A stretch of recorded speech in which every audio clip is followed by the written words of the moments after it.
Hello everyone, welcome to What If Issei Got Lost in the Dimensional Gap and Became Louise's Familiar Part 1. Before we start, please go support BlackRedZX for writing that awesome fanfic. This is the translated version I made. There will be some mistake in character's gender, but of course Issei is a male.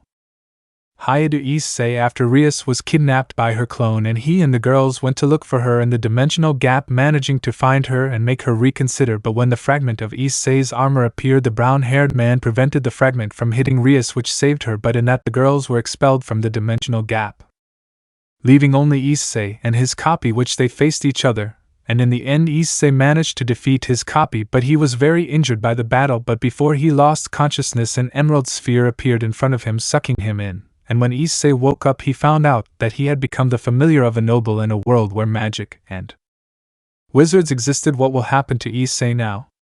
What is in that place? Known as the Magic Academy in Tristan. Chapter 1. Wait, I became a familiar?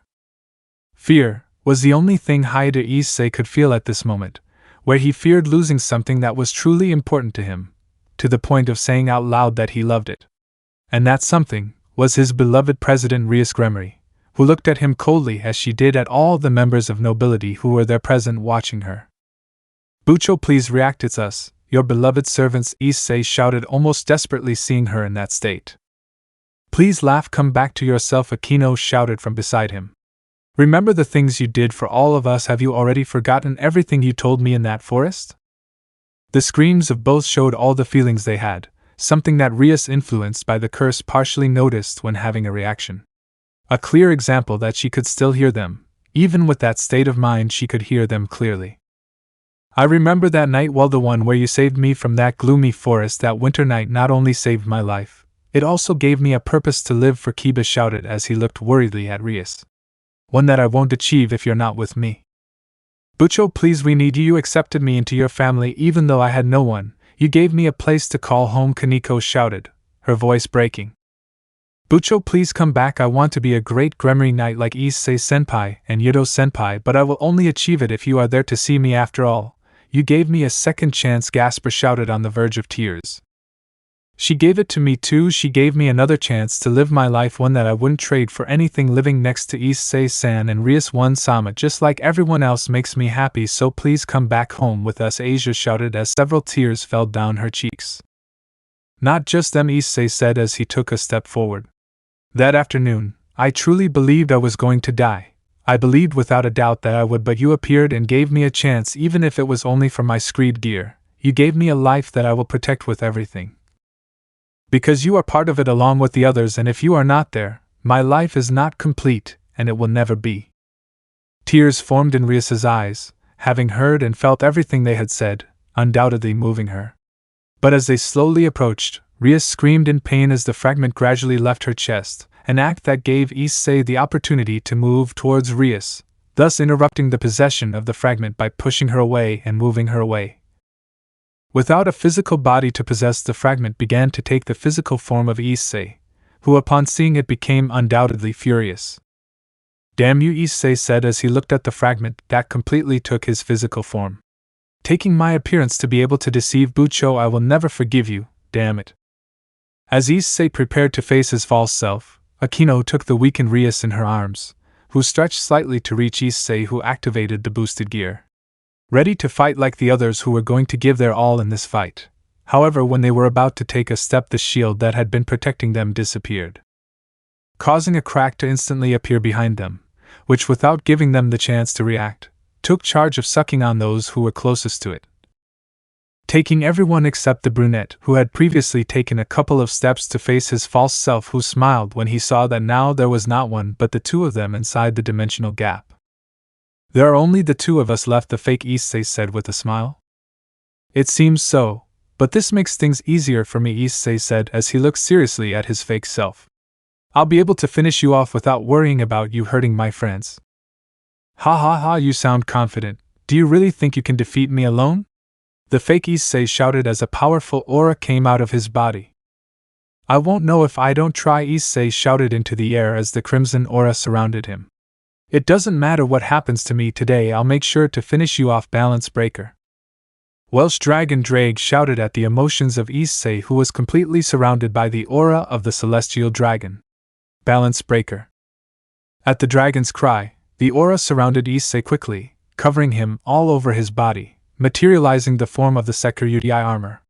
One that undoubtedly released a powerful aura because of Issei's emotions, the same emotions from which he obtained more power than he originally had. And at this burst of power, the fake Issei smiled mockingly as the aura that was around him gathered in his body, transforming him.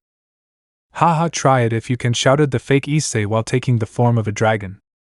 One that expelled a great aura that the original brown-haired boy did not fear. On the contrary, he faced the aura of his enemy without a drop of hesitation by activating his thrusters to propel himself against him, thus causing the clash of their auras and fists within the dimensional gap. Unknown location. The sun's rays began to enter through the room's window, revealing a room with a medieval style. It consisted of a round table, with a chair, a dressing table, a wardrobe and a bed, where a pink-haired girl was sleeping peacefully. Upon feeling the sun's rays coming through the window, she lazily got up from the mattress and then stretched for a few seconds before getting up. Sitting on the edge of the bed, she rubbed her eyes still sleepily, trying to get used to the light in the room. She then stood up to walk to her closet, where she slowly took out a uniform as well as a large black cape, which she left on the table calmly, and then closed the closet. Once she made sure she had everything, she let the dress she usually slept in fall to the floor, thus revealing the underwear she was wearing under that dress that in itself did not hide a voluptuous body but the opposite. The young woman's body was not as developed as her classmates, but quite the opposite. Despite having a mother, as well as two voluptuous sisters, her physique left much to be desired without a doubt, with a pair of A-cup breasts, almost B, with an almost small, but she made it clear to everyone her almost non-existing physical development. Something that the noblemen found very unattractive in her, although that was somehow compensated for by her other physical characteristics, such as her pink hair that was slightly wavy, as her eyes of the same color made her more attractive with her porcelain-like face even though she had so little physical development. Even with all that, the young woman had some popularity in the academy, although to tell the truth she was not the best. This was because of her almost zero talent to use spells or simple magic words, which led her to be the bearer of the most known title in the academy, Zero, indicating her zero talent to do it to everyone. And the one who had the title of Zero was the young Louise Françoise Leblanc de la Valliere, a noble of the kingdom of Tristan and another student of the Magic Academy, where even if she held the title of noble she was instantly seen as a failure. This was thanks to everything that had happened during her first year at the academy. Now, and to her regret, her second year at the academy was beginning. Something that would undoubtedly make several of the nobles happy or proud. However, for her it was only the arrival of her biggest problem, one that she would normally want to avoid or achieve. But with her talent that was something almost impossible, that did not count what had happened to her the day before. Flashback previous day location, the stairs to the academy director's office. Classes had already ended for most of the students, however for Louise it had been the opposite as she had been called to the headmaster's office. This was due to the slight accident of having caused a huge explosion in the classroom by trying to do alchemy magic, which she failed miserably on the spot in front of everyone, which as expected of her caused an explosion which led to her being scolded by the headmaster who, despite being slightly annoyed, did not give her any punishment. "I guess even the headmaster gets tired of my accidents when trying to use magic," Louise thought as she walked down the spiral staircase. "You finally come out, Louise. Tell me, what punishment did they give you?" asked one of her well-known classmates. "Punishment? With the explosion she did, she was surely expelled," said someone who was undoubtedly Louise's classmate, who just by looking at them she recognized them as being nobles like her. The first one who spoke to him was a noble from the kingdom of Germania. Her name was Kirche von Zerbiest, a girl popular among the boys. This was because of her red hair that, like Louise's, went down to her waist, where a well-formed rear caught the attention, as did the front where she proudly showed off her two D-cup breasts that caught even more attention thanks to her tan skin that also made her amber eyes stand out. The second girl who spoke had wavy blonde hair that reached her waist, with blue eyes and a semi-developed body with C-cup breasts, as well as a medium-sized, but this girl was called Montmorency, a noble of the kingdom of Tristan like Louise. The third girl who hadn't said a single word until now was Tabitha, and like Kerchi she belonged to a different kingdom. But different from her, Tabitha had a physique similar to that of the pink-haired girl, having a cup breast like her, but that didn't stand out much. However, she only differentiated herself from Louise by her hair, which was light blue and reached her shoulders. I wasn't given any punishment, Louise said calmly. It was the professor's fault for letting me use magic despite all the warnings. At this confession, the girl Duel was undoubtedly surprised, because both what happened and Louise's history were expected to finally expel her from the academy. It's a shame, but it's not that bad either, Kerchi said with a smile. Since this way we'll be able to see exactly what kind of familiar you'll summon tomorrow. That's true. I want to see what kind of familiar you're going to summon in front of the whole class, Montmorency said mockingly while Louise got upset. Since she knew better than anyone the probability of summoning something, which if she was honest was really low.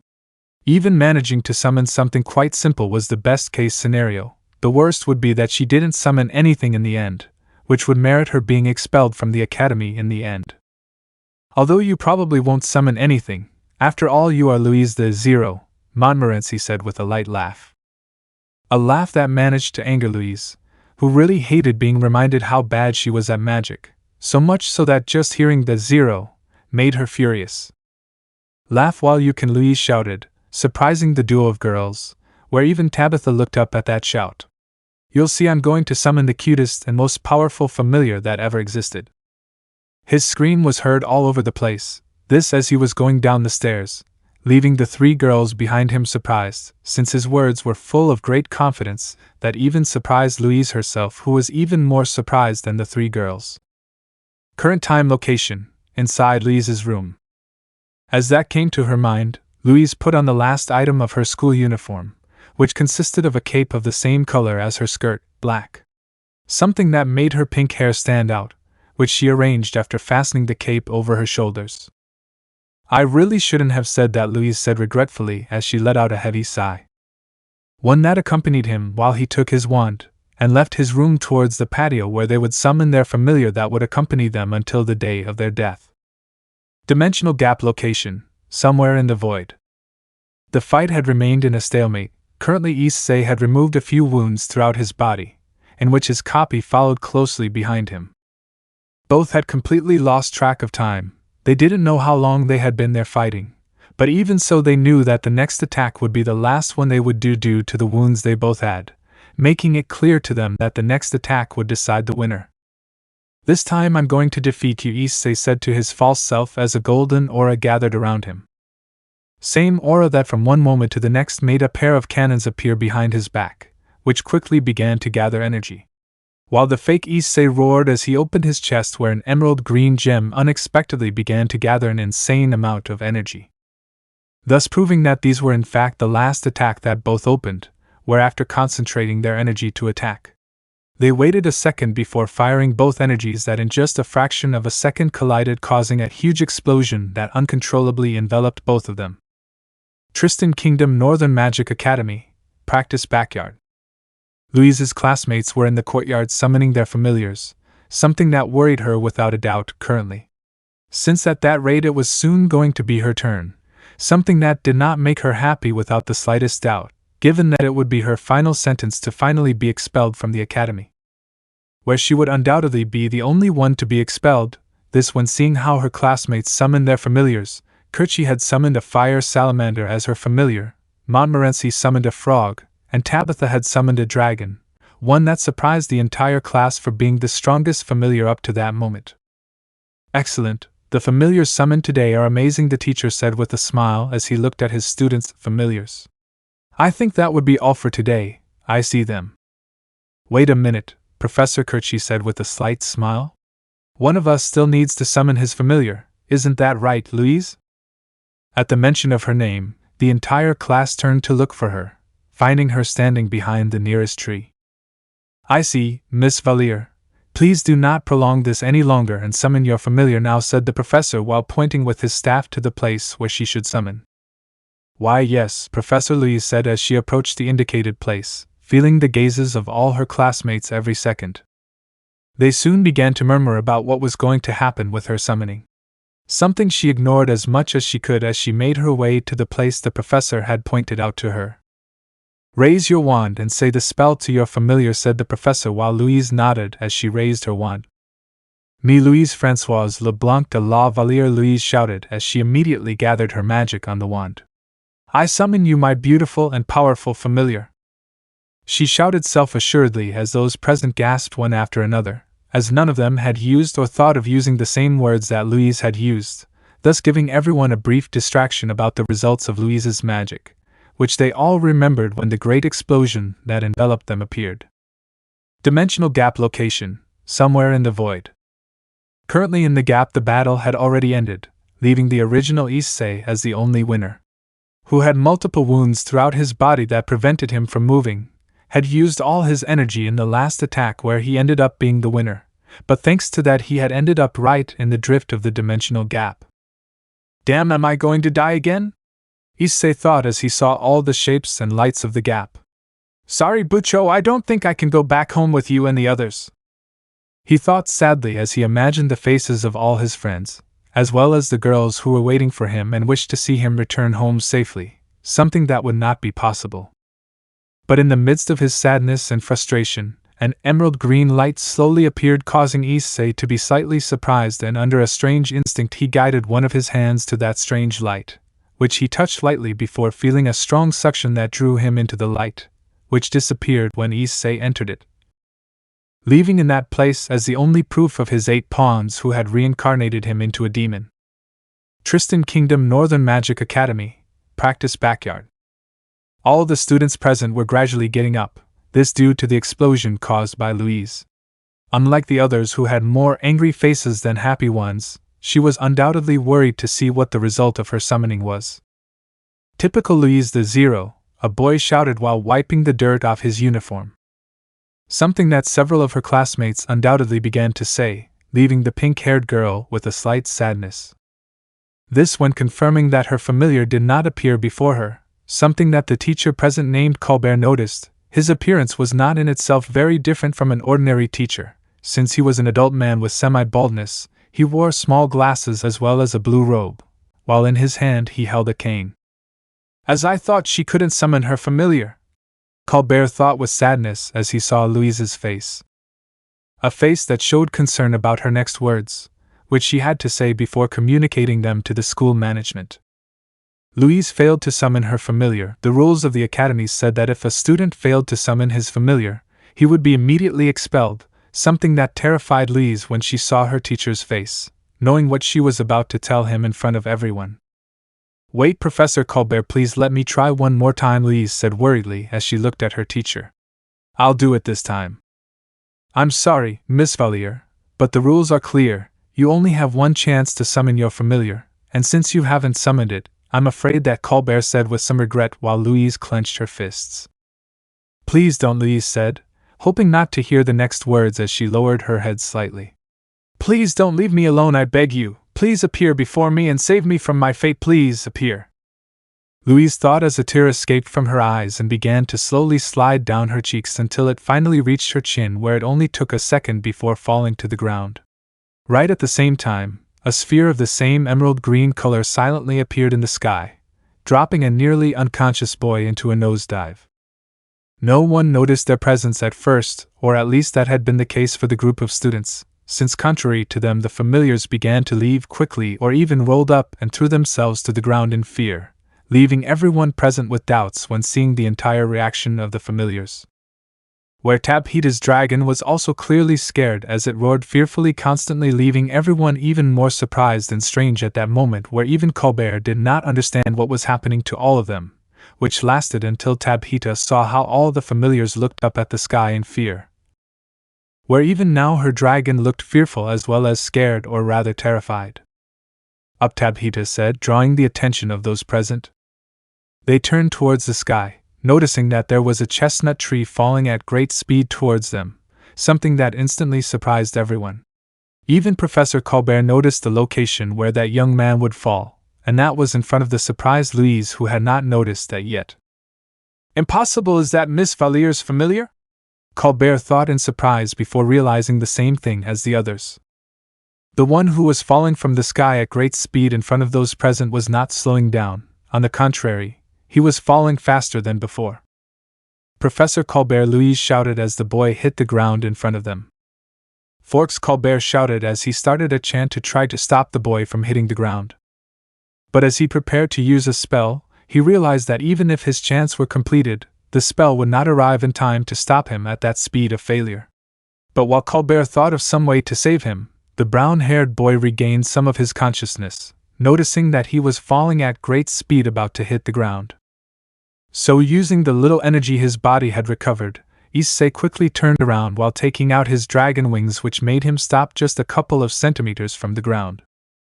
An action that left those present in great shock when they saw the wings that extended from his back, which were responsible for slowly descending towards the ground, where once he found himself standing, he fell while both wings disappeared again into his back due to his injuries. None of those present reacted at that moment. On the contrary, they remained observing the body full of wounds of the already unconscious brown-haired man, something that finally made Colbert react, who took a couple of steps before kneeling in front of the brown-haired man to observe his wounds. Professor Colbert, what was that? Courtyard said, still surprised with the rest of the group. I have no idea, but if there's one thing I'm sure of, it's that this boy was summoned by Miss Valier's magic, which only means one thing, Colbert said seriously as he looked at the still surprised Louise. This boy, he's his familiar. At those words, everyone present looked at Louise in surprise, which slightly tensed the pink-haired girl as she felt all those eyes on her, while everyone still wondered if she had summoned this boy, who had taken out wings similar to those of a dragon.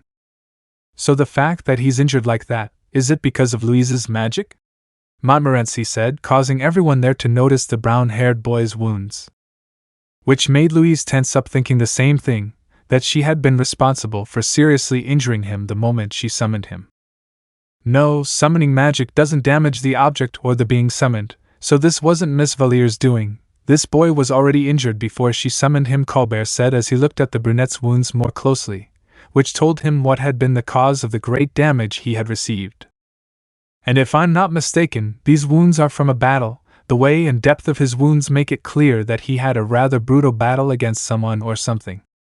Colbert's words made the students tense, causing most of them to be overcome with fear, in which they only wondered, what kind of battle did the boy have to end up so injured? Miss Valier, I need you to sign the family contract now, Colbert said instantly, surprising Louise. I don't know what will happen if you cure him. He might react violently when he wakes up, so it's best to be as careful as possible. Hearing that, Louise simply nodded and slowly walked towards Issei, who, despite having been knocked unconscious, had his mind clear for a couple more seconds. I, Louise Françoise Leblanc de la Valliere, take you as my familiar until the day of your death, Louise said as she brought her lips closer to the brown-haired boy's face, who, upon briefly opening his eyes, noticed the proximity of a girl with pink hair and eyes, who he didn't know at all. However, before even thinking about anything else, he felt a slight pressure on his lips that said he was being kissed. Something that seemed strange and out of place. He unconsciously responded, believing for a few moments that it was Rius who was kissing him at that moment. Something he was wrong about, this because the one who had corresponded to that kiss had been Louise, who was quite surprised by each of the movements of the almost unconscious boy's lips. The kiss lasted a couple of seconds longer than it should, which would seem suspicious, if it weren't for Issei's weak moan, which was in charge of interrupting the kiss between them when some runes began to slowly form on his left hand, causing him enough pain to leave him unconscious. The contract is complete, Miss Valliere. For now you have to take him carefully to your room. I will go with a potion to heal him later. Everyone else, class is over. You can go, Colbert said as he walked quickly towards where the academy was. Those runes, he thought as he quickly left the courtyard, something that worried the students present who saw how their teacher was quite nervous. Something that could only mean bad news. But even so, Courtyard continued to watch that chestnut fall from the sky while everything that had happened the previous day came back to her mind. You'll see, I'm going to summon the cutest and most powerful familiar that has ever existed. Could this boy be the cutest and most powerful familiar that ever existed?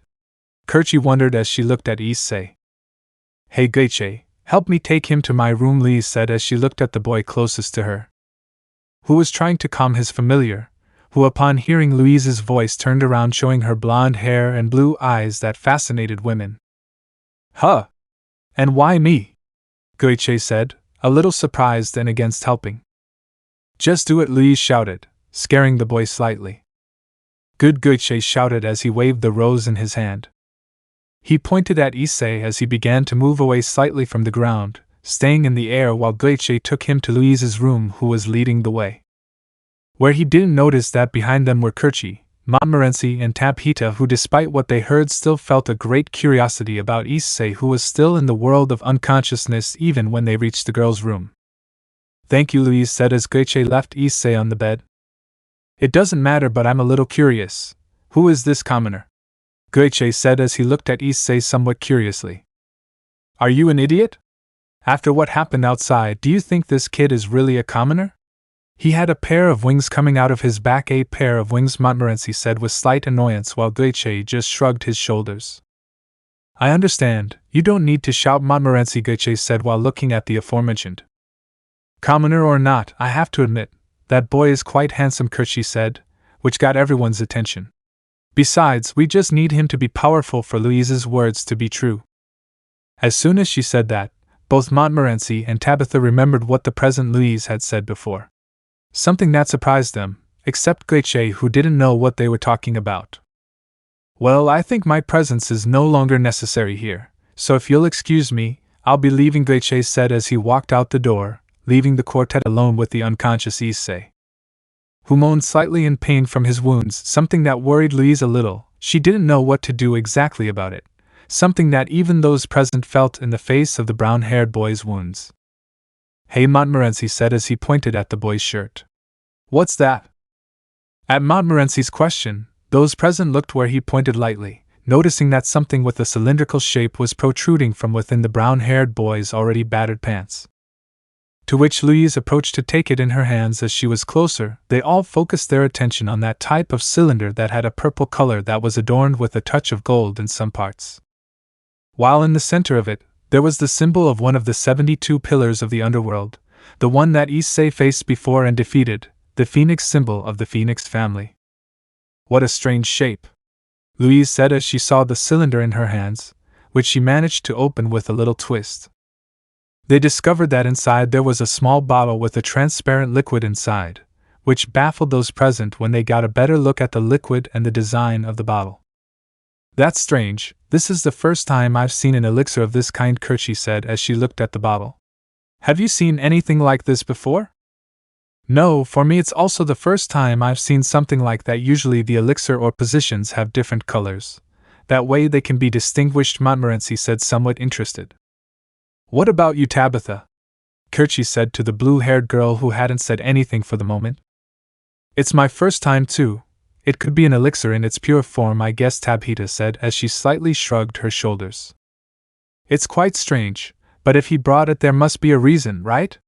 Montmorency said with a little doubt, causing Louise to look at the elixir and then at Issei for a moment, thinking whether she should give it to him or not, something that was easily answered when she heard a light groan from Issei.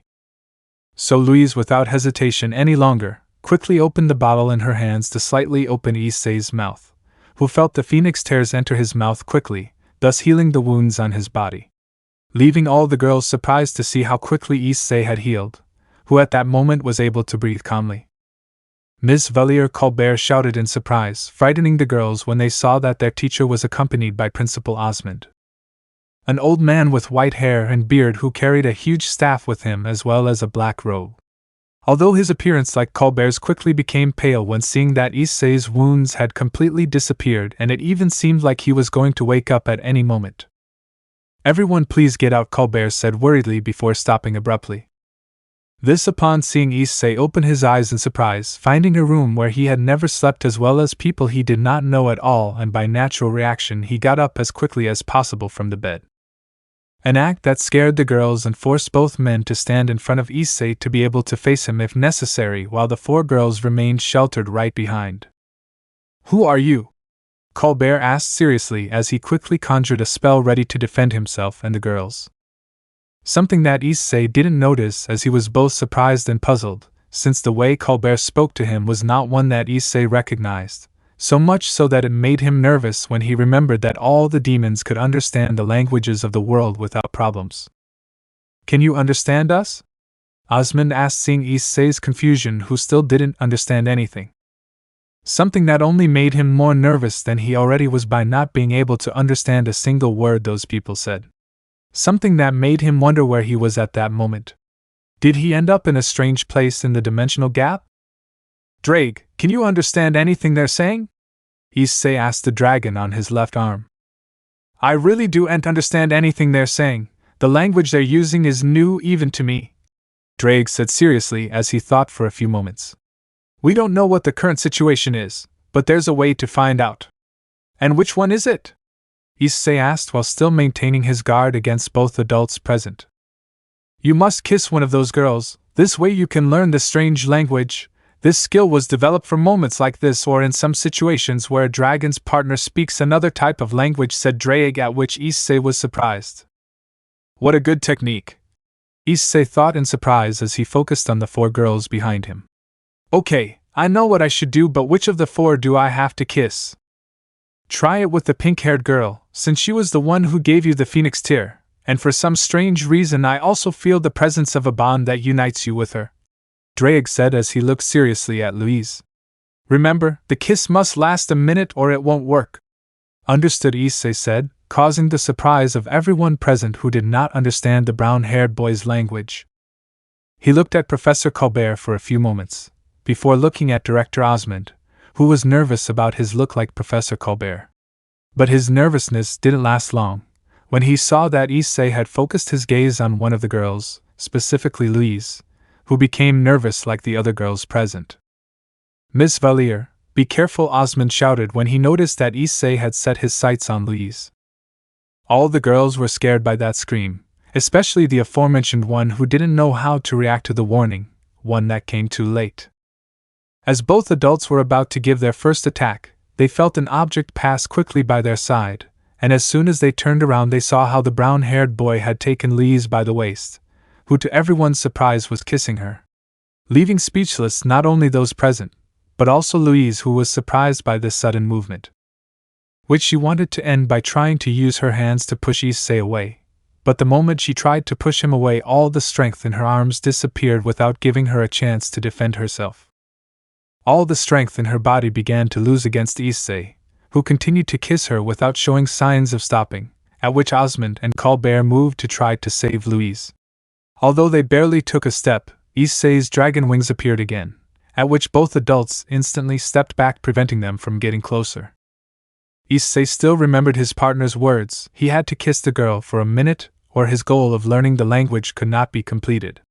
With which he decided to use his dragon wings to wrap himself with Louise, leaving her out of the sight of those present who at this point felt fear run through the souls of each one of them. Without knowing what was happening to Louise, both Osmond and Colbert feared the worst, even without knowing that the kiss between Issei and Louise had become more passionate than it was supposed to be, thanks to the fact that by pure instinct Louise had started a passionate kiss by moving her lips together with Issei's, who, even if he was surprised by the pink-haired girl's action, continued that kiss, in which the tongues of both joined for a second or two before backing away and separating. The minute had passed, so Issei finally released the blushing and exhausted Louise, who couldn't help but fell to her knees to the ground after such a kiss, in which despite being forced she enjoyed it more than she should, while watching how Issei put away his dragon wings to look at her in a curious and interested way. A look that quickly changed to a more serious one when Colbert took a few steps to check on his student, something that Issei took advantage of to take out from inside the boosted gear the sword that Angel Michael had given him in the past, the Dragon Slayer Ascalon, which stopped Colbert's advance the moment the edge of the blade touched his neck, frightening not only Colbert but everyone else, who easily understood that a false step could cause their death. "Where am I?" Issei seriously asked the teacher, surprising him. Seeing that Issei could now understand the language they were speaking, something that everyone noticed at that moment, giving them another chance to clear things up, thus avoiding a conflict. "I'll ask once more, where am I?" Issei asked while putting some strength on the sword. "Calm down, There's no need to be hostile, Osmond said as he looked at Issei. You're now at the Magic Academy in Tristan. Tristan? Issei confused said as he saw the serious faces of both adults. It's the first time I've heard Tristan's name. That's because you were summoned to this place, Osmond said, trying to be as clear as possible. Summoned? Issei said, surprised. Yes, you were summoned by Miss Valier as her familiar a couple of hours ago, Osmond said as a heavy silence suddenly appeared. Something that left everyone worried, since they could all see the brunette's face full of surprise, who still couldn't articulate any words for several seconds, in which he finally managed to say something. What the hell did you just say? Issei shouted with all his might. The Magic Academy in Tristan, a school specialized in teaching magic with the aim of training mages loyal to the kingdom. A place where Hyoudou Issei, the current Security, was about to start a new life together with the noble Louise Françoise Leblanc de la Valliere, who, without knowing it, was about to embark on an adventure that he never thought he would live. What awaits Issei now that he has become a familiar? Chapter 2: Issei's Decision. Issei was more than stunned. Had he become a familiar? But the most affected was Drake, since if Issei had become a familiar, what did he become? The familiar's pet? Drake felt humiliated, since it was enough for Issei to be named the Opie Dragon for them to now say that he is a familiar. Issei was stunned, so he looked at the Osmond's face in search of some indication of a lie, but it was when he saw that on his left hand where he was holding Ascalon there were some marks that he did not understand, in addition to them shining slightly. On the other hand, Director Osmond and Professor Colbert were nervous, since that young man had not welled the news that he was taking to familiar. Osmond, could you please lower your sword? I assure you that no one in this room will attack you, he said, trying to calm Issei, who looked at Director Osmond for a few seconds, and then lowered his sword. Professor Colbert sighed in relief, seeing that his life was no longer in danger for the moment. Issei, who is Miss Valier? The director asked seriously, and the professor tensed up upon hearing that. They didn't know Issei's intentions, but they couldn't refuse what he asked of them. Louise, it's me. My name is Louise Françoise Leblanc de la Valliere, a noblewoman from Tristan. Issei was surprised to see that the girl who summoned him was the one he kissed in order to understand her language, but on the other hand he could feel a great power hidden in her, but somehow it seemed to be sealed. Louise, excuse me, what is your name? I asked Issei, who thought about it. There was no problem in saying his name, after all some of them had already given theirs. Hyoudou Issei, that's my name, he said, surprising those in the room since Issei's name was new to them.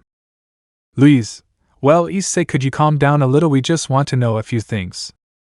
Issei looked at her and agreed, so he stuck his sword into the ground and leaned against the wall with his eyes closed, waiting for them to ask the others. When they saw that Issei agreed to answer some questions, they felt more than relieved. Colbert, well, let me introduce myself. My name is Colbert. I am a professor at this academy. Well, my question is, what was that you did a couple of hours ago? You fell from the sky, and before you hit the ground you produced some wings from your back, he said, looking at Issei, who had a serious face, since that question would not be easy to answer, since he did not want to show all his power and say what it was, but there was no option. Issei, they were my dragon wings, he said without importance, what left those present more than surprised. Did that mean that Issei was a dragon? Osmond, I know it's stupid to ask this, but are you a dragon? Issei, hearing that, thought for a moment that in theory he was not a dragon, since he is a reincarnated demon and has a dragon sealed in his left arm, or so he thought, until he heard Drake's voice. Drake, partner, responding to that, you are a dragon. Well, only 94% of your body is dragon and the other humans, since when you were pulled by that emerald sphere the evil spikes came out of your body. If it hadn't been for them giving you the tear and it began to turn your body into that of a dragon, you would be dead, he said, surprising Issei. Then he was no longer a devil? And he didn't belong to Rias' entourage either? Issei felt depressed about that, but it wasn't the time to think about that, since he realized that in order for them not to think about using him, he had to show that he was an extremely powerful being. Issei, yes, I am a dragon, but let me introduce myself properly. Since you introduced yourselves well, it is only fair that I do so as well, he said, surprising those present, since while Issei said that he released a little of his power slowly. Issei, My name is Hyoudou Issei, bearer of one of the two celestial escort gear, the boost gear where the dragon drag is sealed, one of the two celestial dragons known as the Dragon of the Apocalypse, and as I am its bearer, that makes me the current and only Hyoudou Issei, he said as he raised his left hand and activated the boost gear. After activating it, she put her hand on her chest and bowed, which gave her more impact. The director, seeing that along with the professor, turned pale with fear. Curchi had a face of great surprise. Montmorency had a face of terror. Even the calm Tabitha was surprised. Colbert did not know whether to laugh at Louise's great achievement or cry for almost offending a ridiculously powerful being. Director Osmond was the same as Professor Colbert, since they were considered and called the greatest magicians of their time. They were nothing more than insects to Issei, which depressed them to not end. On the other hand, Louise was more than surprised and couldn't help but remember what she said on the stairs. That day what she had said was fulfilled in every way. She had summoned a handsome and powerful familiar, or rather a handsome and ridiculously powerful familiar, which made her happy, since with Issei by her side they should stop calling her Louise La Zero. Osmond, I see. Issei, I suppose you want to undo the contract, right? As soon as she said that, Louise's smile disappeared. Undo the contract? That worried Louise. If Issei stopped being her familiar, she would be expelled from school. But she couldn't force Issei to stay with her. Issei saw Louise's reaction and wondered why she reacted like that. Unless she needed it, Issei didn't know what Louise's intentions were, but he could feel that he should help her since he had no plans for what to do now. After all, he didn't know if he could go home, so being close to her could be a good idea. Issei, leave me alone with Miss Valier, he said, surprising everyone in the room but Louise. Director Osmond and Professor Colbert got nervous upon hearing that, but they couldn't refuse, since if by chance they offended Issei, nothing assured them that he wouldn't destroy them. Osmond, okay, Miss Zerbiest and company, get out, she said seriously and clearly that Curchi did not want to leave, but when she saw the director's face she had no choice but to agree and leave the room, followed by Montmorency and Tabitha. Colbert, Miss Valier, if you need anything, Director Osmond and I will be outside, he said as he walked out and closed the door, leaving Issei and Louise alone, who was more than nervous about being left alone with Issei. In another place, an old house could be seen which was dark except for a place where it was illuminated by some lamps. It was the Occult Club. A few weeks had passed since they went to the dimensional gap for Rias and Issei's disappearance. Those who were in the club were Rias's entourage and Sona's and Vala's team, who wanted to know what had happened to the current Security. Issei Rias was sitting on an armchair being hugged by Aquino, and Sona. Rias had red eyes after having cried for a long time, as did Aquino and Asia, who had not stopped crying since Issei did not return from the gap after them, since they waited for him for hours, but the brown-haired boy never returned. Sona, Rias, you must give me a tranquilizer. Aquino, it's true, you should try to calm down. Rias, Aquino, how do you want me to calm down if Issei is out there in the lost dimensional gap? I can't calm down until he comes back with us, he said, making everyone look down at the ground. Everyone was more than worried about the brunette. After all, he had done many things for them. He saved Asia from Rainier and broke Rias's engagement with Razor by defeating him. He helped Kiba with his problem. He helped Zenobia and Irina, also Gasper with his shyness, and he also saved him. He faced Vala even though he knew he couldn't win for them. He also helped Kaneko accept herself as she was. He helped Aquino with her problem. Issei faced many problems and powerful enemies for them, and now he was lost in the dimensional gap to save Rias from her copy, and they took them out of the dimensional gap to protect them. 2 weeks had passed since then, 2 weeks without any news from Issei, which had everyone worried. Kiba, don't worry, President. After all, we are talking about Issei. Gasper, it's true, Issei-senpai will return to us. Kaneko, Jaya-kun is right, Issei-senpai will return. Saji, it's true, after all, it's Issei we're talking about, the same boy who faced Razor and won. Zenobia, the one who managed to hit Kokabeel in the face. Vala, the first to break my armor, he said, surprising everyone since no one expected that from Vala, but at the same time he was right, Issei was the first to break his armor that way. Kuroka, don't forget that he was also the one who stopped me from taking Chiron that time when he awakened his balance breaker to stop me. Biko, Kakaka, it's true, after all, that boy is not weak. Rosweiss, It's true, do you remember that he was the one who sealed Loki? Asia, Diodora also saved me. Kiba, and defeated Beelzebub using the Juggernaut drive. They said, making Rias have a small smile. What the boys said was true. Issei was someone who could not be defeated easily. After all, he was her beloved pawn and servant, the boy who claimed her virginity at her wedding, stopping her, and also the one who swore to give it to her when he returned from the dimensional gap. Rias would give him her virginity. And not only her, most of the girls had decided to do that. After all, Issei was someone irreplaceable in their hearts. Sona, you'll see that Surzek-sama will find him. Irina, it's true, remember that Michael-sama and Azazel-sama also went to look for him in the dimensional gap, and you'll see that they'll find him and he'll enter through that door and say, I'm sorry for worrying you, and he'll give us that smile that he always has. He said, smiling as the girls nodded. Since a week ago, Surzek along with Azazel and Michael entered the dimensional gap to look for Issei. Since then they had been waiting for them to return along with Issei. Rias, it's true, Issei will return to us. I know that Oni-sama will find him safe and sound. He said as he calmed down, which made most people happy. A crack appeared in front of the door of the house, and from it came Surzek, Azazel, and Michael, whose faces were serious but at the same time sad. Inside, the boys had felt the crack. At that, Rias opened her eyes in surprise. Rias, I can sense Issei's pieces. He said, extremely happy, which caused everyone to be the same, since if Rias felt Issei's pieces it was because he had returned with Surzek and the others. Vala, Kuroka and Biko frowned, since as Rias said they could feel the energy of the pieces thanks to the fact that they controlled the energy of nature, but they could not feel Issei's energy.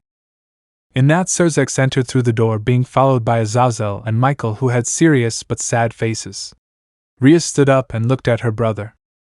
Rias, where is Issei? When the three leaders heard that, they tensed up. The three leaders had gloomy faces. Surzek looked sadly at his sister, as this was going to destroy her emotionally. Surzek, Rias Issei this. Surzek did not continue speaking since Azazel had put a hand on his shoulder. Surzek looked at him and saw Azazel shake his head. Surzek knew that was not the best way to say it, but there was no option, so he extended his hand to Rias, which upon seeing that extended her hand to receive what Surzek was going to give her. The entire room was in shock when they saw that what Surzek had given to Rias were Issei's pieces, which had multiple cracks. No one could utter a word, as they all refused to believe what their eyes were seeing. Did Issei die? With Issei and Louise. Louise was more than nervous, since at this moment she was alone with Issei. Even though he was her familiar, she couldn't stop being nervous. After all, Issei was someone powerful, but for some reason she didn't fear Issei but rather trusted him. Issei, why did you summon me? If you could choose others, why me? Louise, I didn't choose you. The summoning brings us back to our familiar to whom we were linked since we were born. Issei, you mean that since we were born we were predestined to meet each other?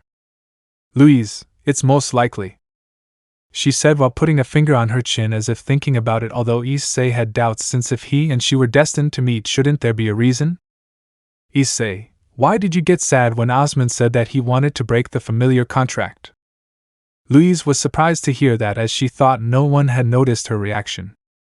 Louise, well, that's because if a student didn't summon his familiar he would be expelled from the academy, and if you leave you would end up being expelled from the academy. Issei, MMIC, but aren't you a prodigy? I mean, did you manage to summon someone powerful like me? When Issei said that, Louise became nervous as she nervously put her fingers together and responded in the same way. Louise, let's just say I'm not very good at magic.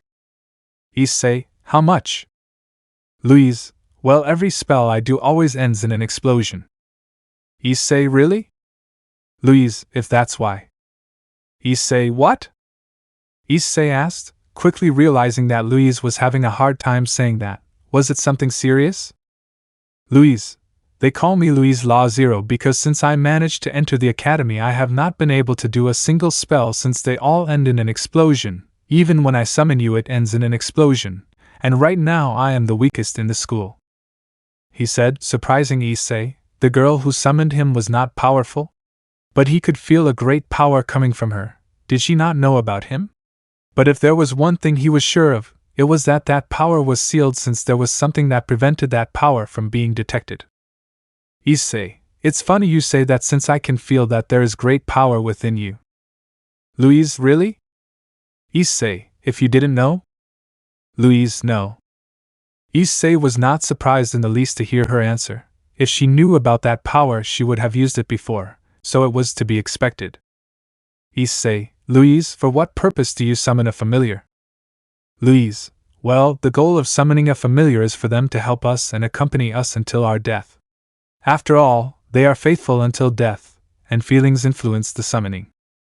Issei was surprised. It seemed that the familiars of this world were similar to him, but Issei had a doubt. With what objective did Louise summon a familiar?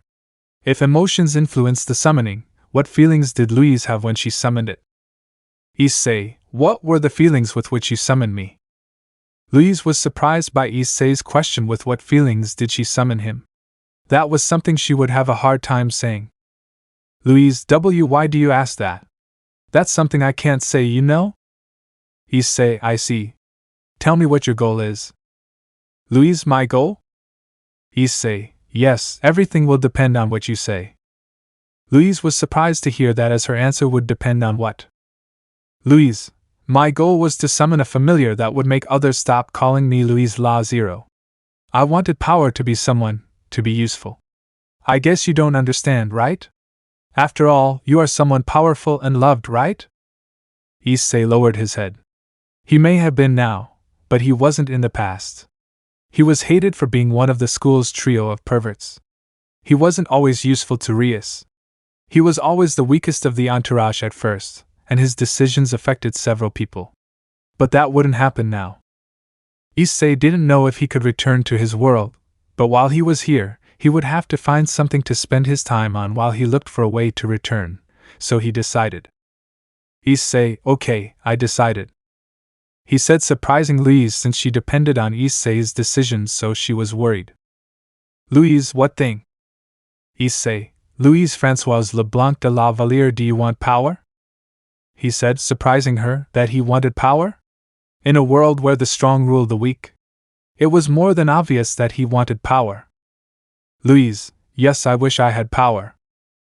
Issei, fine, I Hyoudou Issei, the current security, I will lend you my strength when you need it, but when you have the necessary strength I will leave. He said as he extended his fist towards Louise, who, upon seeing that, smiled and joined her fist with Issei's. Louise, hey Hyoudou Issei, the current security, let's become stronger together. It was at that moment that marked the beginning of two great legends that would change the world of magic and Tristan forever. Louise Françoise Leblanc de la Valliere, user of void magic, and Hyoudou Issei, the current security, both would alter the course of all things. What awaits Issei now that he has accepted to be Louise's familiar? Chapter 3, Never Provoke a Dragon. Louise was happy with Issei by her side. She could improve in magic since he said that there was great power in it. She just had to know how to invoke it and use it. Issei, fine. Tell Osmond and Colbert that I will stay at the academy for a while and I won't cause any trouble as long as they don't provoke me. Louise agreed at what Issei said and headed to the door to tell them. Upon leaving, she saw Director Osmond and Professor Colbert waiting outside with a worried face, and upon seeing Louise, they sighed with relief. Osmond, what did they talk about? Louise, nothing important. He said he would stay at the academy for a while and that he wouldn't cause any trouble as long as they don't provoke him. Osmond and Colbert were surprised when they heard that. They wanted to know what they talked about, but they knew that Louise wouldn't say it. But as long as Issei didn't cause them any trouble, everything would be fine, and they would make sure not to provoke him. Osmond, okay, tell him that if he needs anything, he should tell us. Miss Valliere will leave. He said as he left with Colbert, who was still nervous, but it's not like he could do anything.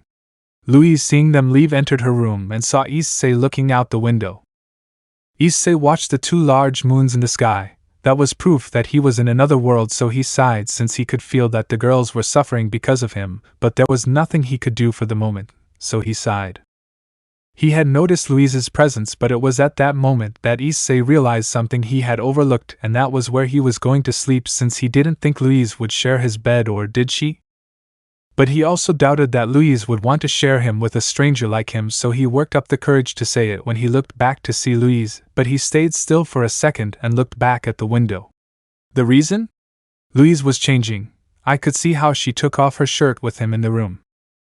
Issei was only thinking about one thing. Issei, please don't make it a habit to sleep naked. He thought as he looked out the window. He heard the closet being closed, so he looked back at Louise and was surprised to see that Louise was wearing a pink dress that covered her entire body, and that dress showed off Louise's figure, but Issei realized that if that dress was held up to the light it showed what was inside, as he could tell that Louise was only wearing panties, which made him nervous, but before he could say anything Louise spoke. Louise, there is only one bed, so we will have to share it to sleep. Does that bother you? Issei was surprised, but seeing that Louise didn't mind sharing, he wouldn't mind. After all, he used to sleep with the girls in his bed every night. This wouldn't be different, or would it? Issei, are you sure you want to share a bed with me? Louise, if I don't see the problem, I doubt you'll do anything to me while I'm sleeping, right? She said as a blush appeared on her cheeks. Issei tensed up upon seeing that, because although Louise did not have a developed body like girls her age, she had her own charm which reminded him of Kaneko. Issei, of course not, I would never do something you didn't want. As soon as he said that, Issei tensed up, since those simple words had more than one meaning.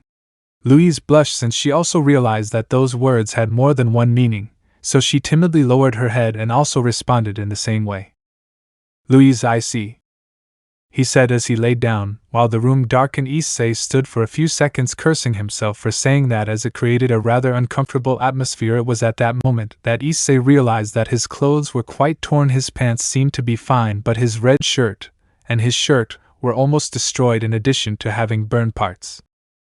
So he had to take it off. The good thing was that underneath that he had a white shirt which seemed to be intact. Issei sat on the edge of the bed and looked at Louise, who seemed to be sleeping. Issei sighed and lay down next to her. Issei, damn, I shouldn't have said that. I don't want her to think I'm a pervert. He thought, clearly worried, as he didn't want her to think that of him, but while he was thinking that, Louise was thinking of something else. Louise, so if I asked him and I to do that, would he do it? They both thought before they fell deeply asleep. After all, it had been a very hectic day for both young people. The next morning, the first rays of the sun entered through the window, waking Issei, who felt a little weight on his chest, and when he saw what it was he opened his eyes, surprised, as Louise was curled up in his chest, and he was hugging her around his waist. Issei swallowed nervously as he moved, trying not to wake her up, but then Louise slowly opened her eyes. Issei quickly closed his and pretended to still be asleep. He opened his eyes slightly, and saw that Louise was blushing and looked at him in surprise. Then he saw that she got up slowly, not to wake him up, but he already was, but he decided to pretend he was still asleep. He saw that she walked away and got out of bed. He saw that she went to her closet and opened it, trying. Issei this time closed his eyes. After all, he had to respect Louise's privacy, but it wouldn't hurt to look, or would it? He thought as he looked, but made the mistake of opening his eyes fully. Louise looked in his direction and met their eyes. Both were surprised. Issei knew he had to choose his words wisely, since Louise had already dropped her dress, so this moment was very delicate since she was putting on her bra. But he was struck by the fact that Louise was an A cup, almost a B cup. Issei, so A cup almost B, Louise said unconsciously when she heard that. She blushed heavily. Issei quickly realized that he made a mistake, but before he could apologize, Louise, pervert, she screamed as she threw her hairbrush at him, which hit Issei in the head, causing him to fall out of bed. Minutes later, Louise had already put on her clothes and was sitting on the chair in her room, and Issei was kneeling on the floor looking at her while rubbing his head where the brush had hit him. She had to admit it. Louise threw it with force. Issei, Ito. Louise, sorry for what I said. I didn't mean to say it. I said it unconsciously, he said while scratching his head. Louise sighed upon hearing that. She knew it wasn't intentional, but she got carried away by the situation. Louise, it's okay too. I'm sorry I threw the brush at you, she said as a slight blush appeared on her cheeks as she remembered that she was dependent on Issei right now, so she felt she should apologize. Issei, I think I deserved it, he. Louise sighed upon hearing that, but somehow this seemed funny. Issei, seeing Louise's face, knew he wasn't the only one who thought this was funny, so they both laughed. Louise, yes, I think we'll be fine or we'll be late. Issei, where to? Louise, we have to go to the Great Hall for breakfast after all, right? she said, looking at Issei's clothes as he had his tennis shoes and his school pants and his white shirt. Louise, are you going dressed like this? Issei, hearing that, he looked at his clothes, and the truth is Louise was right. He couldn't go out wearing that because if he wanted to be respected he had to dress better, so using magic he changed his clothes for white tennis shoes since the others were dirty. He also changed his pants for black ones and a shirt of the same color, also a crimson jacket, which matched well. Louise, when seeing Issei's new appearance, blushed. She had to admit Issei was a handsome young man, so much so that Issei looked like a spoiled child next to him, since just by looking at Issei one could see that he had a mature and serious character in addition to having the aura of a bad boy who attracted girls of his age. Issei better? Louise, huh? Yes, walking. She said, walking out the door followed by Issei. They walked through several hallways which were empty. After asking Louise the reason, she said that at this time everyone was having breakfast. When they reached the doors of the dining room there was a servant waiting for them. Servant, Miss Valier, Director Osmond told me that you and young Hyoudou would have breakfast at your table. He said, surprising both young men, but thinking about it better it made sense since they were looking to please Issei. After all, he had the power to destroy the academy. Louise, good, he said as they entered the dining room. When they entered they saw that most of the students were there, and no one noticed that they had entered. They both went to the table where the teachers and the director were eating. When they arrived they saw 2 empty chairs, so they both sat down. Osmond, Miss Valier, it's good that you're with us too, young Hyoudou, he said respectfully. Issei just nodded without saying anything. After everyone did what seemed to be a prayer, everyone started eating. Issei thought that the director would ask him some questions, but he was surprised to see that he didn't ask him anything. After breakfast all the students got up and left the dining room. Issei, where are we going now? Are you going to class? Louise, no, today we were given the day to get to know our relatives better. Issei nodded as he followed Louise to the courtyard. Upon arriving there were several tables and chairs where several boys were sitting, all wearing the same uniform. Louise walked over to a table and sat down. Issei followed her and sat in the chair in front of her. Issei, I guess this is so we can get to know each other better. Well, you can ask whatever you want. Louise, really? Issei, yes, go ahead. After you asked me, I will ask you. Louise, well, how powerful are you or can you become? He said, looking at him. Issei was not sure to say it, but he would be with Louise for a long time, so to avoid surprises he decided to tell her. Issei, well, you saw the boost gear or the crimson gauntlet with an emerald-colored gem can increase my strength every 10 seconds, and I can also transfer some power to a person in addition to the boost gear, having 2 evolutions. The first is called Balance Breaker, which gives me armor in addition to strength, resistance, and power, and the last is called Juggernaut Drive, which transforms me into a dragon with enough power to kill a god but has the side effect of reducing the user's life every time he uses it. He said surprisingly is that Issei was quite powerful while she was not. Issei, well, my turn. How do you define the power of a magician? Louise, well, the way they define the strength of a wizard is by the elements he can control and how many powerful spells he has. For example, wizards who can use 2 elements are called linear wizards, those who control 3 triangular wizards, and wizards who control 4 are called square wizards, and the spells depend on the wizard. Issei, I see. Well, another question you want to ask me? Louise, yes, when I called you because you were wounded. Louise hadn't finished speaking when she heard a young girl scream. They both looked to see what it was about, and saw a blond boy standing who was wet because of a maid who was apologizing. I'm really sorry. You're a fool, look how you left me, damn commoner. Annoyed scream. Louise recognized who that boy was, but Issei didn't know him in the least. Issei, who is it? Louise, Gucci is a nobleman like me, only he is a womanizer. Issei, I see. He said, looking at the scene. Issei had no intention of intervening as that could cause him trouble. Issei, we better go somewhere else, it's too noisy. Louise, good, he said as they both left. They passed near the commotion. Issei noticed the maid, and when he did, he was surprised since that girl had Japanese features which surprised him. Issei, wait. Louise, what? Issei, that girl has the same features as the girls she came from. he said, surprising Louise, and also that Issei, seeing how the character of the maid was reminding him of Asia, so he sighed since he wanted to avoid problems, but it seems that would not be possible, and that Guiche raised his hand to hit the maid, but before he did, Issei stopped him, holding the hand with which he was going to hit her. The maid closed her eyes, waiting for the blow. When she saw that it did not come, she opened her eyes and was surprised to see Issei defending her.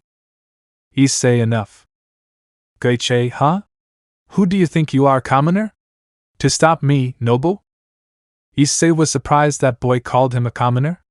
Louise tensed up upon hearing that. Not only her, Montmorency, who was sitting at the table near them, also tensed up, and not only them, Kirchi and Tabitha, who were nearby, also knew who Issei was, and the director told them not to provoke Issei. Issei, so you told me? Guiche, I told you, commoner. Is there a problem, commoner? Issei replied arrogantly. Hearing how she called him, he became angry and was about to speak again, but Louise stopped him. Louise, Guiche, excuse me quick, he said, surprising everyone except 3 girls who knew the reason. Guiche, HAA? Why would I apologize to a commoner? Come to think of it, isn't he your disgusting family? The one I took to your room? He obviously has no manners. Louise turned pale upon hearing that, including the other 3, as the director told them that if they provoked Issei it would be the same as destroying the entire academy. Kirchi, Guiche, apologize fast. Guiche, you too, Kirchi? Montmorency, just do it, apologize quickly. Guiche, even your Montmorency? Tabitha, do it. Guiche was surprised why everyone was asking him to apologize. And it wasn't just him, the whole class was the same. Was that boy threatening them? Since they knew how proud those 4 were, which surprised them even more.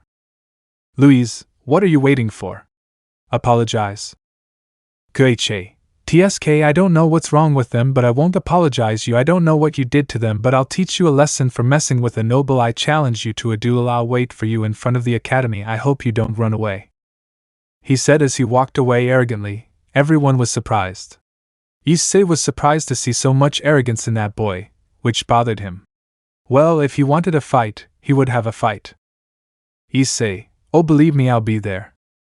Louise, Kirchi, Tabitha and Montmorency, upon hearing that, became nervous since Guiche had provoked Issei, and they knew how powerful he could be, which made them afraid that Issei would kill Guiche and destroy the academy. Louise, Issei, please forgive him, he's just an idiot. Montmorency, exactly, he's just a big idiot. Kirchi, we'll take care of him, so you should calm down, okay? Tabitha, please. Everyone present was surprised to see that scene, because why did the 4 of them ask that boy to forgive Guiche? Issei, I'm sorry, but that boy filled my patience. Hey, where's the entrance? I asked fat boy, who had a smile and pointed to a place. It is in that direction, passing the source. The 4, Malicorn. Issei, thanks. Why another thing announced that there will be a duel at the entrance. He told the boy named Malicorn, who agreed. Issei walked towards the entrance without any hurry, which gave time for everyone to know about the duel. Quickly the entire academy went to see the duel that would take place at the entrance. Issei, upon arriving, was surprised to see that most of the academy was there, so he smiled since he had planned to humiliate Guiche, so he went to the center where Guiche was waiting for him. Guiche, wow, I congratulate you for not running away. Is it courage or stupidity? Issei, the only stupidity here was provoking me, Guiche said seriously, and just smiled with arrogance. Issei waited for the entire academy to be there. When he saw that everyone had arrived, he smiled, but then, Louise, Guiche, stop this. Montmorency, fighting is prohibited in the academy. Guiche, only fights between nobles are prohibited. Fights between a noble and a commoner. No, I'm sorry, I was wrong. You're not a commoner. You're just Louise La Zero's disgusting relative. That sent Issei's patience to hell. Several students encouraged Guiche, including several girls. Guiche, shall we begin? Issei, go ahead, you 4, don't intervene. The girls tensed up upon hearing that, since they could hear how upset Issei was in his voice, so they stepped aside. Issei, I'll give you an advantage so I can let you attack first.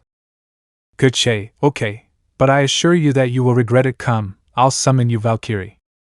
he said while shaking the rose in his hand, causing a petal to fall to the ground where a light appeared. Issei, upon hearing that, couldn't help but be surprised. Was she a Valkyrie like Rosway's? In that light from the ground came out a kind of armor with eyes which had a halberd in its right hand, which surprised him. What was that thing?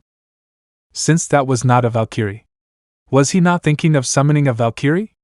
If that was the case, then why did that come out? Issei, what is that? Goichi, a Valkyrie obviously. Everyone agreed to what Goichi said. Seeing that, Issei hit his face with the palm of his hand. Seriously, that was a Valkyrie to them? Issei, if Rosways heard that, she would be furious. Goichi, what are you talking about? Issei, where did that come from? She doesn't even deserve to be called a Valkyrie. True Valkyries are women trained to be elites of the elites who are extremely powerful and also serve the god Odin as his elite force.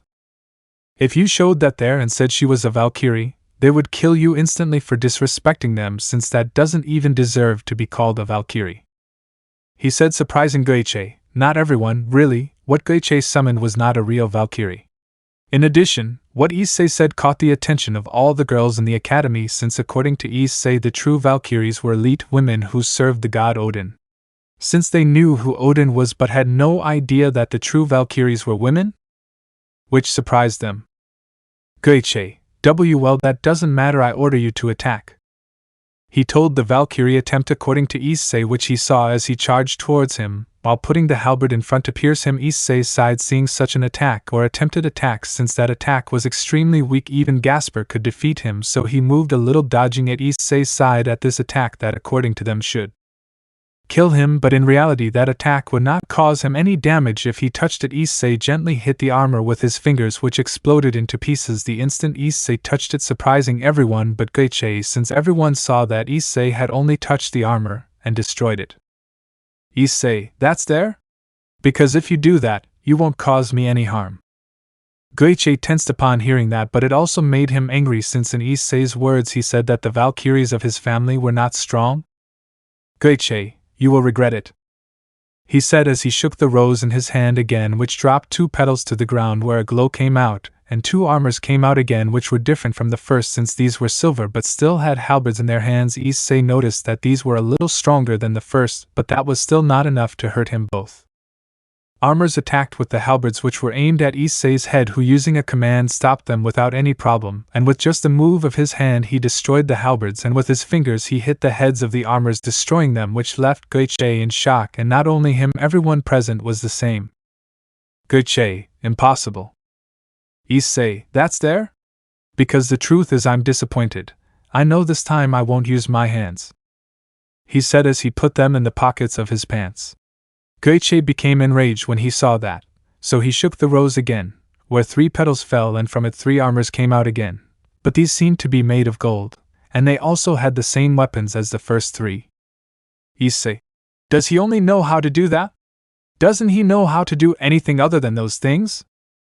He thought, irritated, as this had already bored him. Quickly an armor attacked him using the halberd, which was aimed at his stomach. At that, Issei realized that the other 2 had disappeared. Quickly he felt that the other 2 were behind with the same intentions as the one in front, so he jumped, causing the tips of them to collide. Issei, seeing that, calmly stood between them, staying in the air, leaving everyone more than surprised.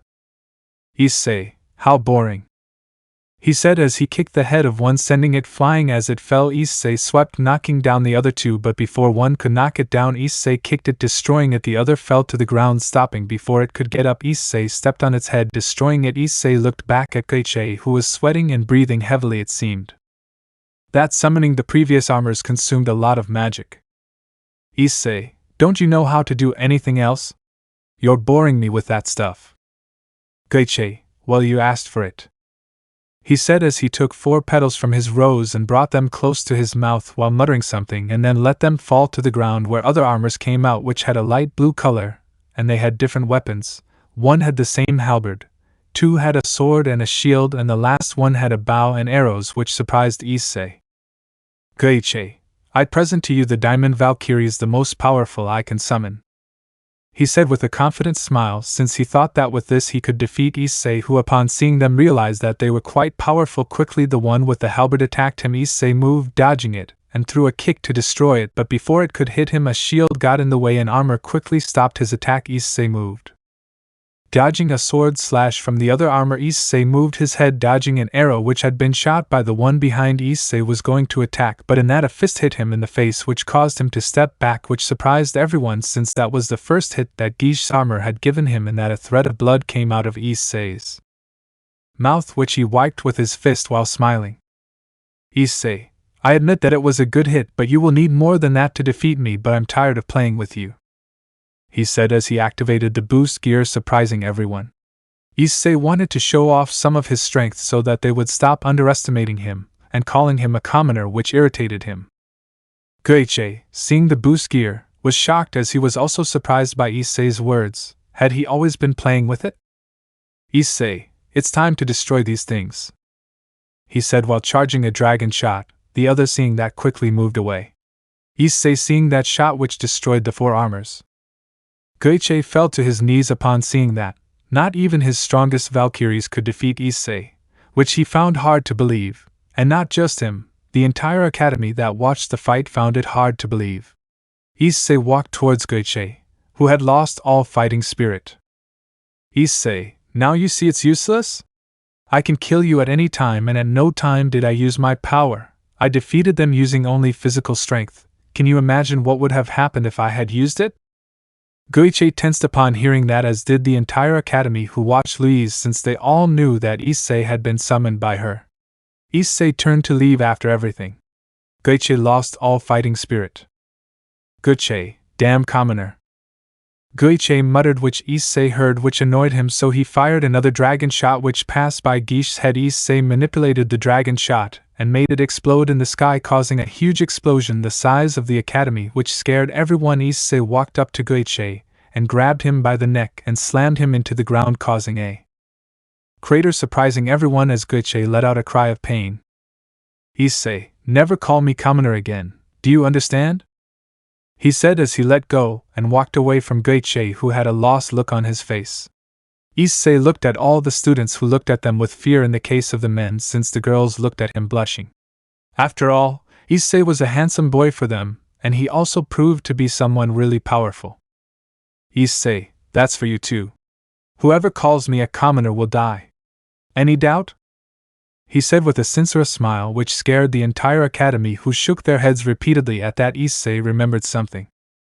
Issei, one more thing, anyone who dares to make fun of Louise will die, is that clear? Everyone who was bothering Louise tensed up now that she had someone strong protecting her. Would they dare to bother her? Louise, on the other hand, was surprised. She never expected Issei to say that, which caused her to blush. Issei walked towards her and put his arm around Louise's shoulders, which made her blush more. Issei walked next to Louise. Everyone got out of their way as they left, but then Issei stopped and turned his gaze back to Guiche, who was trying to get up from the ground. Issei, a piece of advice: never provoke a dragon, he said, leaving everyone in shock. Guiche was more than in shock. Before Issei got far enough away, he shouted, Issei, and even more if it's a celestial dragon like me.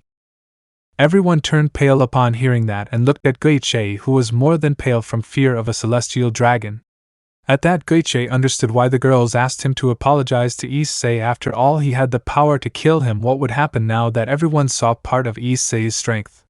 Besides knowing what he was, one thing was certain: things at the academy would never be the same as before. Chapter 4, Let's Go to Town. Issei left with Louise from the place since they had nothing else to do there. As soon as they left, Director Osmond arrived. Osmond, what's going on here? Don't you know that duels between nobles are forbidden? Guiche, Director Osmond, you have to do something. Louise's family member attacked me for no reason. Osmond was surprised when he heard that. Issei had attacked him.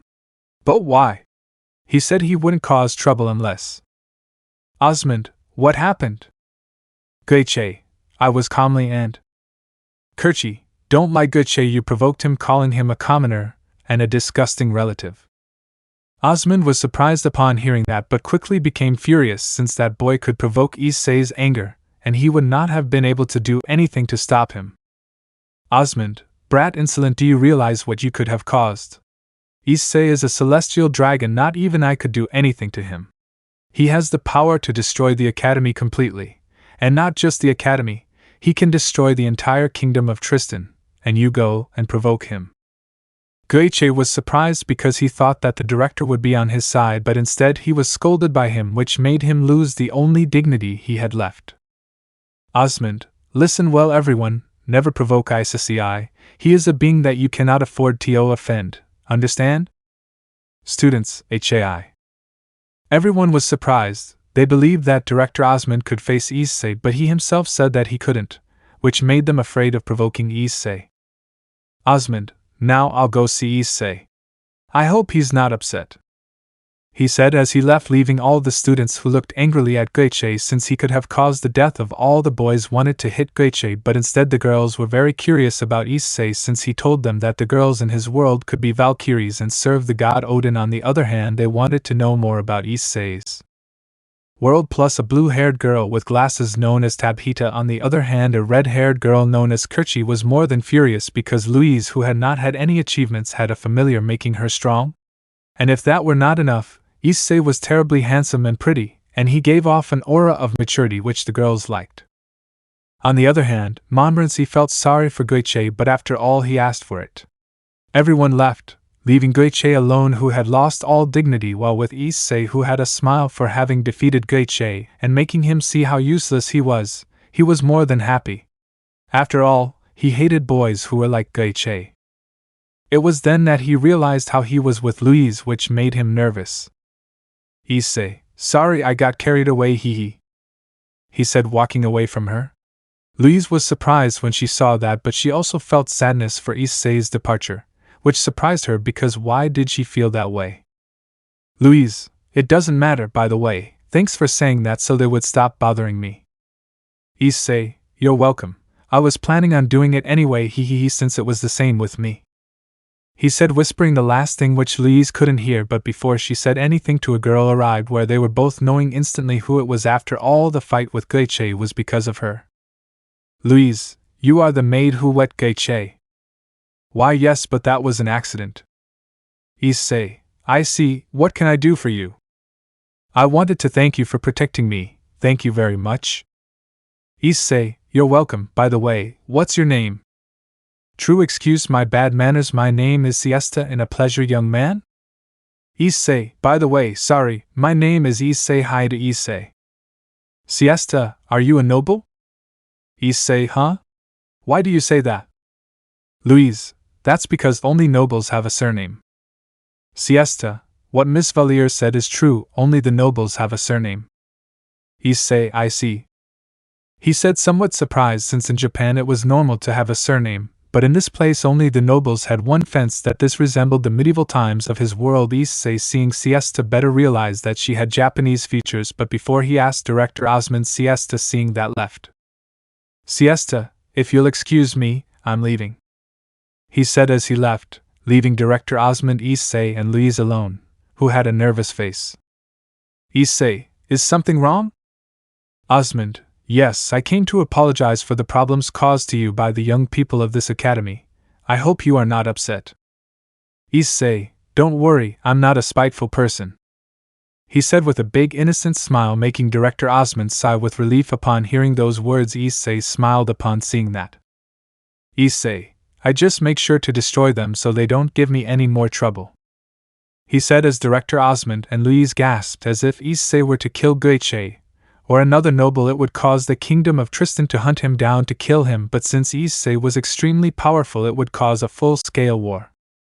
Osmond, Issei-sama, please don't do this, it could cause a war, he said with a respectful and extremely upset tone. After everything, the last thing he wanted was a war. Issei smiled internally when he saw that. Issei, a war? Sounds fun, I wonder if there's someone stronger than me?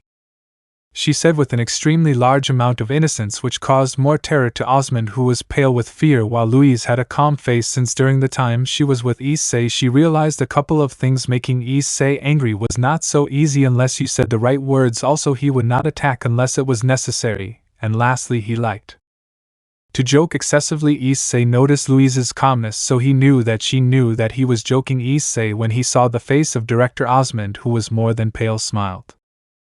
Issei, calm down, just kidding. After all, you don't want a war, but if you get too smart with me, there will be one. He said seriously as Director Osmond nodded and sighed, then seemed to remember something, so he looked at Louise.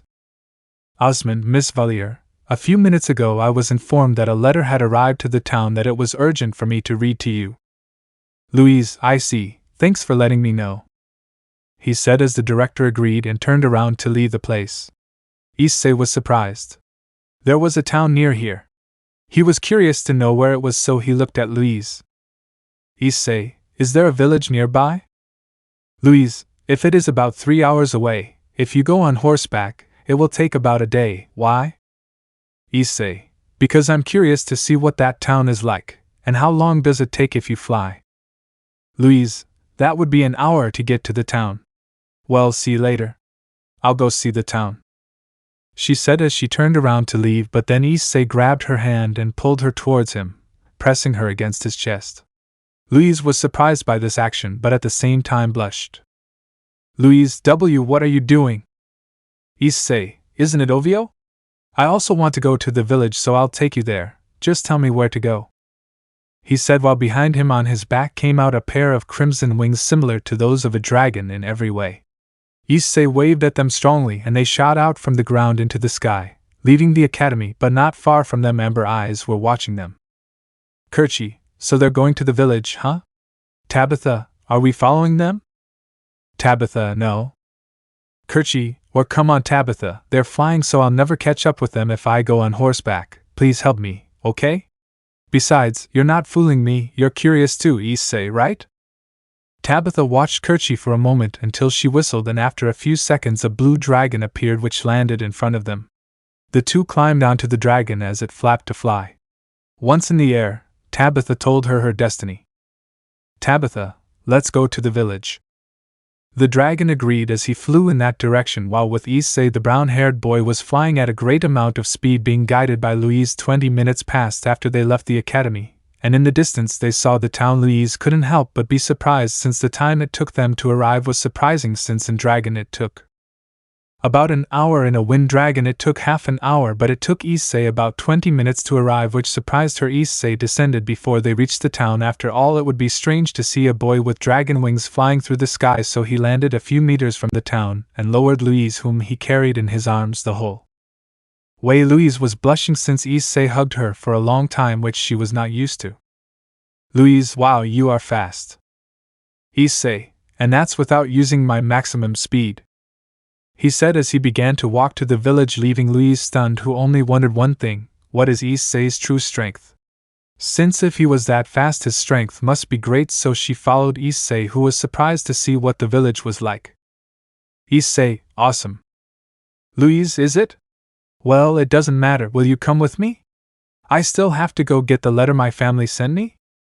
Issei, sure, he said as they both began to walk. Not long after, a dragon landed far from the entrance, in which two girls were coming, a red head and a blue head. Kerchi, where did they go?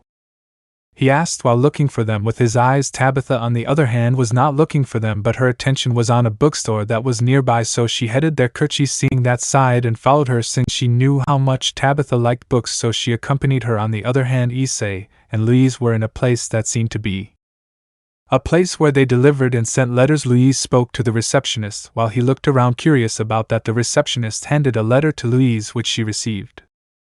Louise, ready? Issei, okay, are you going to read it? Louise, I won't read it later. Issei, well, is it okay if we walk around the town? I'm just curious to see what it's like. Louise, sure, let's go. They both left the building and went to see the surroundings of the town, since this place aroused Issei's curiosity.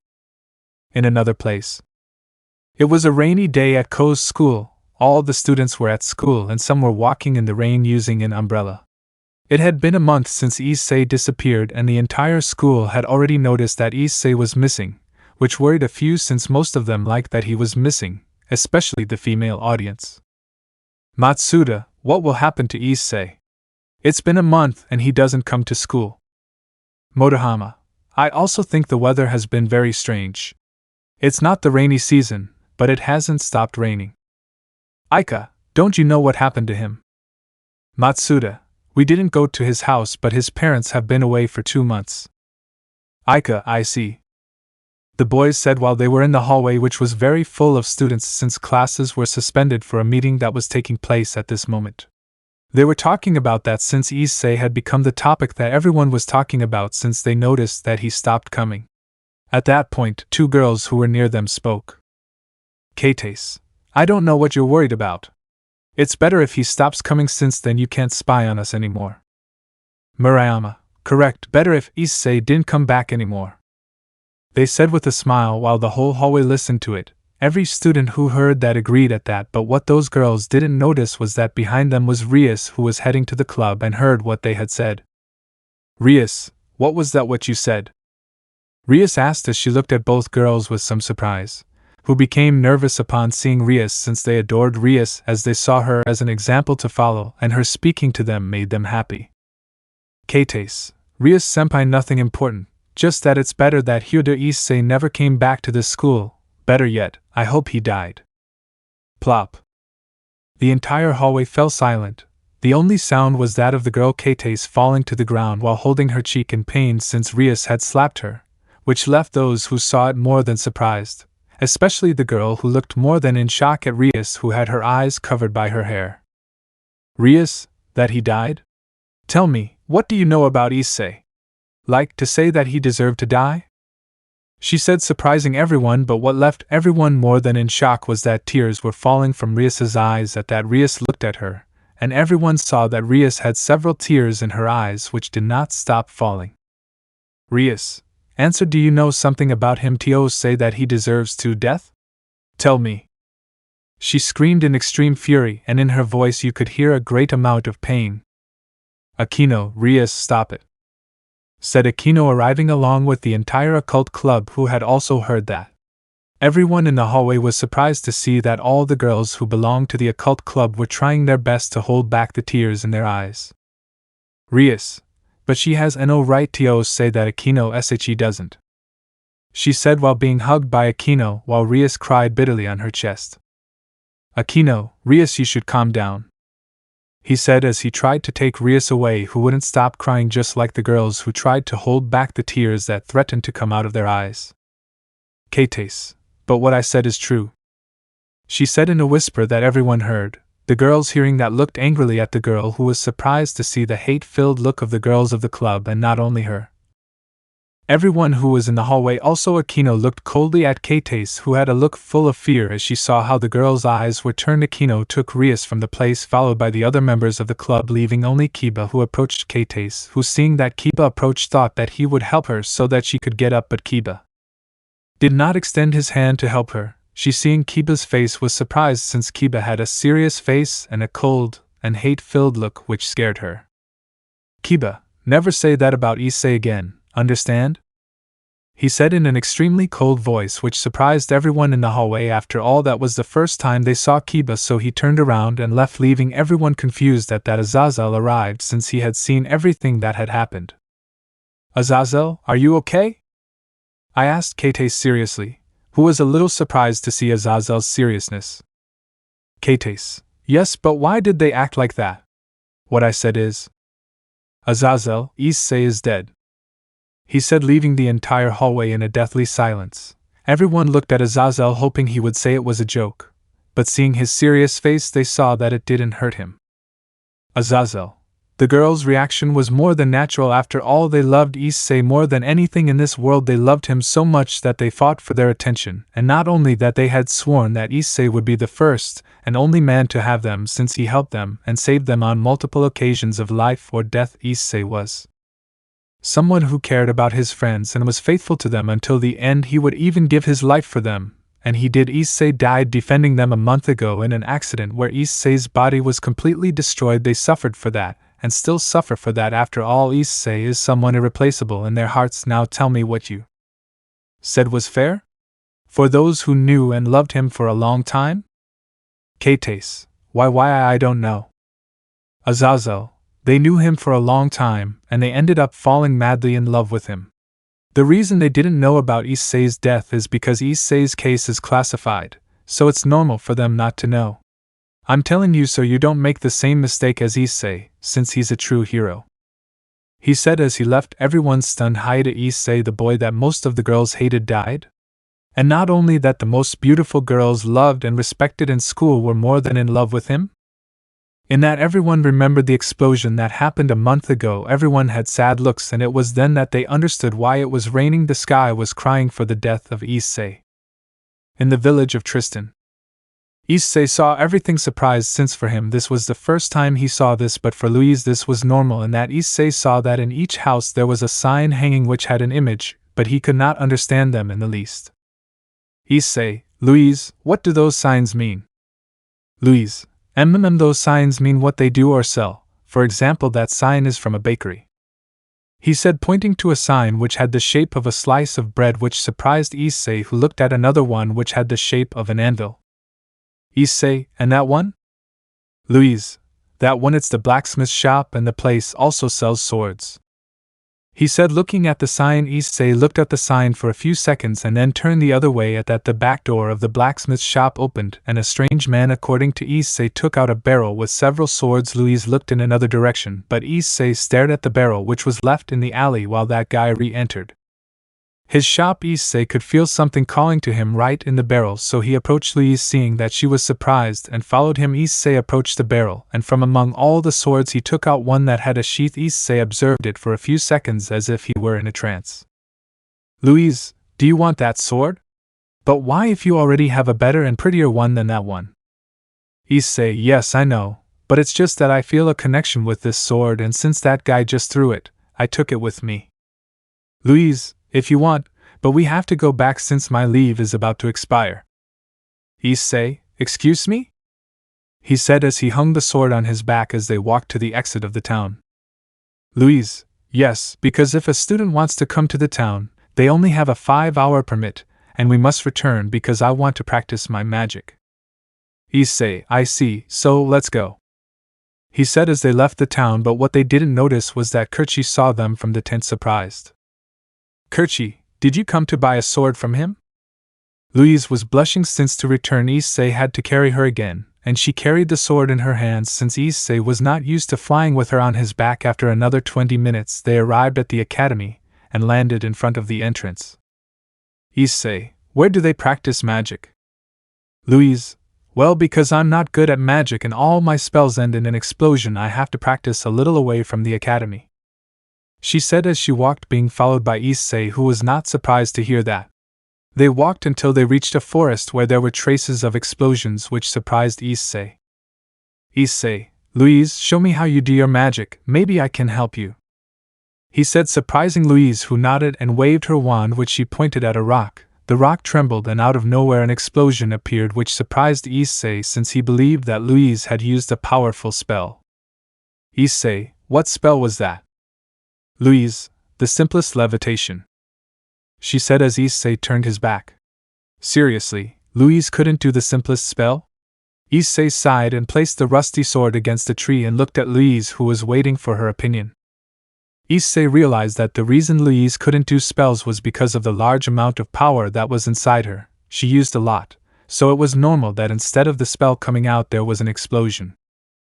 Issei, you use too much energy for your spells. You must learn to control it. Louise, and how do I do it? Issei, well, imagine a water tap. Louise, water key? Issei said he was wild when he saw that and remembered that this was a different world and it was not very advanced, so it was normal that he did not know it. So he had to find another way to explain it to him. Issei, now you imagine a big river, and in the middle of it you imagine that there are 2 walls that control the amount of water that flows, he said as Louise nodded and closed her eyes, imagining what Issei said as he stood behind Louise and took her arm, in which she held her wand and helped her point towards a rock. Louise knew she had to concentrate, so she let Issei guide her. Issei, well, imagine that in the river instead of water it is the current of your magic. Imagine that the 2 walls close a little, controlling the flow of your magic. Close it until a little of your energy passes little by little. Louise agreed and imagined what Issei said. Louise felt like her magic power was decreasing, so she concentrated better, leaving a little space for her energy to pass through. Issei, now do the spell. Louise, levitation. she said as the rock began to float in the air, which caused a smile in Issei, but it was erased when he saw that the rock began to tremble and in that the rock flew in his direction at an incredible speed, which left him more than surprised, so he pulled Louise towards him to prevent the rock from hitting her, but Issei tripped over a rock that was on the ground, pulling Louise along with him. Both fell to the ground, only that Louise was on top of Issei. Both looked at each other surprised since they were in a very compromising position. Louise, well, how did I do it? Issei, well, the rock floated to put off the ground before heading towards us. Louise, I think that was my fault. Issei, yes, I think so. They said while laughing, completely ignoring the position they were in. Hey, if you're going to do that, go to a room. A voice said behind them, which surprised them, and as quickly as they could they separated with a noticeable blush on their cheeks. Both, we weren't. They said, trying to excuse themselves before realizing that they were the only ones in the place, which surprised them since they had clearly heard a voice behind them. Issei, who was the one who spoke? Louise, I don't lose. Listen here next to the tree. The same voice said. Both of them looked in the direction the voice came from and were surprised to see that the voice they had heard came from the rusty sword. Issei, Louise, is it me or did the espada speak?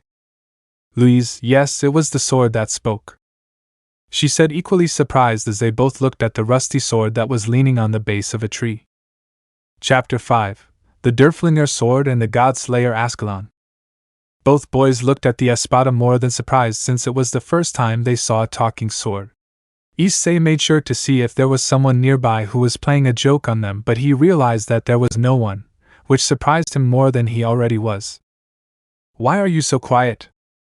Issei, how do you want us to be if it's the first time I see a sword that talks? Louise, I say the same thing, it's the first time I see a sword that talks. Really? I'm not surprised. Hey kid, what's your name? Issei, Hyoudou Issei, and you?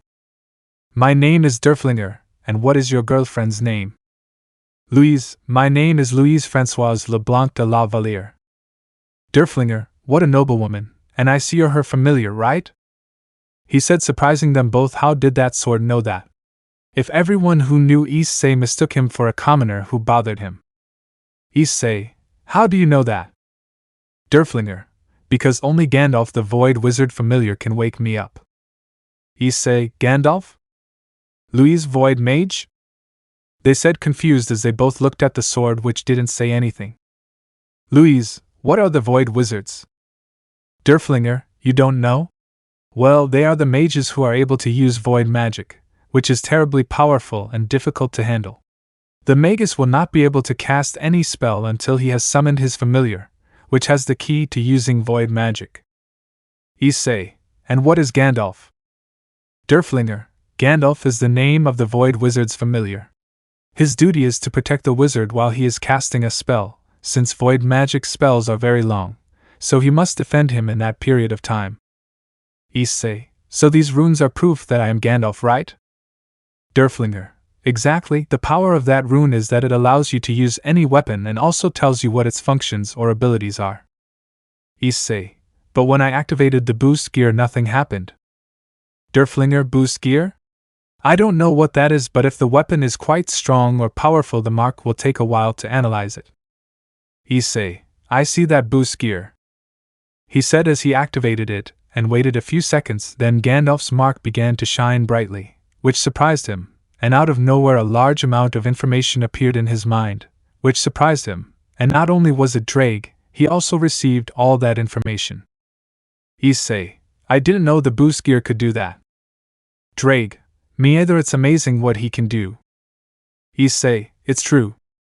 Derflinger, wait, your arm talked? That's impressive. Louise, hearing that, couldn't help but find it funny since he was a talking sword and she was surprised to see a talking arm, although she was also surprised.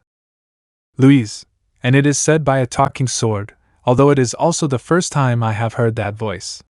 If I am not mistaken, it must be Drake, one of the two celestial dragons known as the Dragon of the Apocalypse. Drake, correct. Derflinger, wow, so you are powerful, it impresses me, and you Louise, right? Louise, yes. Derflinger, listen how that boy is your familiar and he has the runes of Gandalf that makes you a void user. Louise, so that's why I'm so bad at magic? Derflinger, if you here to use void magic, you must unlock it first. Once you do, you will be able to use all the elements, and you will be able to combine them to create a new one. He said, surprising Louise. Is she really a grid mage? But she must unlock void magic first. But how do you unlock it? Louise, and how do I unlock the void magic? Derflinger, I don't know, that guy Issei has the key, but in all my experience, the key always changes, or is it due to an action that they both do? I don't remember. Issei, like which ones? Derflinger, well, my last wielder was a girl, and the wizard who called or summoned her was a boy, a void user, and for the boy to be able to use her a long time passed. After a few years, they both fell in love and had hex, which was the key to using void magic if I remember correctly? He said while Issei and Louise blushed. Having hex? Really, that was the key? Louise was more than nervous. She was a virgin, and also her first time. She wanted it to be with the boy she loved, but would it be okay to lose her first time for power? Drake, you heard Issei, make me jump. Drake said in a funny way. After all, Issei was a growing teenager, so he had to get to experience that. Issei, wait, Derflinger, are you sure about that? Derflinger, let's say 9%? Issei, only 9%? Drake, you heard, buddy, less talk and more action. She said as Issei blushed and looked at Louise, who had a shy look. Issei tensed up upon seeing that, but instantly shook his head. Issei, wait, didn't you say that the key varies so we don't necessarily have to have proper hex? He screamed, a little upset, since the idea of having hex terrified him a little, not because he didn't want to, but because he was afraid of Rias' reaction when he returned and she found out that he was no longer a virgin, so he swallowed hard since he knew how terrifying Rias was when she got angry, and not only her. Akino would react the same way. Even the cute and shy Asia could be terrifying, and not to mention Zenobia or Kaneko. Derflinger remained silent. It would be an understatement to say that Issei was terrified at the thought of the girl's fury, but then Derflinger spoke. Derflinger, it's true, but it doesn't rule out that possibility. He said as Issei and Louise sighed in relief, as they barely knew each other to do that. Issei, now that I remember, didn't you say that you only woke up when Gandalf wielded you? Derflinger, yeah, so what? Issei, so you've been wielded by more than one Gandalf? Derflinger, correct. He said as Issei put on a thoughtful face. If he had been wielded by more than one Gandalf, he must know how to control void magic, since all the Gandalfs had the mission of protecting the wizard, so the sword must have been present when they trained. Issei, so you should know the basics to use void magic? Derflinger, yes, but she can't use it yet, so it's useless to tell her. Louise, so I won't be able to use magic until I unlock void magic? Derflinger, not necessarily, since if you manage to control your exaggerated magic reserves, you will be able to use magic of any element.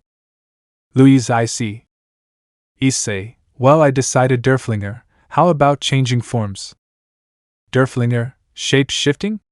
What do you mean? Issei, well, thanks to the mark of Gandalf, I discovered that the boost gear can show the true power of things. An example would be a bow. If one of the gems were mixed with the bow, it would change its shape and power, showing its true form and power, and if it's you, imagine what the result could be. Derflinger, that sounds interesting, but what is the failure rate? Issei, it's 1%. Derflinger, so I accept, because I also want to know how powerful I can become. Issei, good. He said as a gem appeared in the palm of the boost gear. Issei approached Derflinger and took it out of the sheath. Issei, ready? Derflinger, go ahead. He said as Issei hit the gem on the sword, and in that instant a light covered Derflinger. Issei and Louise had to close their eyes because of the glow, and when it ended there was no change in Derflinger. Issei, it didn't work? He said, surprised at that. A crack appeared on the sword, which left Issei more than surprised at that. The crack spread throughout the sword until it exploded, leaving a new sword in Issei's hand. Issei, seeing the new form of the sword, was surprised at that. The blade of the sword began to change, which surprised him as it took another form. Issei, seeing the new leaf, couldn't help but be surprised because the leaf had suddenly changed. At that, the leaf changed again, having another form, which surprised Issei, and that the leaf returned to its first form, which surprised him again. Even Louise, who was watching everything, Issei Derflinger? Issei asked, but Derflinger didn't answer, which worried him, but before he could ask again. Derflinger. Impressive, I didn't know this was my true form and power. I think it would have taken me ages to get to this point. Issei said with an extremely happy voice, seeing that nothing bad had happened to Derflinger. He sighed in relief, since he had tricked him, since the success rate was 1% and the failure rate was 99%, but the success rate also depended on how much power the user and the weapon were. Issei, why did your leaf change more than once? 3 times to be exact. Derflinger. That's why apparently I have 3 forms and each of them has a different ability. In the one I'm in now, I can absorb any attack and return it twice as strong. The second, I can control the elements and use them, and the last is a fusion of the first 2. I can absorb any attack and return it in addition to using the elements. Also, the leaf can stretch like a whip, plus the last form requires a large amount of energy and power to use it, but my strength will depend on my user. Issei was surprised when he heard that, and when he thought about it better, Derflinger wasn't on par with Ascalon.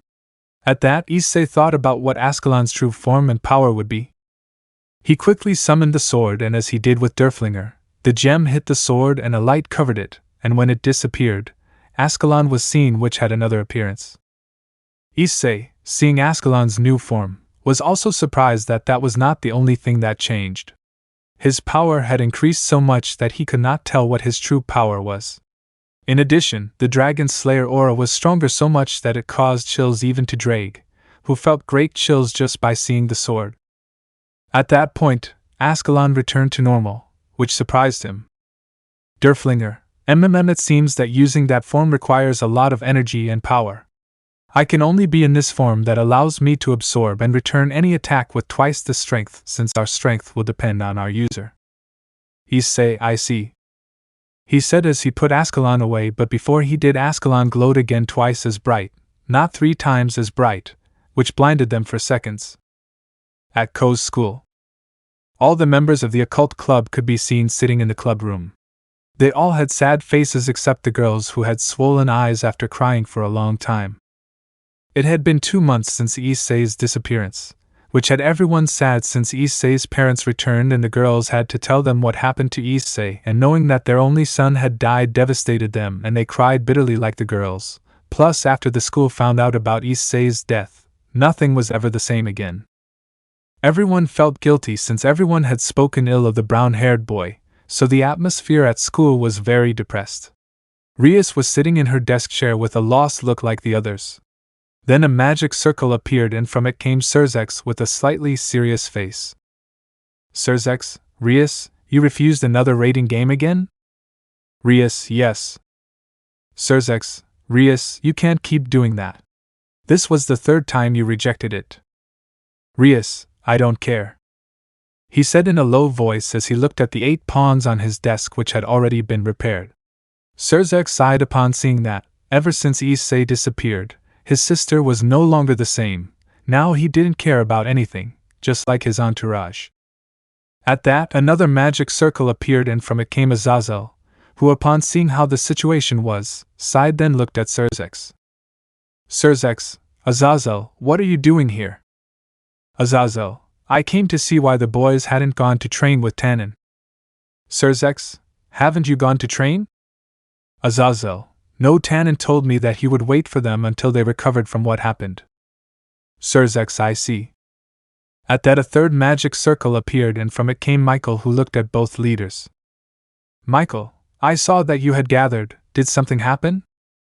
Sirzex, the usual, he said, looking at the Occult Club. Michael, seeing how the club was, he sighed and looked slightly behind his back, where there was a brunette with the same appearance as the girls, with swollen eyes and a lost look. Michael had the same problem with Irina, since she also I really liked the brunette. In that, Michael wrinkled his eyebrows a little, which caught the attention of the 2 leaders.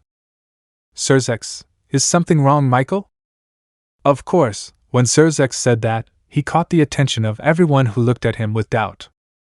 Michael, I feel a powerful energy that is familiar to me. Hearing that, they were surprised by a powerful energy. They didn't feel it. They concentrated, but they couldn't feel it, which confused them. Azazel, where does it come from? Michael, I don't know, but that energy looks familiar to me. he said as he closed his eyes to be able to concentrate better, and to be able to feel the energy better. Michael suddenly opened his eyes with a face almost in shock. He said, "Michael, Ascalon." Hearing that, everyone opened their eyes wide. Ascalon? That was a dragon sword slayer that was in Issei's possession, causing everyone to suddenly stand up and look at Michael with hope. "Rius, where does it come from?"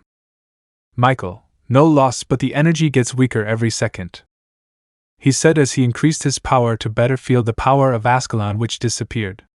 Michael, seeing that the energy had disappeared, put on an annoyed face. "Michael, the energy disappeared," he said while the girls put on a sad face, but at the same time they couldn't understand why Ascalon's energy suddenly appeared. The three leaders had thoughtful faces which made the girls impatient. "Rius, what does that mean?"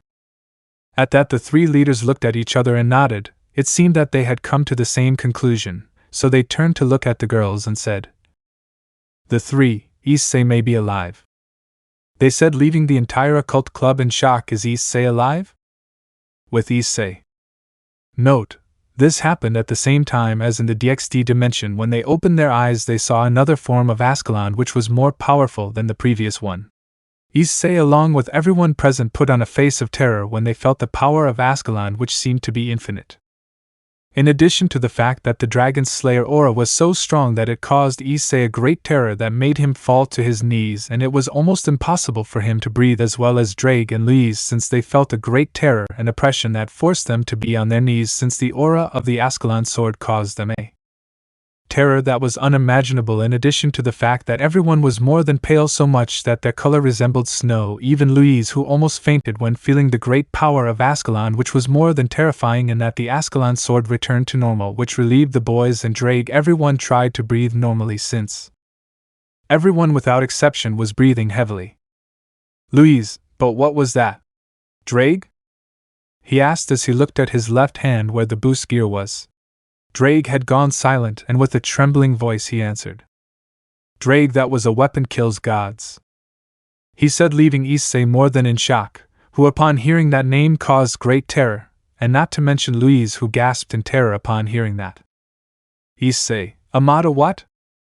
"Drake, a god killer weapon are weapons that are extremely impossible to find. In addition to the possibility of finding one is extremely nil. In addition to the power of a god killer surpasses the limits. And if by pure chance you were to find one, you would have great power in your hands, that is if you managed to control it, since it is a weapon that is extremely impossible to control. In addition to the god killer, it chooses if you are worthy of using it, and if you are not, it will destroy you in that instant along with everything around it. Which brings me to the next question," he said in a serious voice, which left Issei and Louise more than surprised, who were more than pale when they heard Drake's explanation.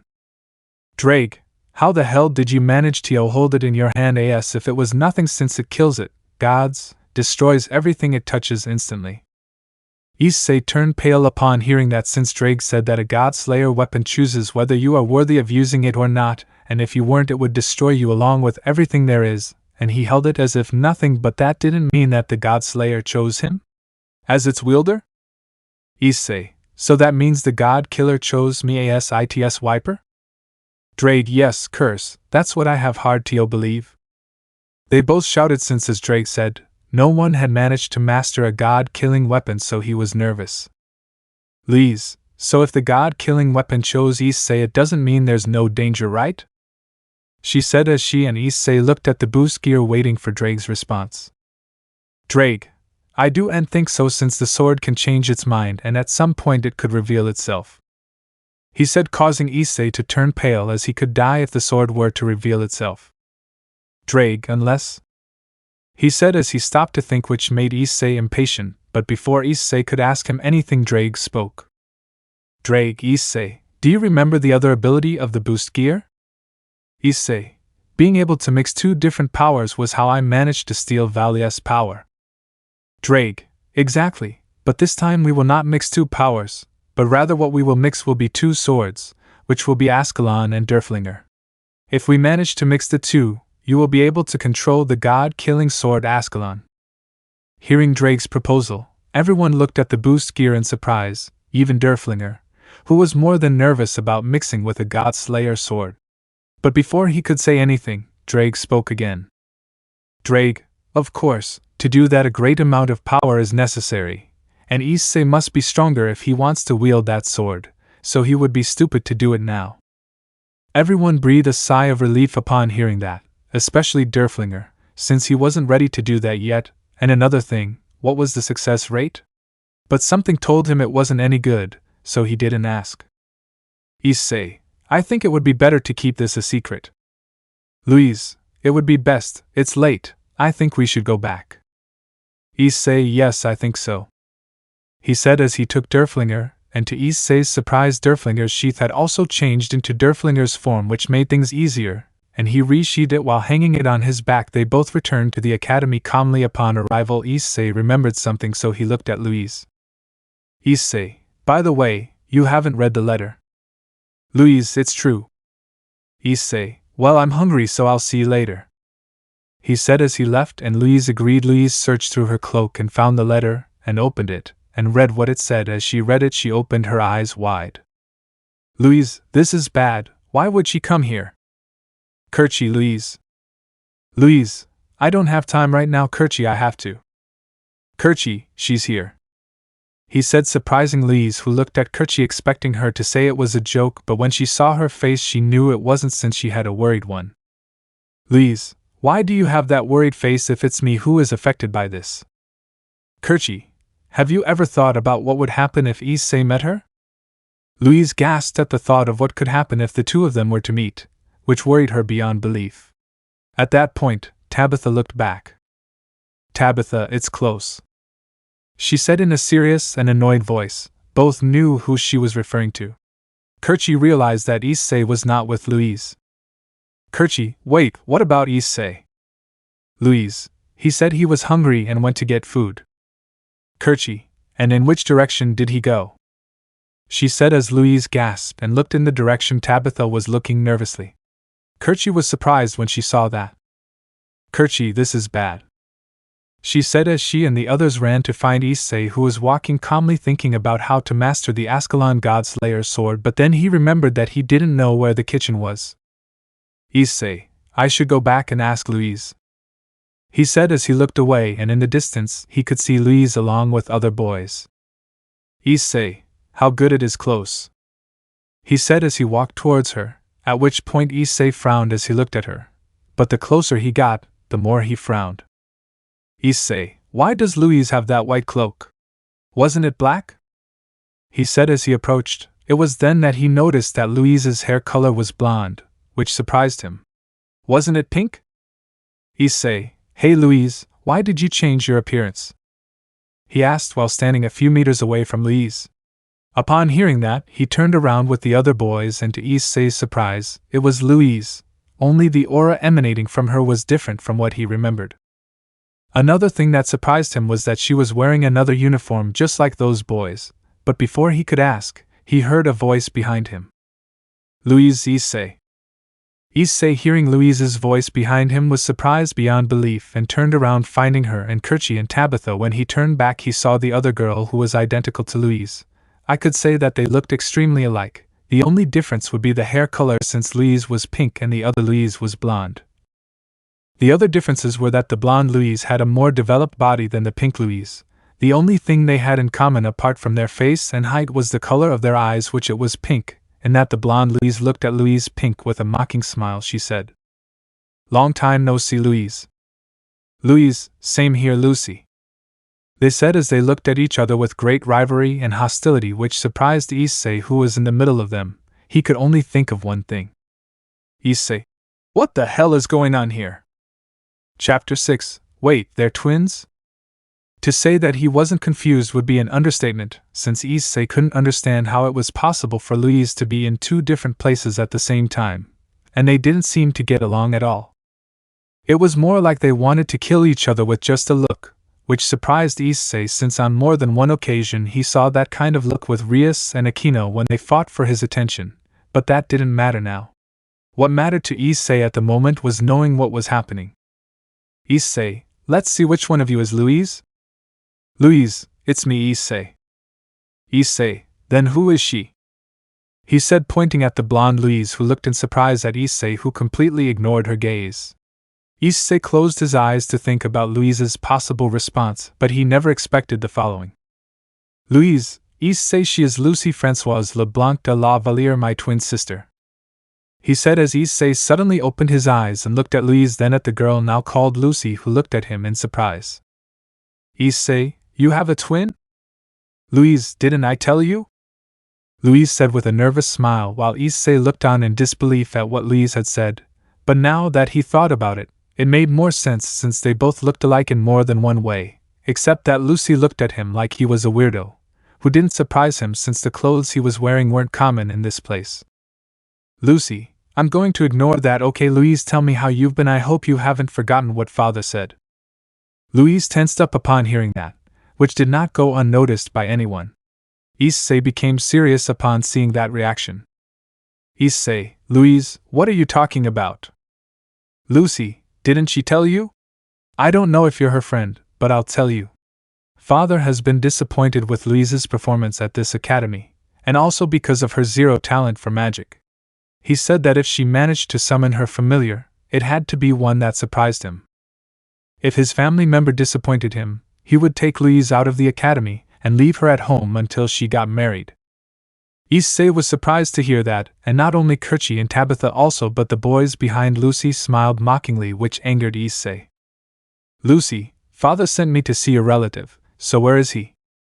He said, which tensed Louise and looked at Issei discreetly. She couldn't say that she had summoned Issei, who is a celestial dragon, since if her father found out, he would try to use Issei to get more power in politics, which she didn't like, and Issei wouldn't like it at all. But before she spoke, Issei did it.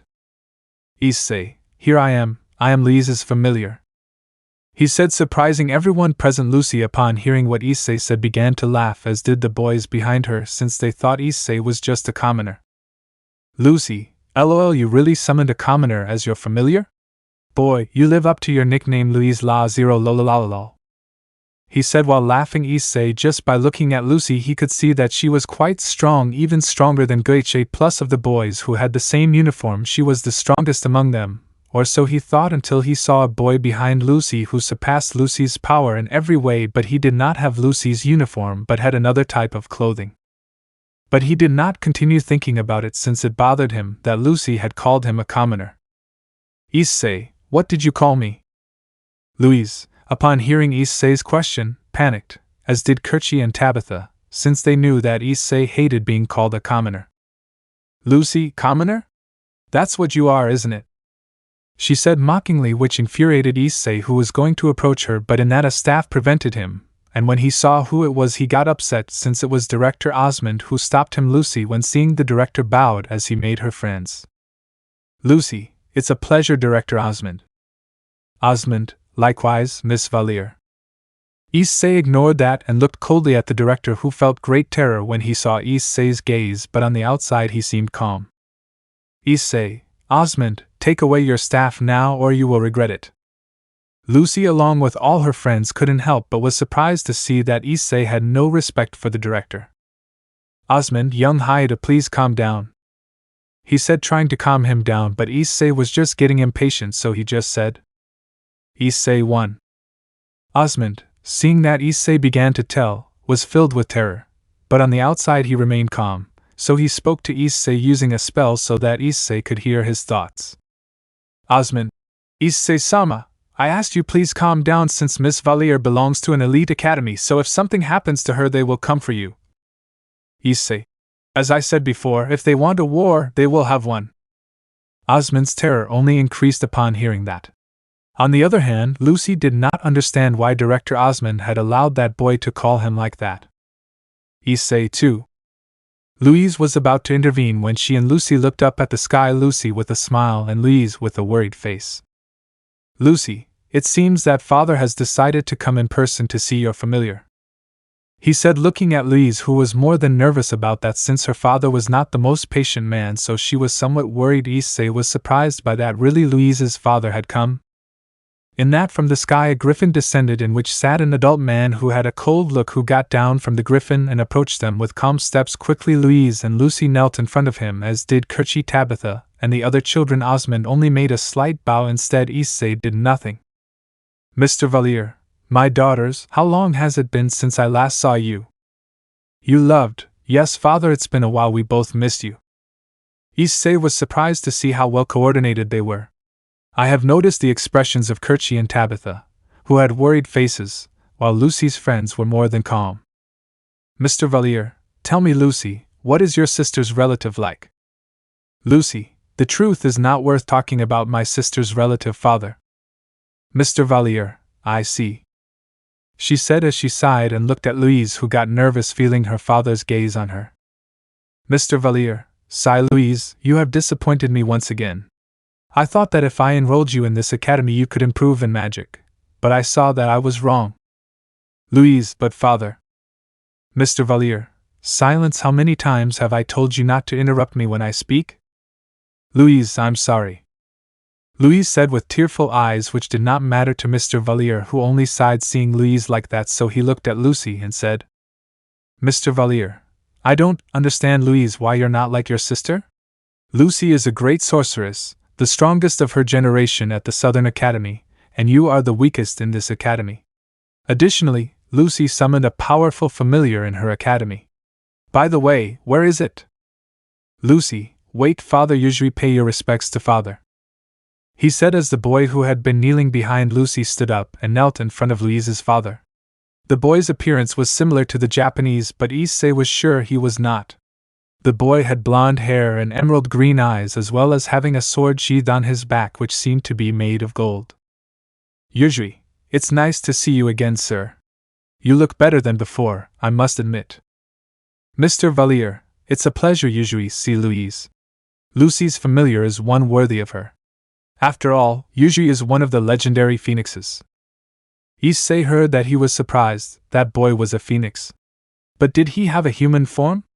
Could he be a phoenix? No, Issei quickly realized that that boy did not have the aura of a demon, so he discarded the idea. Then he must be one of the legendary phoenixes. Issei thought in surprise, but at the same time he was annoyed since he hated the phoenixes because of Razor. Well, although Ravel was the exception, Louise looked at the ground helplessly while Lucy looked at Louise with a mocking smile. Issei, just seeing that, realized that Lucy was the spoiled daughter while Louise was not. She, for saying it was a great shame for her family, so Issei began to get angry since they were wrong with her, since he knew Louise's true potential. But at that Mr. Valier spoke again. Mr. Valier, Osmond, do you want to prepare my daughter's papers? I'm going to take her home today. Louise, father, no, he said, trying to stop his father, who only looked angrily at Louise and responded with anger, and with some contempt in his words, which Issei noticed. Mr. Valier, silence, Louise, you've had your chance and you've wasted it, so you're coming home with me today, understood? Louise, hey, she said helplessly, as she knew she couldn't defy her father, who was more than upset. Lucy just smiled at that. Mr. Valier quickly looked at Director Osmond, who had a sad face as he saw Louise's future. Mr. Valier, Osmond, I hope this doesn't bother you. Osmond, don't worry, I'll prepare Miss Valier's papers, she said with a sad look. Instead, Lucy had a smile of victory, and Louise had a discouraged face. Issei, seeing that side it was official, Issei was furious. Issei, Osmond, if you move, I'll blow the academy to pieces. Osmond, upon hearing that, stiffened and gasped in terror at the thought of that. He looked at Issei only to see that Issei had a furious face which made him pale with fear, as did Louise, Kerchi, and Tabitha, who looked at Issei more than surprised, while the others looked at him as if he were crazy. You damn commoner, who do you think you are to say that? Said one of Lucy's friends. Issei just ignored him and walked towards Louise and took her by the waist and hugged her. Of course, that action left everyone in shock, even Louise's father, who did not expect that, so he put on a stern face and with a cold voice said, Mr. Valier, you commoner of filth, who do you think you are to do and say that? He said with great anger hidden in his words that Issei noticed, but he didn't care. He knew that Louise's father only wanted the best for her, but he let his pride and his great status control him, so Issei planned to teach him a lesson. Issei, who am I? He will let this filthy commoner introduce himself," he said as Louise looked more than surprised at Issei. Was Issei really going to say what he was? Issei stepped back to Louise to protect her since he had promised to lend her his strength when she needed it, and this was a moment where Louise needed it, but before he could speak someone interrupted him. "Wow, I hope I'm not interrupting something important." A female voice said that stole everyone's attention, including Issei's, who looked at a woman who had black hair and green eyes, D-cup breasts, as well as shapely legs and a butt that made men who looked at her drool, and she was wearing a white robe that showed off her figure. Everyone present looked at her more than surprised, except Issei, who didn't know her in the least, but had to admit that the woman was quite beautiful since she appeared to be 25 years old. "Issei, hey Louise, who is she?" Issei asked without any respect, which surprised everyone, including the woman, who looked at Issei in shock, but the woman quickly came out of her state of shock and looked at Issei very carefully, looking at him from head to toe and then smiling in a deceptive way. "May I ask who you are?" "Issei, you can, but I refuse to give my name to someone who hasn't given theirs." He said it disrespectfully, which surprised everyone, but that didn't bother the woman in the least. Instead, her smile grew even more when she heard that. My apologies, my name is Seals Tris Re-Leary, the director of the Southern Magic Academy where the elite mages are trained. Tell me what your name is, commoner," he said proudly as he waited for Issei's surprise upon learning his status, but Issei cleaned his ear without giving a damn about it, so he simply said, "Issei, should I be surprised by that? Since I don't even respect Osmond for being the director of this academy, I'll respect you too," he said, leaving everyone more than surprised except Osmond, who only sighed since he thought that Issei at least had a little respect for him, but when he saw that he could not, he could only sigh. "Issei, although you told me your name, so I must say mine was called Issei, Hyoudou Issei to be exact, and I also forgot to say that I am Louise's familiar, and something I hate more than anything is being called commoner," he said, looking at the woman known as Seals, who was surprised to see that Issei was a familiar just like Louise's father, but at that Seals' smile increased to one that hid perverted intentions. In Coast City. After the leaders said that the girls' spirits improved since although they were not sure that Issei was alive, but still the girls could feel that Issei was alive and that at some point they would see him again, so they focused on their training with Tannen, who was surprised to see that the girls' spirits improved just by saying that Issei could be alive.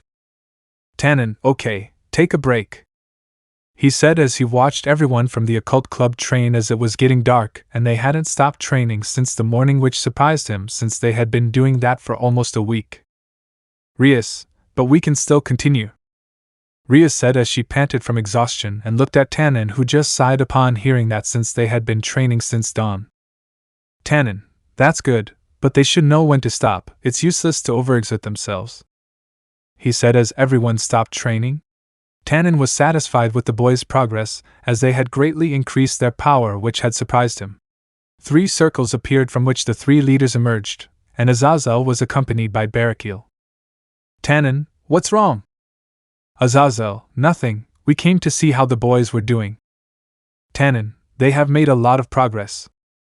"Sirzex, I see, that's good, Michael. I appreciate it. If you hadn't been there when Ascalon's energy appeared, we wouldn't have noticed." "Michael, it's nothing. So far we've tried to find the source of Ascalon's power, but we haven't had any luck." "Azazel, I see. In a few months the bracelets that will allow us to enter the gap and be able to search for Issei better will be ready." "Sirzex, I hope so, Azazel, since I don't want to see my sister in the state she was in before."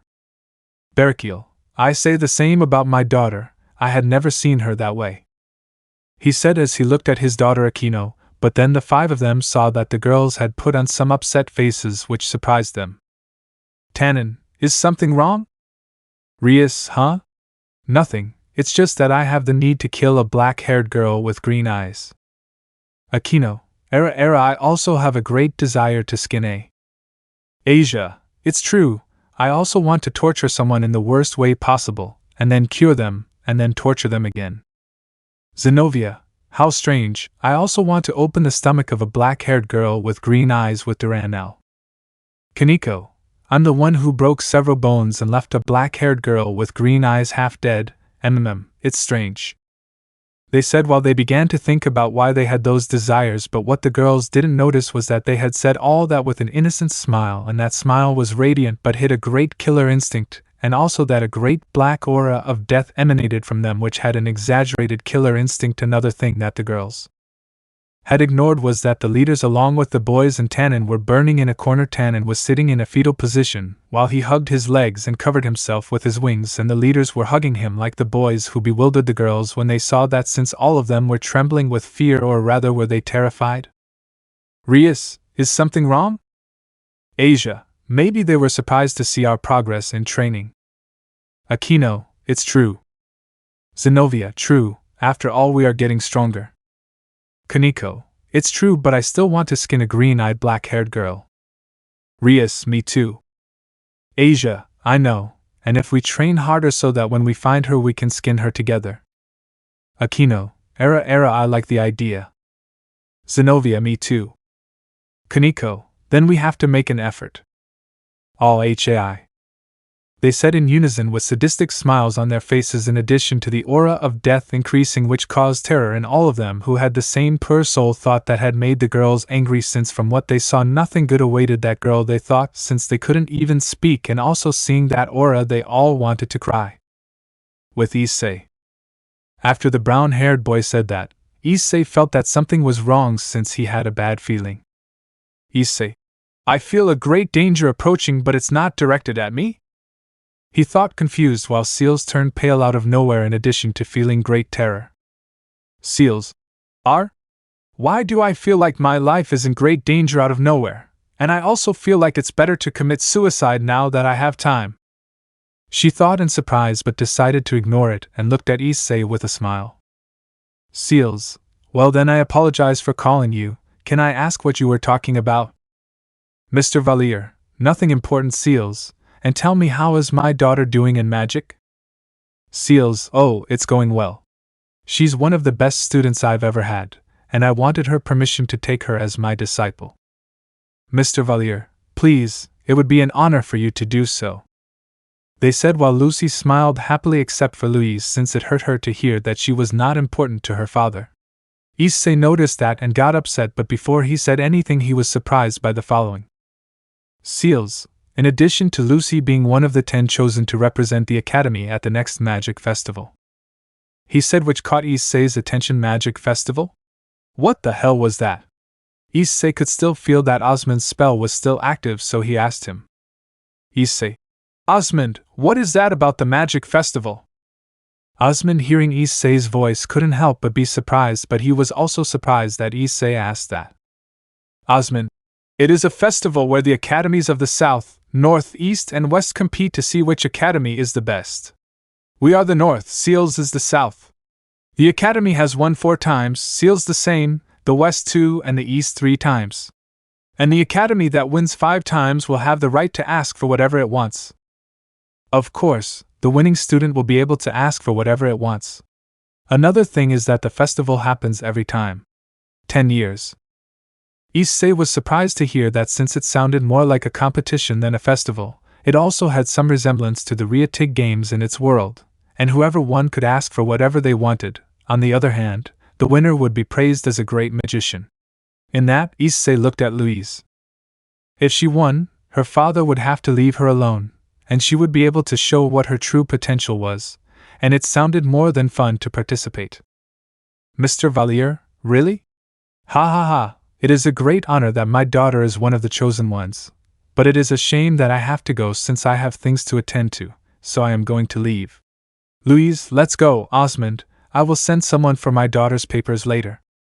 She said as she headed towards the griffin, just like Louise, but before she took another step she was stopped by Issei, who took her hand and pulled her towards him. Issei, you stay here, he said, surprising everyone but Mr. Valier, who was bothering him because of Issei's interruptions. But before he said anything, Issei spoke. Issei, Mr. Valier, how about we make a bet? He said, surprising everyone but Mr. Valier, who looked at Issei seriously, although he had to admit he was curious to know Issei's bet. Mr. Valier, what are you talking about? Issei, Vera Louise wants to stay at the academy, and you want to take her home. How about we settle it in a fight? he said, surprising everyone. Issei wanted to fight against Louise's father? Mr. Valier, do you want to fight against me? Issei, of course not, because if I kill him, Louise would be angry with me. What I mean is that Louise and Lucy face each other at the Magic Festival, he said, leaving everyone more than in shock at a confrontation between the two sisters. Louise looked at Issei as if he had gone crazy, as well as Kerchi and Tabitha. Even Osmond was more than surprised. Issei, if Louise wins, you will not be able to force her to do anything she does not want, and no one in your family will be able to say otherwise. And if Lucy wins, Louise will go with you to your house, and I will obey everything Lucy orders me to do. Also, you don't always have a dragon as a servant, he said, surprising Lucy and Mr. Valier beyond measure, since if Issei is a dragon, it was something favorable, since dragons that could use a human form were very rare, in addition to the fact that Issei offered his loyalty if Lucy wins, which surprised Louise and Kerchi Tabitha, since Issei was risking his loyalty on this. Issei, well, what does it say? Mr. Valier, I must admit that you have the nerve to ask me that, but I accept your bet. Issei, good. Mr. Valier, then we'll see each other in a month. Issei, huh? Seals, don't tell me you didn't know the festival is in a month? Issei, and don't you know that asking something that is obvious is stupid? She said, while Seals put on an annoyed face. A month, thought Issei. He thought that the festival would be in a few months, not that it would be so soon, since a month was not enough for Louise to learn to control her great magic power unless she finds a way to break the seal of void magic. Issei, okay, we'll see each other in a month. Mr. Valier, Louise, for the moment you can stay at the academy. I will return in a month for the festival, and I hope you do not disappoint me, he said as he got on the griffin and left. Everyone looked at him until Louise's father disappeared in the distance. Then Lucy looked at Louise. Lucy, I hope you're ready to lose. Louise. Louise, we'll see when the time comes. Lucy, well, we are going to stay for a week. I hope your family knows some tricks for the family demonstration that will be in 4 days. I hope it is a great show, he said as he left with all his friends and familiar. Seals looked at Issei for the last time and left, leaving only Kerchi, Tabitha, Louise, and Osmond, who looked at Issei. Louise, what were you thinking when you told my father about that bet? Don't you know how strong Lucy is? Issei, yes, that's why I say that you will be able to defeat her, since we have an ace up our sleeve, right? He said with a deceptive smile that puzzled Kerchi, Tabitha, and Director Osmond, except for Louise, who understood that Issei would look for a way to break the seal of the void magic at all costs.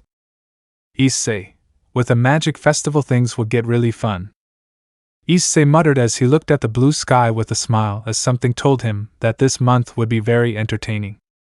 Chapter 7. Looking for the 10 participants.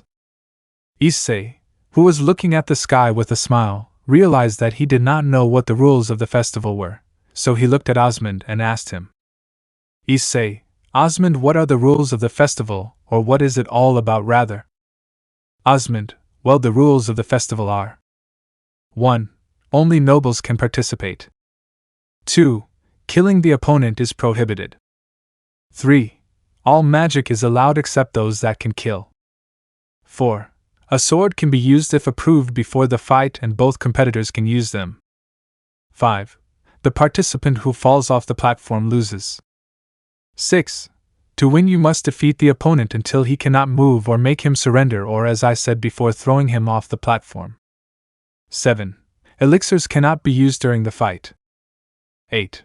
Relatives can fight if both wizards agree that they join the fight. He said while Issei thought about the rules that Osmond had said. Only the first one was a problem, since he was not a noble, therefore he could not fight unless Louise and his opponent agree, in addition to the fact that swords can be used. What using Derflinger is allowed, but if they find out that the opponent is carrying a sword, the other can also carry one. Osmond, tell me, young Hyoudou, now that you made that bet, Miss Valier must participate, so I must look for the other 9 who are going to participate. Issei, first, it's true Louise is going to participate no matter what. Second, Kerchi and Tabitha too. Third, I will choose who is going to participate, because if you do, you will choose only seniors, which is stupid, since just by looking at them I can tell that they are extremely weak, and most are linear magicians, while Kerchi and Tabitha are triangular magicians. he said, surprising everyone but Kerchi and Tabitha since they never said what kind of magician they were. Kerchi, how did you know we were triangle wizards? Issei, when I saw them for the first time I saw that there were 3 energies inside them that had characteristics of being able to control an element, so I assumed that they could control 3. Also when I asked Louise how they defined the strength of a magician, and she told me that by the elements that he could control. In addition to that I realized that the linear types are very common. Only a few are of the triangular type. Osmond, so you must know who the grid wizards are, right? Issei, if at this moment there are only 3 square magicians in this academy, one of them is Lucy and the other is Louise, well, I don't know the other one. He said, surprising the 3 of them. Louise was a square mage? Like Lucy? Plus the girls knew who the 3rd one was. Issei, being twins it is natural that both are quadricular mages since as they grew in the same womb both must have the same power. Kerchi, so Lucy and Louise are on a pair? Issei, yes and no are on par with being square magicians. If Lucy has more talent for magic than Louise, no, Lucy surpasses Louise. No, since she has a hidden power, so Louise is superior so far.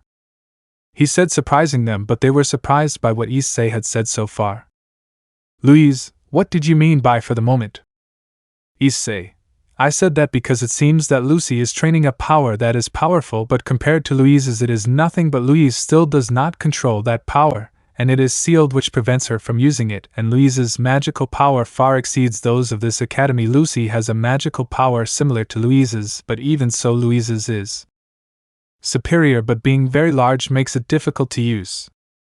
Osmond, I see that explains all the explosions, but even if you choose the wizards not all of them are very strong even if they are triangle wizards. Issei, there is no problem with that since I will help you train and improve your spells as well as instruct you in something else that will give you an advantage in the fight. Osmond, I see, well I'm leaving, I have to prepare everything for the family demonstration. He said as he left, which made Issei remember what was that about the familiar demonstration. Issei, what is the familiar demonstration? Louise, every year when the 2nd graders summon their relative, a contest is held where all the relatives do an act. Issei, I see it's like a talent contest. Kerchi, I did something and tell me. Issei, do you plan to participate in the demonstration of the familiars?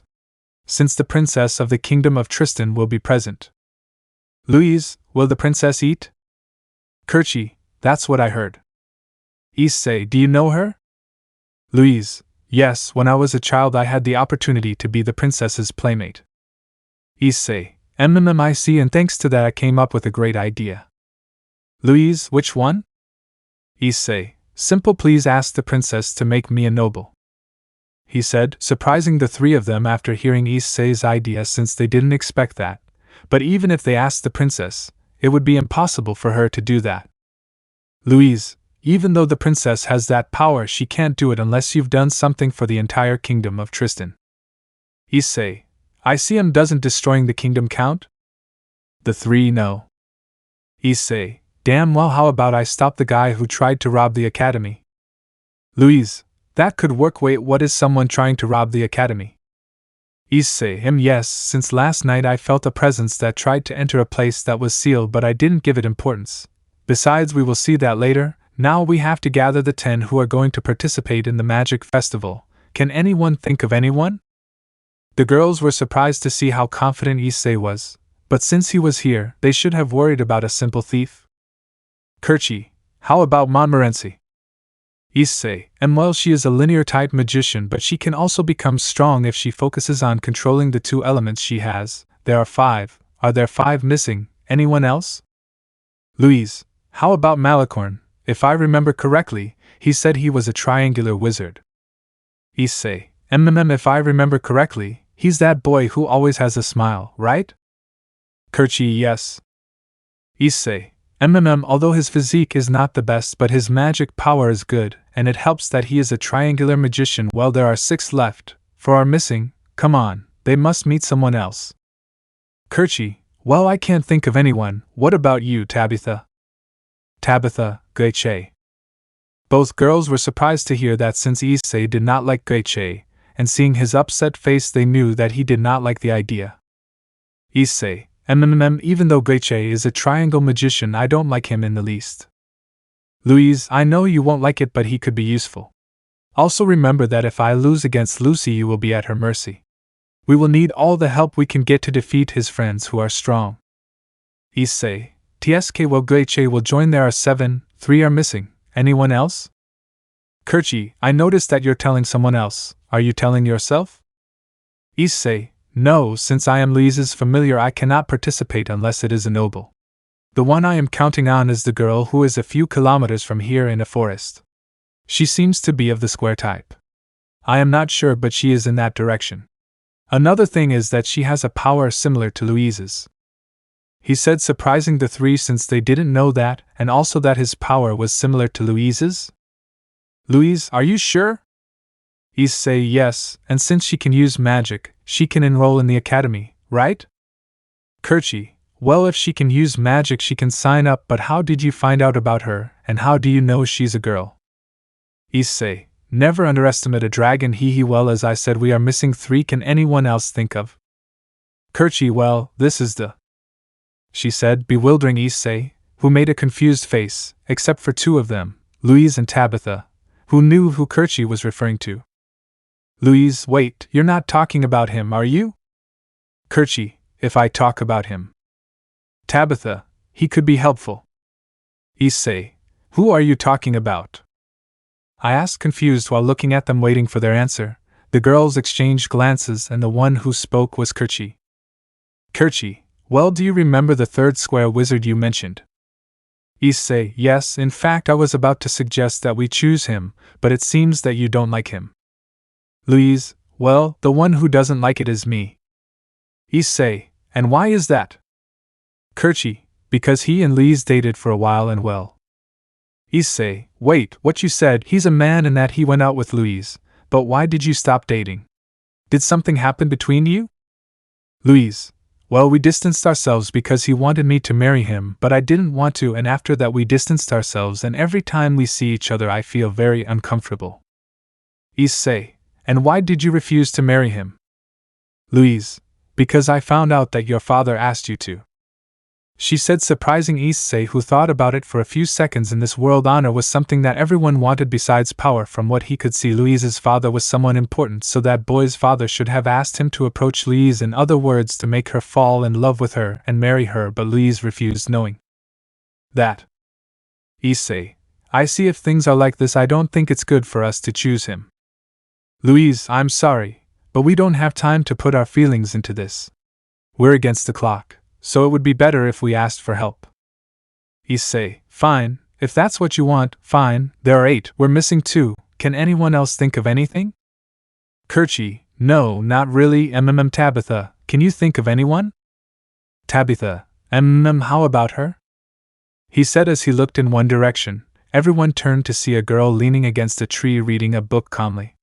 Issei was surprised when he saw her, but instead Louise and Courtyard put on nervous faces. Louise, are you crazy? Really?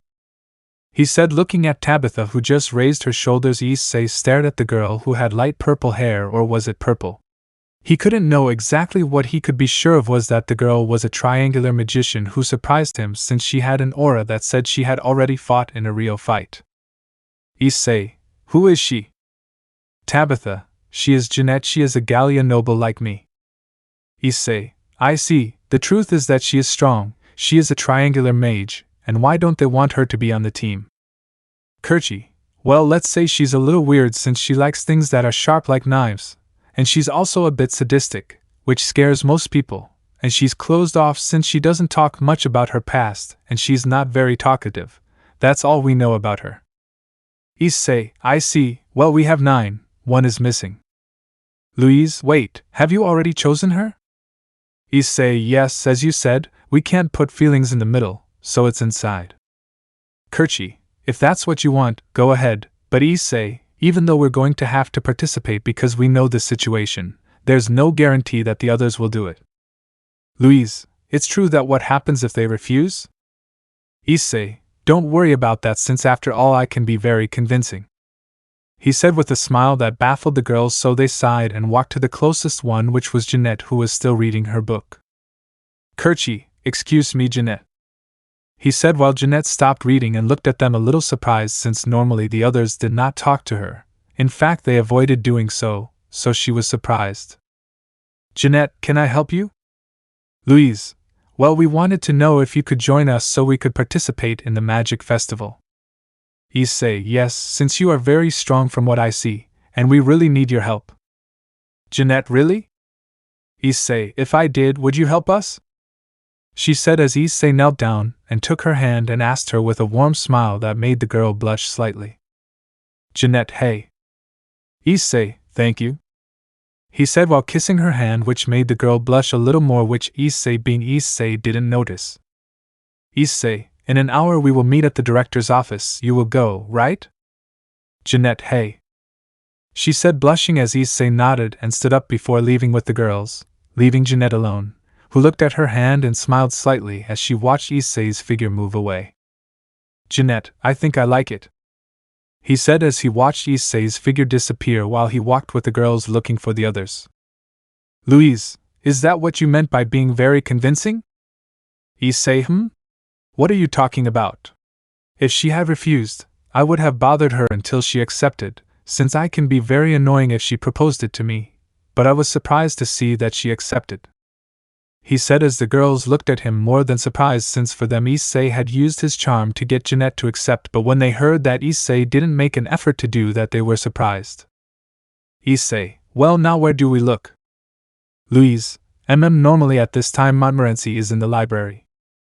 Issei, well done, he said as they began to walk towards the library while being watched from one of the towers by a blonde with pink eyes who was accompanied by several boys. And what do you think of them? Lucy, I don't know, it's just obvious that they are going to recruit strong wizards, but I thought they would look for the seniors, but I never thought they would look for a second year. What is your opinion, Valerie? He said, looking at the girl who had asked him before, who had green hair and blue eyes, as well as having a body like Montmorency's. She was a triangular mage. Valerie, I don't know, but I'm worried that your sister looked confident when you told her that. Lucy, yes, I was also surprised, he said as he looked at the others who were sitting quietly in armchairs. Lucy, I see you very calm.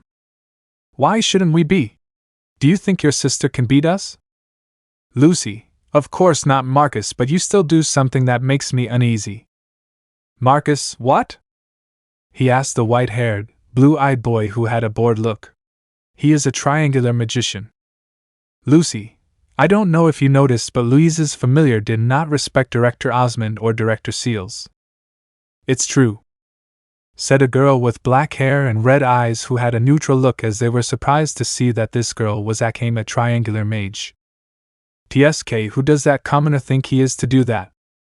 Said the boy who had yelled at Issei, being ignored by him. That boy was Angus, a linear mage. Akame, I don't know, but think about it, Angus. Director Osmond wasn't upset that he spoke to him that way.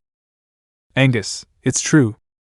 I'm also worried about what he said, said a boy with blue hair and yellow eyes. His name is Zet, a triangular magician, almost square. Lucy, which of all? Zet, that. If I don't respect Osmond, who is the director of the academy, I'll have to respect you.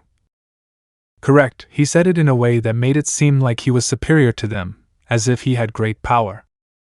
A blonde girl with red eyes said her name was Rosalie, a triangular mage. Everyone looked at her and nodded, since they had also noticed that. I think the same as Rosalie, that commoner doesn't give me a good feeling, said a redhead with yellow eyes who had a serious face. His name was Occult, a triangular wizard. Angus, you too, Occult? Occult, if after all there is something that surprised me. That? An orange-haired girl with green eyes asked, her name Misty, a triangular magician. Occult, when that commoner told Director Osmond, "If you move, I will blow the academy to pieces." At that moment Director Osmond put on a face of terror, in addition to those two and your sister. Misty, it's true, it looked like Director Osmond was afraid of him. Lucy, is that true? What do you think, Yuzhui? After all, you are also a noble thanks to my father, and you are one of those who will compete in the festival? He said, looking at his familiar who had a thoughtful face since they got there. Yuzhui, I don't know, when I saw him for the first time I saw that he was a simple human, but when he got angry because of what Mr. Valier said he didn't release any power, but I saw something that left me more than surprised. Lucy, what thing? Usually, that boy had an aura that told me that he had fought on more than one occasion and that he faced death on several occasions. That is what I felt in his aura, but when I looked into his eyes I saw that inside him there was a being of immense power. So something tells me that underestimating him would be a death sentence. She said, surprising everyone in the room, since usually was her trump card since he was a legendary phoenix, but that commoner had given her that feeling worried them. At that point the door opened and Seals entered with a more than worried face. Zet, is something wrong, Director?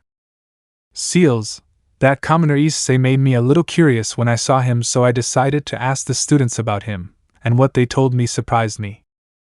Rosali, what? Seals, Lucy, the familiar of your cursed twin sister Louise, is an extremely powerful being that even Yuzui could not defeat. He said, surprising his students, who were more than surprised to hear that, being that not even Yuzui could defeat. Lucy, but why if it's just a dragon?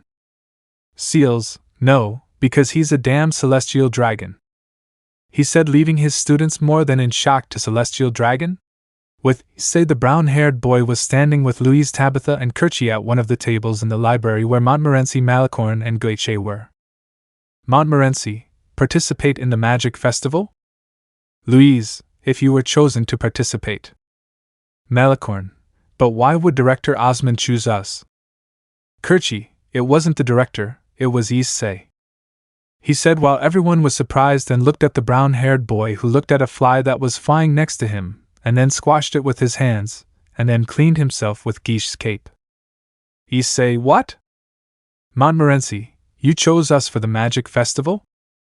He said, ignoring what Issei just did with Guiche's cloak, who only sighed seeing that since he couldn't claim anything from Issei after what happened. Issei, well, you and Malicorne Guiche were fine with me, but at the request of the girls, he will also be on the team since his armor will be useful. Malicorne, I see. Louise, so do you accept? Montmorency, well, I'm not good at fighting, but you say that Issei will help us improve our magic, so I accept. Malicorne, I also accept because I want to know how strong I can be. At that everyone looked at Guiche, who got nervous and looked at Issei and asked him. Guiche, will you kill me if I refuse? Issei, of course. Guiche, so I accept, but who else apart from the three of us? Louise, well, it would be me, Tabitha Courtyard, Jeanette Montmorency, and you, Malicorne, a mysterious girl that Issei says is strong and good too. Louise? A voice said behind her. Louise got nervous when she heard that voice, so Issei turned around like the others to see a boy with black hair and blue eyes who had a uniform like theirs. Louise Saito. She said, looking at the nobleman she went out with a while ago, who just smiled when he heard Louise's voice. In the city of Grigori, a black-haired man with blonde locks could be seen sleeping on a desk, and in front of him was a screen which was flickering, which woke him up. This man was Azazel, who had worked late to find a clue about Issei and had already placed several sensors in the gap to look for him, but still had not managed to find anything that would help them find him. Azazel yawned. Wow, I fell asleep, he said, noticing the flickering screen in front of him. Azazel, using his hands, manipulated the screen on which only a few words appeared. Trace found. Azazel made a confused face when he read that, since he didn't remember what that meant. Azazel, trace found? Trace found? He repeated it a couple of times to be able to remember what that meant, until he remembered it, and opened his eyes, more than surprised by what the message touched. Objective: search for traces of Hyoudou Issei, the current security I found. Coordinates: 234.173 173.9293. Azazel had a shocked face since those coordinates were close to where they found Issei's pieces, so he jumped for joy since he had finally found a trace of Issei, so he contacted Sirzex. Azazel: Sirzex, I have news for you. Sirzex: me too. Azazel: what? Which ones? I asked happily, since there was finally a clue about Issei since he disappeared months ago. Sirzex: Keiho's brigade is attacking us. he said as Azazel's smile disappeared, as that was quite serious, since if they were attacking Vala would do it too, so he was worried. Azazel, damn. Chapter 8. The Grid Magician, Tefania, and Big Trouble. Everyone looked at the boy, who was looking at Louise with a smile. The others looked nervously at the scene except Issei, who did not know who the boy was, so he looked at Kurchi and whispered to her. Issei, who is he? Kurchi, he's the boy we talked about, Issei, the one who wanted to marry Louise. She said, more than nervous when she saw Cido. Issei was surprised to hear that, so he looked at the boy, and indeed he was a square magician. Issei, I see, he said as he watched an awkward atmosphere form between Louise and Cido. Cido, it's good to see you, tell me, how have you been? Louise, well, tell me what happened to you. I heard you left the academy early a week ago. Cido, that's why my father called me for something urgent, she said, while Louise got nervous hearing Cido mention her father, but she didn't notice that Issei was slowly frowning when he saw Cido, and realizing something she was surprised. Louise, I see, well, I also wanted to ask you in favor, of course, if you accept. Cido, sure, ask me whatever you want, she said with a smile. Louise was going to speak, but Issei stopped her by passing in front of her and staring at Cido, who was surprised to see that as they were the others, but Louise. Issei just looked at her for a few seconds before clicking his tongue in annoyance. Issei, forget it, Louise, it won't work, he said, surprising everyone since they needed Cido's help, but Issei now said it wasn't going to work. Issei, Jeanette should be arriving at the director's office soon, so let's go, he said as he looked at the others, who, seeing Issei's gaze, were surprised but agreed. Issei looked at Louise. Issei, I'll explain later, he said as Louise nodded and left with the others to the directorate, leaving only Issei and Cido, who looked at Issei and said seriously. Cido, may I know why you said that? You've ruined my chance to fix things with Louise. Issei, that won't happen when he finds out you're flirting with his sister, he said, surprising Cido, who just looked down and then looked at Issei and said. Cido, how did you notice? Issei, I can notice Lucy's aura on you, and I can also feel some of Lucy's energy on your lips, so you wanted to fix things, right? Issei said seriously, while Cido put on a sad face and looked at Issei, who was about to leave. Cido, I was wrong about Louise and I want to correct my mistake. You don't know what happened between Lucy and me, but I'm just going to tell you something, he said with great seriousness that made Issei surprised, since he seemed to be serious about what he was about to say. Cido, I'm going to fight for Louise's love, and neither you nor anyone else is going to stop me, he said as he left, leaving Issei more than surprised, who was left alone in the library. But before he could analyze what he said, Cido Drake spoke. Drake, Derflinger, did you notice? He said in a serious voice as he asked the sword on Issei's back, which answered. Derflinger, yeah, he said, confusing Issei. What the hell were those two talking about? So he couldn't hold back his curiosity and asked. Issei, what are you talking about? Drake, listen carefully, my friend. It seems that they have declared war on you, he said, confusing Issei more than he already was. That Cido declared war on him? Issei, that Cido declared war on me? Derflinger, a war for Louise's love, and he has the advantage by having dated her before, so you should get your act together now, he said, while Issei stiffened. A war for Louise's love? When did he say he wanted Louise's love? But Issei thought about it. Even though Louise didn't have a developed body, she was very pretty. Besides that, he already saw her in her underwear. Drake, listen, how he's known her for a while, he knows things that you don't, but you have the advantage of sleeping in her bed, so tonight you're going to hug her and caress her slowly, and then. Derflinger, hit him hard against the wall. Issei, what the buck? Drake, Derflinger, that's a bit exaggerated. As long as she's hard in bed, everything's fine, except that when they do 69, you have to be on the bottom, and she has to be on top. Derflinger, you should also practice the tiger jump for missionary, they said as they both began to talk about any sexual position that came to mind, while in Issei's innocent mind he imagined Louise in his bed with only a sheet covering her body, and only heard one word. Please be gentle. Issei, having that image in his head, blushed just thinking about him and Louise. Drake, Also, when she is going to touch you, she should do it gently. Derflinger, and from time to time he must kiss your fist. Issei, shut up both of you, damn it. He said, surprising the two of them, who remained silent upon hearing Issei's annoyed voice. Derflinger, wow, what a character, someone who wants to help but they don't let him. Drake, I agree, they don't appreciate one's help. They said as if nothing had happened. Issei just shook his head upon hearing that, so he headed for the exit of the library, and upon arriving he saw Tabitha, who had a confused face. Issei, Tabitha, I thought you'd be in the directorate? Tabitha, Louise told me that you didn't know the way, so I stayed to wait for you. Issei, I see, walking. He said as they both headed to the directorate. When they arrived, they saw everyone already gathered. Osmond, young Hyoudou, it's good that you've come. Would you like some tea? Issei, yes please, and call me Issei, it's rare for them to call me like that. Osmond, okay. She said as she poured some tea for Issei. Guiche and Malicorn were also drinking tea when Issei received his cup. Director Osmond poured himself and the four of them drank tea, but then Tabitha approached Curchi and pulled her cape a little to get her attention as she was talking to Jeanette, Louise, and Montmorency. Curchi, is something wrong, Tabitha?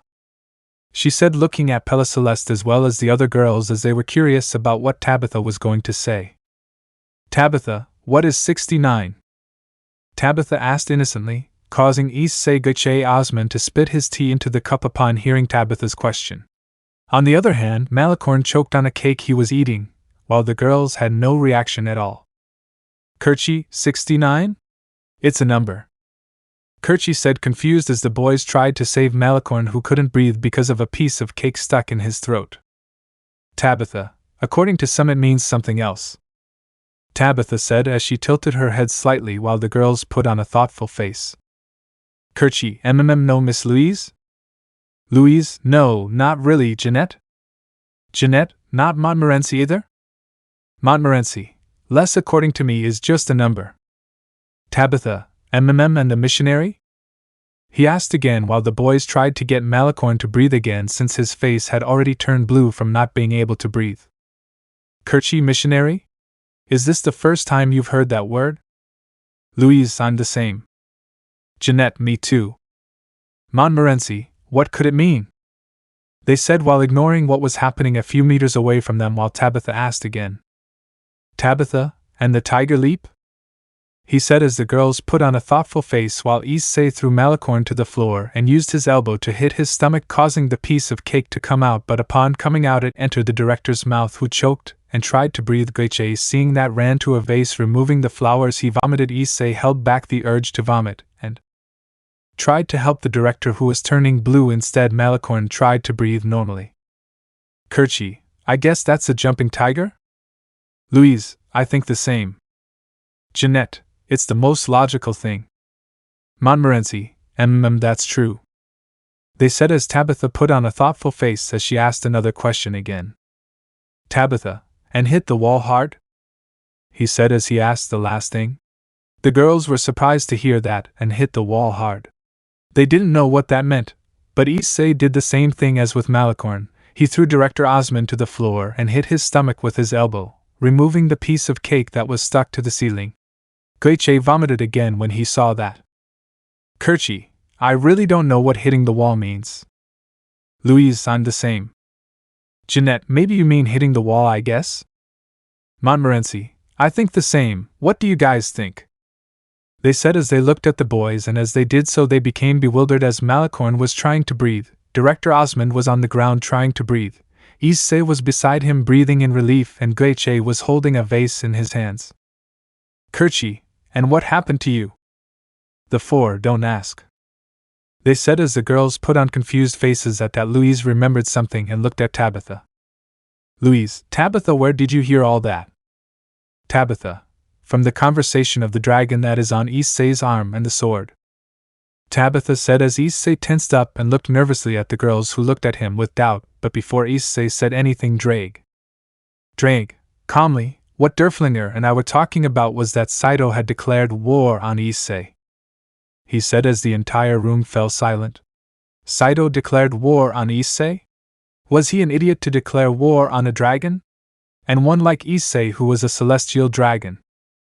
Derflinger, it's true Cido declared war on Issei for the only reason a man would go to war other than to kick everyone's butt, and that is because Cido wants to repay Louise's love at all costs, and since Issei ruined his moment he told him that he or anyone else was going to stop him from getting her back. He said, surprising everyone but Louise, who didn't know what to say. Instead, Issei wanted to hit his head against the wall. Only that pair could think of saying that in front of the girl they are going to fight for. Drake. And that in any language means the declaration of war for the girl's love. So to summarize, Cido and Issei are going to compete for Louise's love, she said, while all the girls looked at Issei surprised while the boys looked at him with respect since they, being men, knew that. Issei, damn, why the hell do they have to exaggerate things? Derflinger, funny you should say that you didn't break your former mistress's engagement by fighting her fiancé? He said while Issei was surprised beyond belief since he never said that to Derflinger, who continued talking. Derflinger, and if we're talking about exaggerating, what did you say when you came to interrupt the ceremony? He said as everyone looked very closely at the sword as they were curious about Issei's life, who was more than nervous, but before he could stop the talking sword. Derflinger, my name is Hyoudou Issei and Rias' virginity belongs to me, right? Or did I make a mistake, Drake? Drake, you didn't say it right. He said simply while Issei understood how Derflinger knew that Drake had told him what happened that day. Issei, damn overdeveloped lizard, why did you tell something like that? Drake, what? Don't even look at me. It seems that Derflinger was able to see your memories after unlocking all his power, since at no time did I say that you had a harem where all the girls tried to grape you. He said, completely forgetting where they were. Issei remembered where they were and tensed up and looked at the others who had surprised faces. Malicorn approves. He said while giving a thumbs up to Issei, who just sighed and looked at his left arm. Issei, stupid lizard, thanks for saying something about my personal life. Drake, hey, have more respect, I'm a celestial dragon. Issei, I don't give a shit. He said in an annoyed voice, surprising everyone as it seemed like those two got along that way. Drake, damn, kids these days no longer have respect for powerful beings, especially one like me. Issei, the dragon says that because he was a brawler for knowing what nonsense, he was sealed in a gauntlet. Issei said while Drake just replied. Drake, hick. Since what he said was true, Issei sighed when he saw that Drake was silent and turned to look at the girls, who seemed to have annoyed faces and all asked the same thing. All, what is a harem? He said while all the boys and the director turned their backs upon hearing that. In the city of Ko, the leaders had gathered since Kao's brigade had attacked the Nordic faction out of nowhere, so they gathered as quickly as they could. Sirzex, Odin, what exactly happened? Odin, a few hours ago Kao's brigade attacked us out of nowhere. I lost many Valkyries defending the territory, but apparently they were being commanded by Beelzebub and their objective was to free Loki, which they achieved since they took him away. Michael, that's bad. Now that Loki is on the loose, will he try to activate Ragnarok again? Odin, I don't doubt it, because if he does it again Ophis would stop him. Azazel, I think the same, since Ophis wants to defeat Great Red, so she created Kao's brigade to have a chance, and she needs Vala to do it, so if Loki does the Ragnarok it would destroy her plans. Sirzex, it's true. Is there any other damage? Odin, only I lost many Valkyries in addition to the damage to some buildings. Sirzex, I see. They said while Rias observed the situation. Since the meeting was in her territory, she had to be present like everyone else. Plus, a few weeks ago Rossways had become her last piece, so she had the complete set since she still counted Issei as part of it. Sirzex, Azazel, because when you contacted me you sounded very happy. He said as everyone looked at Azazel, who looked at Sirzex and remembered what happened before he was told about the Kao's brigade attack. Azazel, true, I had forgotten that the sensors I placed in the gap have found a trace of Issei. He said as everyone opened their eyes in surprise. A trace of Issei appeared? That was undoubtedly great news, since in order to defeat Vala Issei it was necessary. Sirzex, in which part? Azazel, where we find the Issei pieces about 500 meters north. Rias, so Issei is in the dimensional gap? she asked with hope since she really wanted to see the brown-haired Azazel again. Upon hearing Rias' question, she couldn't help but sigh. Azazel, no, since according to the sensors, something absorbed Issei. He said, surprising everyone, something had absorbed Issei? Azazel, seeing everyone's surprised face, thought it was more than normal since he reacted the same. Azazel, look, I asked you to do a demonstration of what happened. The red dot is Issei and the green is the unknown energy.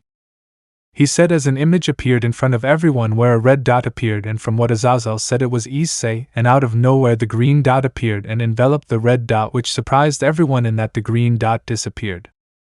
Michael, what does it mean that the green dot disappeared? Azazel, it could mean many things but I read more towards one. Sirzx, which one?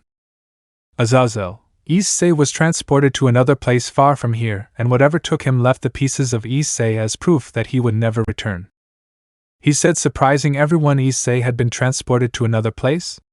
But the question everyone asked was where was he transported to? Sirzx, I never expected that. Michael, me neither, but why did they take Issei? Azazel, I don't think Issei was just there by chance, but that's what I think. There's also the possibility that Issei was called. Odin called? Azazel, yes, by some ancient power, since the traces of energy that led him were extremely powerful. That is why you must go look for him. Soon there will be bracelets that will allow you to enter the dimensional gap. He said while looking at the Occult Club, who agreed since as soon as the bracelets were ready they would go to the dimensional gap for the brown-haired boy. Rias, hi. He said with great determination, and without exception all the girls had the same thought. Oh, hold on a little longer, Issei, we'll come for you soon. At that huge explosion appeared out of nowhere, covering the entire school. With Issei. The brown-haired boy had already told Osmond about the square wizard who was near the school, so he put on a thoughtful face. Osmond, certainly if she can use magic she can roll in the academy. Issei, well then, what do I do so she can sign up? Osmond, you must have her sign this and she will officially be a student of this academy. He said as he wrote and sealed the scroll and gave it to Issei, who received it. Osmond, with her we would have 8 of the 10 participants, correct? Issei, yes, I will give you the last 2 names later.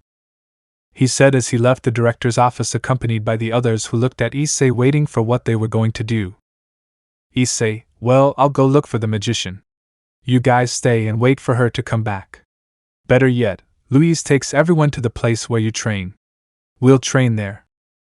Issei said as everyone agreed, and Issei took out his dragon wings and flew away at great speed, leaving the academy. Montmorency, wow, that's fast. Jeanette, I've never seen anything like that before. Louise, it's not clear to me either that Issei comes from a different world than ours. She said with a smile as she turned around to go to the exit to be able to go to the place where she trained, but was surprised to see Lucy's familiar behind them. Seeing them, the others were surprised when they saw it. That's when Lucy appeared, being accompanied by her friends who had upset faces. Louise, Lucy, what do you want?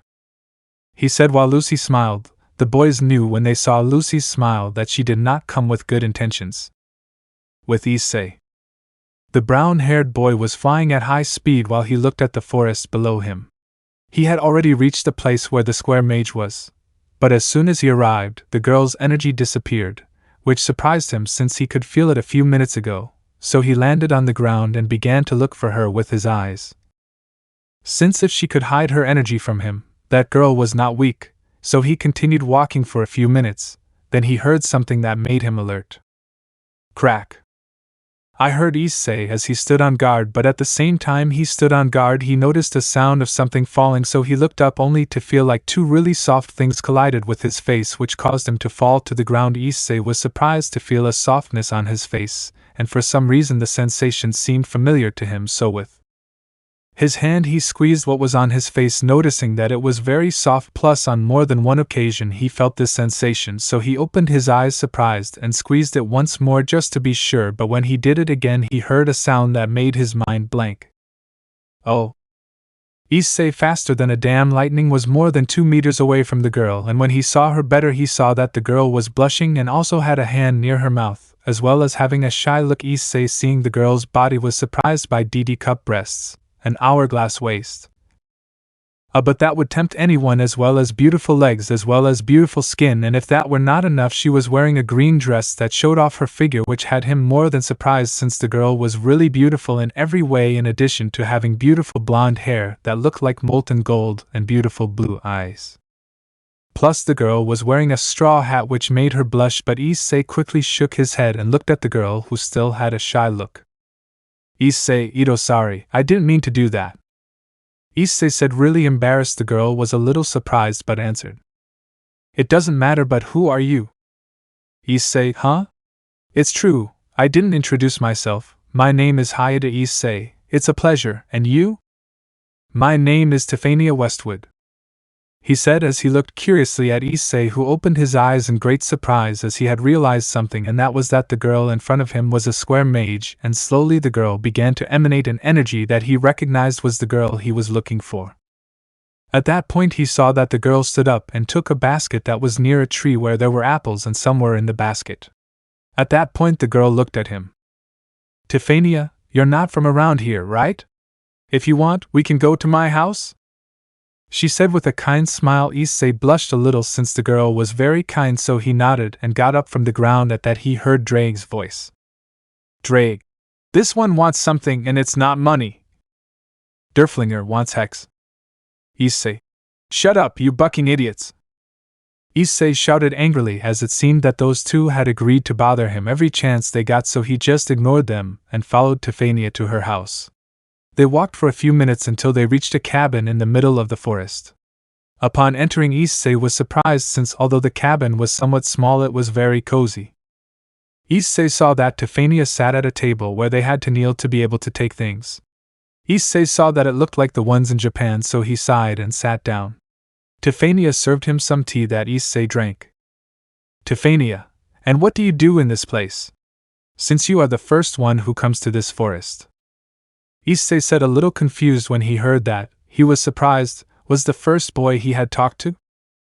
Issei, well, I was looking for you. Tiffania, looking for me? She responded, more than surprised since she never expected that answer. Issei, yes, listen, I come from the academy that is about 6 kilometers from here, and I wanted to invite you to sign up since we need your help. He said, surprising her. Did he need her help? But he said they needed it, meaning there was more than one who needed it. Tiffania, do you need me? Issei, if you are a square mage, which are very rare, and a girl's happiness is in danger. Tiffania, who are you referring to? Issei told her everything that had happened and that they needed her help. Of course, Tiffania was surprised to learn that they needed her to participate in the magic festival that would be in a month. Tiffania, but I don't know any attack spells. Issei, we will help you since you have great magical potential like the others, and aren't you a little tired of living isolated in the forest? If you come with us, we will help you, teach you things that you don't know. So what is your answer? He asked with some nervousness since he couldn't force someone like her to participate, so he was nervous. Tiffania, I will. Issei, good. He said with relief, seeing that Tiffania was going to participate, but at that Issei frowned, which puzzled Tiffania. Tiffania, is something wrong? Issei, I have a bad feeling. He said as he began to think about why he felt that way, and then he opened his eyes in surprise. Issei, the girls. He said, referring to both groups since Issei felt that both groups of girls needed his help. Chapter 9, Problems in Both Worlds. Louise was more than nervous since she could feel that Lucy did not come with good intentions, so she put on a worried face since Issei had just left, and it might take him a while to come back, so they could not count on his help at the moment. Louise, Lucy, what do you want? Lucy, hey Louise. He said as he shook his head while smiling mockingly, which worried Louise even more. Lucy, how long did you think you could hide from them that your familiar is a celestial dragon? He said, surprising Louise and the others as they had not said that Issei was a celestial dragon. Louise, how did you know? Lucy, let's just say there are students at this academy who aren't very good at keeping secrets. He said with great mockery in his words, since when Issei defeated Goichi, Director Osmond had told them not to say anything about what Issei is since if people found out they would panic, so no one said anything. Louise, what did you do? Lucy, me? Nothing, I just had a chat with some people that a crimson gauntlet with an emerald green gem on the wrist is their special ability? He said with a mocking smile. Everyone who had seen the fight knew that, but they didn't know what other abilities that gauntlet had. Of course, only Kerchi Tabitha Montmorency knew, since they only knew that Drake was sealed inside, but that was the only thing they knew except Louise.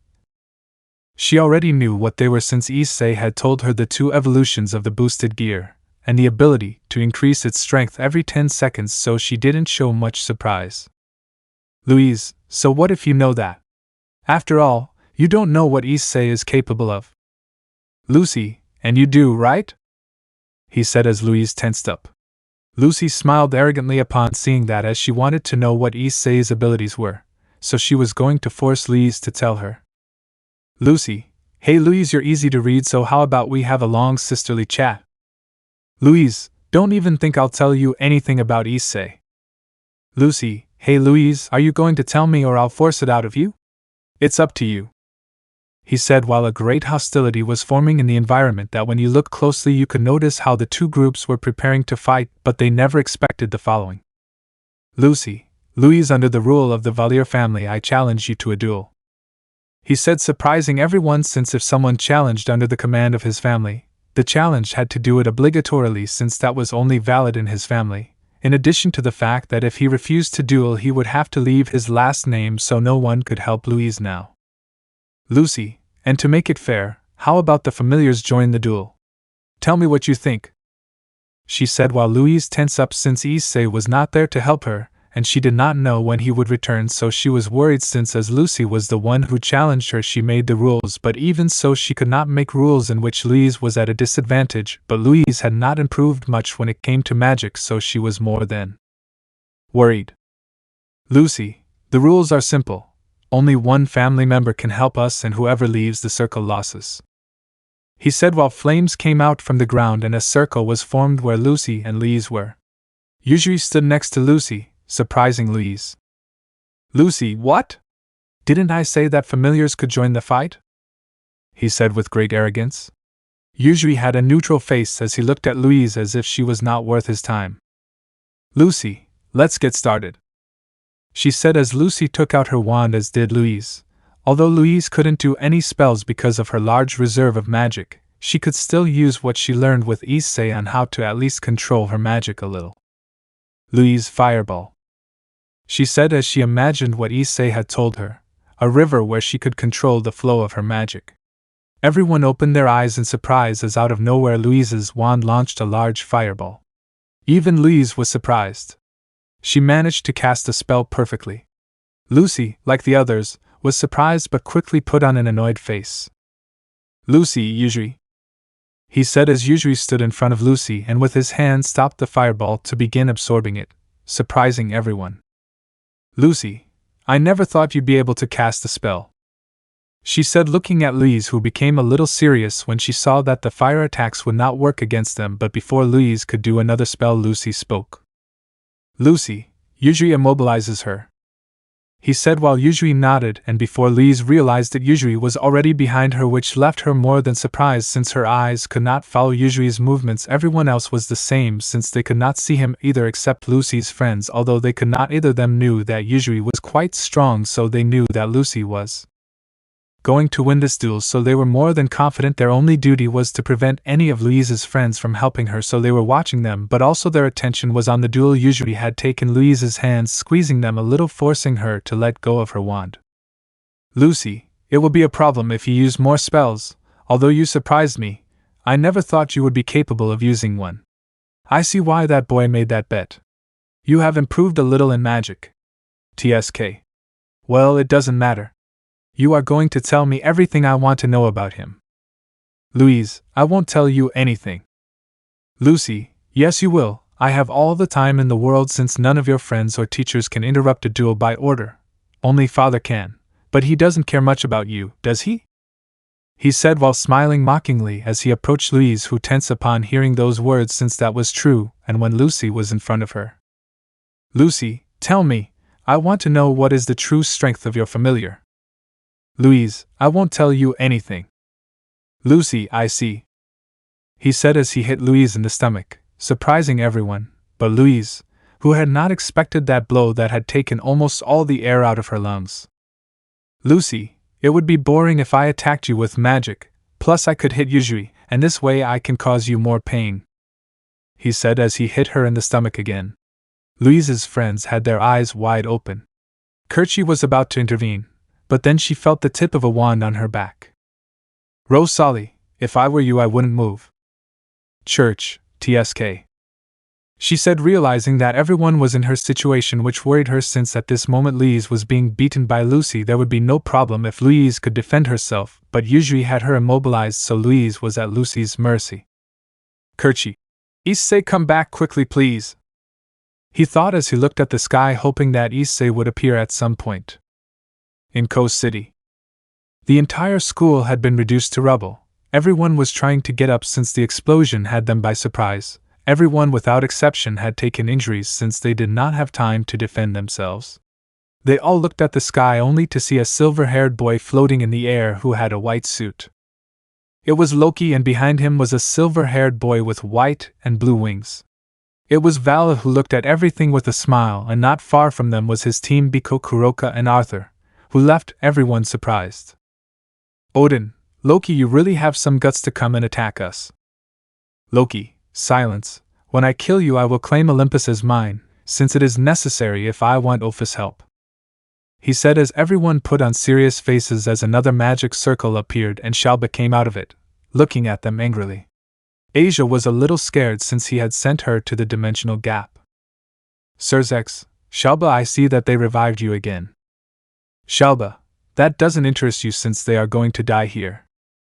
Azazel, and why are you so sure that you can defeat us? He said with a smile, but it was instantly erased as purple marks spread across his body, just like Sirzex, Michael and Odin, who fell to their knees just like Sirzex. Shalba, do you like the seal Ophis gave us to defeat them? They won't be able to move until the seal is removed now. He said, looking at the occult club searching for someone, and not finding him he looked at Rias. Shalba, where is the Security? The girls were surprised when they heard that because they thought that Kao's brigade knew about Issei's disappearance, but it seemed that Vela hadn't said anything, which surprised them. Loki also looked for him with his eyes but didn't see him, so he looked at Vala and with a serious voice asked him. Loki, is the Security in this place or not, Vala? He said with some anger in his voice, since he still had not forgotten that they had stolen Fafnir from him. Vali, upon hearing his question, looked at the occult club as if he did not care at least what happened to them, and answered. Vali, Hyoudou Issei, the current Security disappeared a few months ago, so they don't need me. Loki, I see, so there won't be any problem if we kill his friends. Shalba, although at Ophis Kuroka's request she took her younger sister.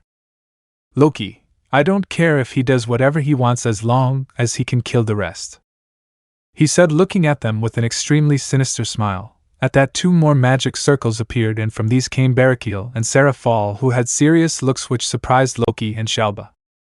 Betrayal, looks like we arrived on time and well. Who are you going to face?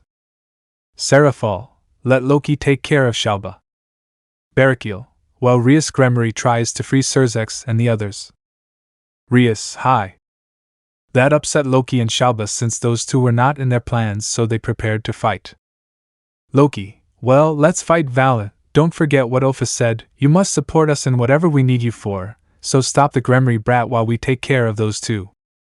He said as a large magic circle enveloped the 4 of them, and transported them somewhere else. Vala just looked at Rius and sighed. Vala, well, Biko, Kuroka, Arthur, we have work to do no matter if they kill them. Biko, Kakaka, let's see how long they last. Kuroka, just remember not to hurt Chiron. Arthur, good. He said as they prepared to attack just like Rius and the others, but Rius was more than worried since Vala's team was not weak, but the greatest danger was Vala. Without Issei they could not defeat him, plus Sirzex, Azazel, Michael and Odin could not move, which put them at a greater disadvantage. Rius, everyone get ready. Asia, Gasper, try to break those seals. Asia, remember how much you've trained for this. Asia, hi. Rius, The rest of you, prepare yourselves. All high. They said they were ready to fight, but then a white glow appeared in the sky which surprised them. Valle had activated Balance Breaker, which put them at an even greater disadvantage, while the white-haired boy smiled under his helmet and said, Valle, let's see how long they can last. He said as everyone charged into attack, but all the boys had one thought: could they beat Valle and his team? With Issei. The brown-haired boy had a serious face as he could feel that both groups of girls needed his help, so he was more than worried. On the other hand, Tiffania looked confused at Issei, as she did not understand why Issei was nervous. Issei. Drake, can you feel what I feel right now? Drake. It seems that Louise and Rius need your help. Issei. I know, but I can only help Louise. There's no way I can help Rius. He thought, extremely worried as he could feel that Rius was in great danger, and that Louise needed him more than ever at this moment. Drake. Partner, it looks like there's still a connection between you and the pieces you had before. If you can concentrate, you'll be able to see what's happening, said Drake, surprising Issei, who closed his eyes, concentrating to be able to use the connection he still had, and that some blurry images appeared in his mind, but they were all at different angles. Some were blurry, others dark, but one cleared up, and he saw that the entire school was reduced to rubble and that he seemed to see an explosion nearby, so he looked for another angle. Issei counted the angles he could see and noticed that there were 8, the same amount as his pieces. 2 were dark, while the rest could be seen if he concentrated. Seeing better, he saw Kiba buried in the wall, while he moved quickly, dodging an attack from Arthur, and that Zenobia and Irina appeared behind Arthur trying to cut him with their swords, but Arthur covered himself and they began to exchange several blows using their swords. Issei looked at another angle and saw Kuroka, who was facing Rosways, and Kaneko. On the other hand, Sona and Tsubaki were facing Biko. Issei realized that if they were there, Vala would also be there, and as he suspected, Vala was there. Issei was surprised to see Rius and Aquino facing him, but it was clear that they were no match for him. Another thing I noticed was that the leaders couldn't move because of purple marks on their bodies, which had him more than worried. Issei, damn. Tiffania, who are they? She said, surprising Issei, who when he opened his eyes he saw Tiffania touching his shoulder. Issei, could you see what I saw? Tiffania, yes, but when I tried to touch you I saw. Who are they? Issei, they are my friends. They are in great danger and I can't help them, he said, surprising Tiffania, who looked at Issei with sadness. At that, Tiffania put on a thoughtful face, and then seemed to have remembered something, so she got up suddenly, and went to the other room, returning with a book which surprised Issei. At that, Tiffania opened the book looking for a page, and when she found it she showed it to Issei. Issei, transportation spell. Allows you to transport a certain object to another place, but there must be some connection to that place. The longer the distance, the more magic power is needed. But after a while, the object will return to the original place from which it was sent. Issei read. Surprised Issei looked at Tiffania, who looked at Issei, waiting for his answer. Tiffania, does it help you? Issei, yes. Drake, partner, what are you planning to send? Drake said, surprising Tiffania, as she was surprised to see that Issei's arm spoke. Issei, I'm going to send Ascalon and a gem. Drake, are you crazy? We don't know if Ascalon will let himself be wielded by someone else. Also, why are you going to send a gem? Issei, simple. I will program the gem to give Rius the balance breaker for a limited time. When Rius activates it and wields Ascalon, it will read the aura thinking that it is me and will let her wield it. Drake, although I admit that it is a good plan, we do not know if it will work, and how will Rius know what to do with the gem? Issei, I'm going to leave my intention in the sword, so when Rius takes it, it will activate, and I'll tell her what to do. Drake, sigh, well, let's do it. You'll need a lot of power, so you'll have to look for Louise to help you. Your girl Tiffania, right? Help my partner. Afterwards, he'll explain everything to you. Tiffania, hey. Issei, Tiffania, we will go to the academy now. Tiffany, hey. He said as they both left the house and stood in the yard. Tiffania looked at Issei, and to her surprise Issei carried her princess style, which made her blush, and was more surprised to see that a pair of crimson wings came out of Issei's back, which surprised her. Issei, hold on. he said as Tiffany nodded and grabbed Issei, blushing as for her all this was new. Issei quickly flew back to the academy with Louise. All the boys looked more than surprised at the scene before their eyes, since Louise had several blows on her face, and her nose was bleeding. Lucy, I never thought you would have such great resistance, Louise, and that you would tell me what I want to know. Louise, I won't tell you anything. Lucy, wrong answer. He said as he kneed Louise, who if it weren't for Yuzuri would have already fallen to the ground since she no longer had the strength to stand. Lucy, Yuzuri, leave her. He said while Yuzuri dropped Louise, who fell to her knees on the ground. At that, Lucy approached and kicked Louise's face, causing her to fall to the ground. The entire academy watched that, since they had heard of a duel and had come to see, but they never expected to see this type of duel. They had wanted to intervene, but when they found out it was a duel by mandate, they couldn't do it since they knew that this was a family problem and intervening would be stupid, so they could only watch what was happening. Osmond found out what was happening, but he didn't have the power to intervene either, so he could only suppress his anger, and looked at the woman at his side. Osmond, Seals, shouldn't you tell your student to stop? Seals, I don't have the power to do that. Only Mr. Valier can do something, he said calmly as he watched Lucy torture Louise and then smiled. Seals, before that boy comes, Lucy will have already used the spell I gave him, although it cannot kill, but it causes great pain in addition to destroying his magical power. She thought happily, since she was interested in Issei, so if Louise's magic power was destroyed there would be no point in participating in the magic festival, so they would win the bet. Lucy, usually don't let him move, he said while Yuzuri held Louise without lifting her from the ground. At that moment, a yellow sphere appeared in Lucy's palm. Osmond and Kubert were shocked when they saw that spell, since they knew that this spell destroyed someone's magic power if it was hit more than 4 times on their body. Lucy, Deridian, he said as he hit the sphere on Louise. Barely the sphere touched Louise, she let out a cry of pain, and when the sphere completely entered her, Louise let out a heartbreaking scream that left everyone more than surprised. Osmond and Colbert, seeing that, just looked down helplessly, not being able to do anything to save Louise. Lucy, wow, I didn't think you'd still be conscious, Louise. From what I heard, no one could withstand the first blow from Deridian, but I wonder if you can withstand another 3 times. He said while laughing and creating another Deridian and hitting it again at Louise, who screamed in pain again. Everyone looked on in horror at what was happening, since just hearing Louise's scream of pain caused them more than chills. Lucy, so are you going to tell me what Issei's abilities are?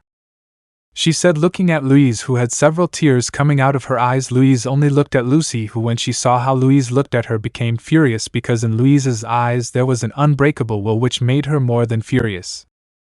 Lucy, don't you dare look at me like that, Louise, I screamed, creating a third Deridian, and it hit Louise, who screamed again in pain. Lucy was more than furious at that. Everyone was surprised to hear that Louise started to laugh, which bewildered everyone. At that, Louise said, Louise, that's the very thing you have, Lucy? Louise said, surprising everyone, since they all knew that Deridian was a spell designed for torture, and Louise saying that left them more than surprised. Lucy looked with great fury at Louise while she created the 4th Deridian in her hand. Louise closed her eyes, waiting for Lucy to impact the spell on her. Everyone watched with great fear, since if Lucy hit Louise once more with that spell, Louise's magic power would be destroyed. Lucy, without hesitation, launched the attack against Louise, but to everyone's surprise, the Deridian did not hit Louise but had hit the ground, which raised a small cloud of dust. Lucy slowly turned around, as did everyone, only to see a brown-haired man carrying Louise. Louise Issei? She asked with great surprise upon seeing the brown-haired boy carrying her. Issei became angry when he saw Louise's state. Issei, Kurchi, explain this to me now, he said with a cold voice, while Kurchi agreed and told Issei what had happened.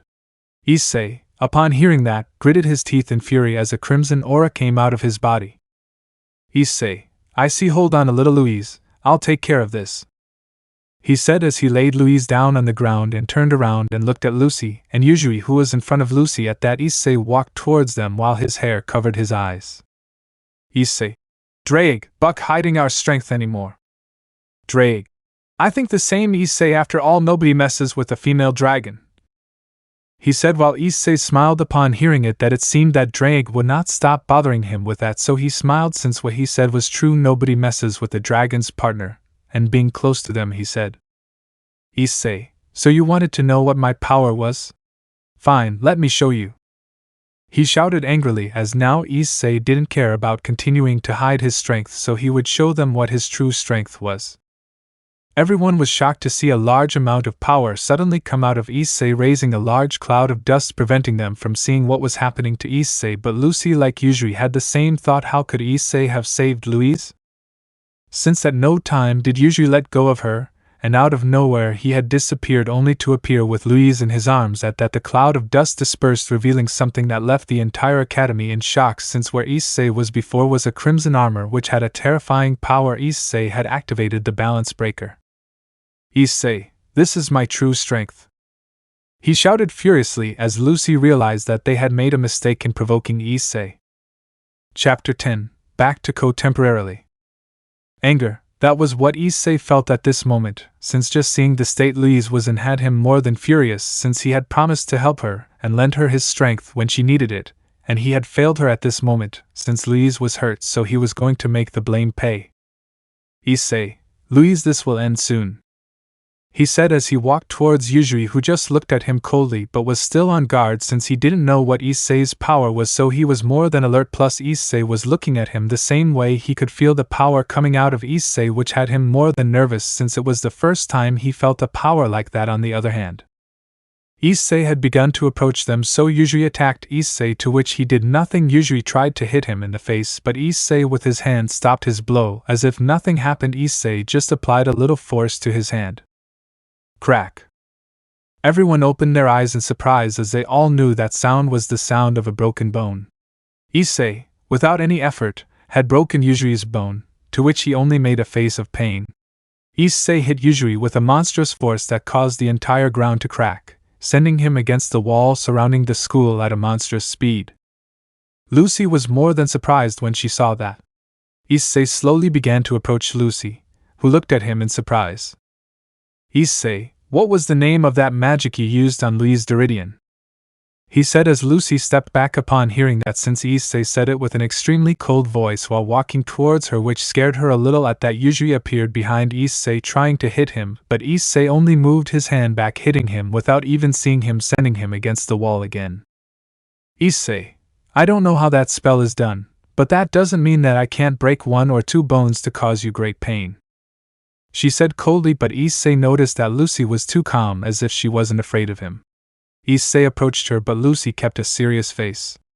A fireball hit her back, which upset him. Issei, wow, you are persistent, he said, looking at Yujui, who did not have any wounds, which surprised several but not Issei, since he knew the reason for that, so he was not surprised. Issei, Tisk, how much longer are you going to be playing? I know you're not using all your strength, and your arm has been healed for a long time, so stop pretending that it's still broken, he said, looking at Yujui, who just smiled upon hearing that, and looked at Issei in a way that he said he could beat him. Yujui, you surprise me. May I ask, how did you know my arm had already healed? Issei, a long time ago I faced someone with the same abilities, so finishing you off won't be very different.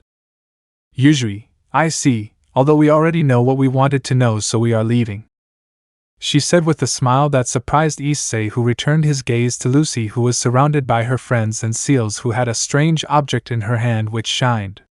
Issei was surprised but at the same time upset when he saw that. Issei, if you think I'm going to let you escape, you're wrong, he said as they headed to where Lucy was, but before he did. Lucy, you should worry more about Louise than us.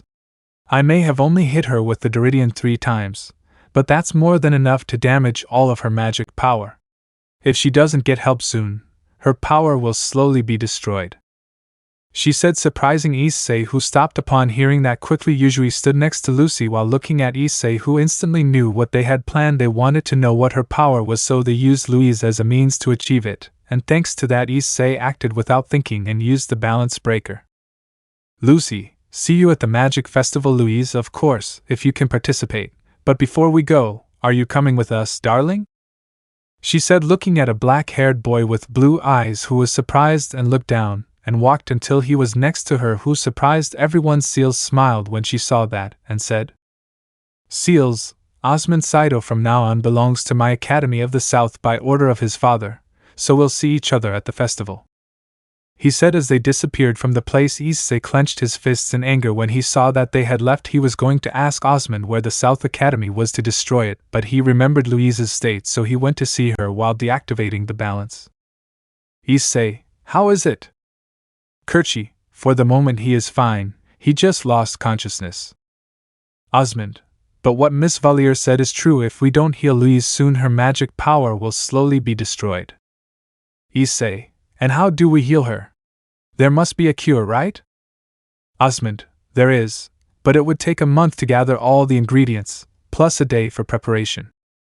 He said while Issei was surprised and at the same time worried. Wasn't there something he could do? Tabitha Elixir, she said, drawing everyone's attention as they looked at her in surprise, as Osmond had just said that it was impossible. Montmorency, but the director said. Tabitha, not Issei's elixir. He said while pointing at Issei's jacket. At that, Osmond and the others remembered that Issei healed their wounds instantly with the elixir he took, only it was not an elixir as they thought it was a tear of the Pohenix that Ravel had given to Issei, but the problem was that Issei only had one, and it had already been used the day he became Louise's familiar. Issei, but I don't have it anymore. I only had one and they used it on me. Osmond, and you don't know where we can get more? Issei, yes I know, but… Issei was in shock as an image had appeared in his mind out of nowhere, and it was that the girls were hurt and lying on the ground unable to move, which surprised him in addition to the fact that Vala was about to attack them with a large amount of energy, and behind him were Biko Arthur and Kuroka, who was holding Kaneko, who had tears in her eyes. Seeing that Rius was about to die and that they were no longer in Kobe but were in the place where their confrontation with Loki had been. Issei, there's no time left. Tefania, make the circle, they don't have time left. He said as the girl agreed. The others were surprised upon hearing that since they did not know what Issei was referring to. Courtyard, Issei, what are you talking about? Issei, my friends are in danger, that's why I want to send them something with the spell that Tefania has. Everyone was surprised by that. Osmond walked to Tefania and asked for the book where the spell was. Osmond read it, and was surprised but put on a thoughtful face for a few seconds before saying, Osmond, Issei, listen, instead of sending something because you are not going to help them.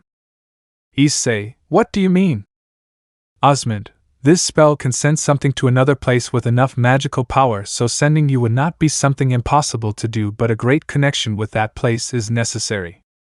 He said as Issei put on a thoughtful face. His connection with the evil pièces wasn't very strong, so they couldn't send him to him. Derflinger, partner, what if you send it to Ascalon? After all, you have a connection with that sword, and if you add the other connection you would have two, so the connection with that place would become stronger. He said, surprising them. Issei acknowledged as that it was true, so he took out Ascalon and buried him in the ground. Osmond, using his staff, drew a magic circle with several symbols that Issei did not understand. Osmond, ready. Montmorency, but what will happen to Louise? Issei, after I return I will bring with me something that will cure her. Osmond, well, Issei, I need you to put some of your energy into the sword. When we activate the spell, the sword will search for the connection in the world where you come from. Once it gets there, we will send you. Issei, good. He said as he transferred his power to Ascalon. Once that was done, Issei saw Osmond. Issei, how much magic power do you need? Osmond, mine will be enough, but I will need a little more. Issei, I'll give it to you so fast. He said as Osmond nodded, and Issei stood behind him and transferred a large amount of energy to him. Osmond, transfer of heaven. He said as the circle began to glow, and a torrent of light shot into the sky, and as it disappeared Ascalon was no longer there. Osmond, ready, sent. He said while breathing heavily as he had used all his power in addition to the one given to him by Issei, who was looking at the sky. Issei, I hope it arrives on time. With the boys. All the boys were on the ground injured as Vala had used a big attack that had left them too injured to move. Vali, I must admit that your power exceeded my expectations, but that power will not be enough to defeat me. He said as he charged a large amount of energy as he looked at Rias and her environment. Rias, curse.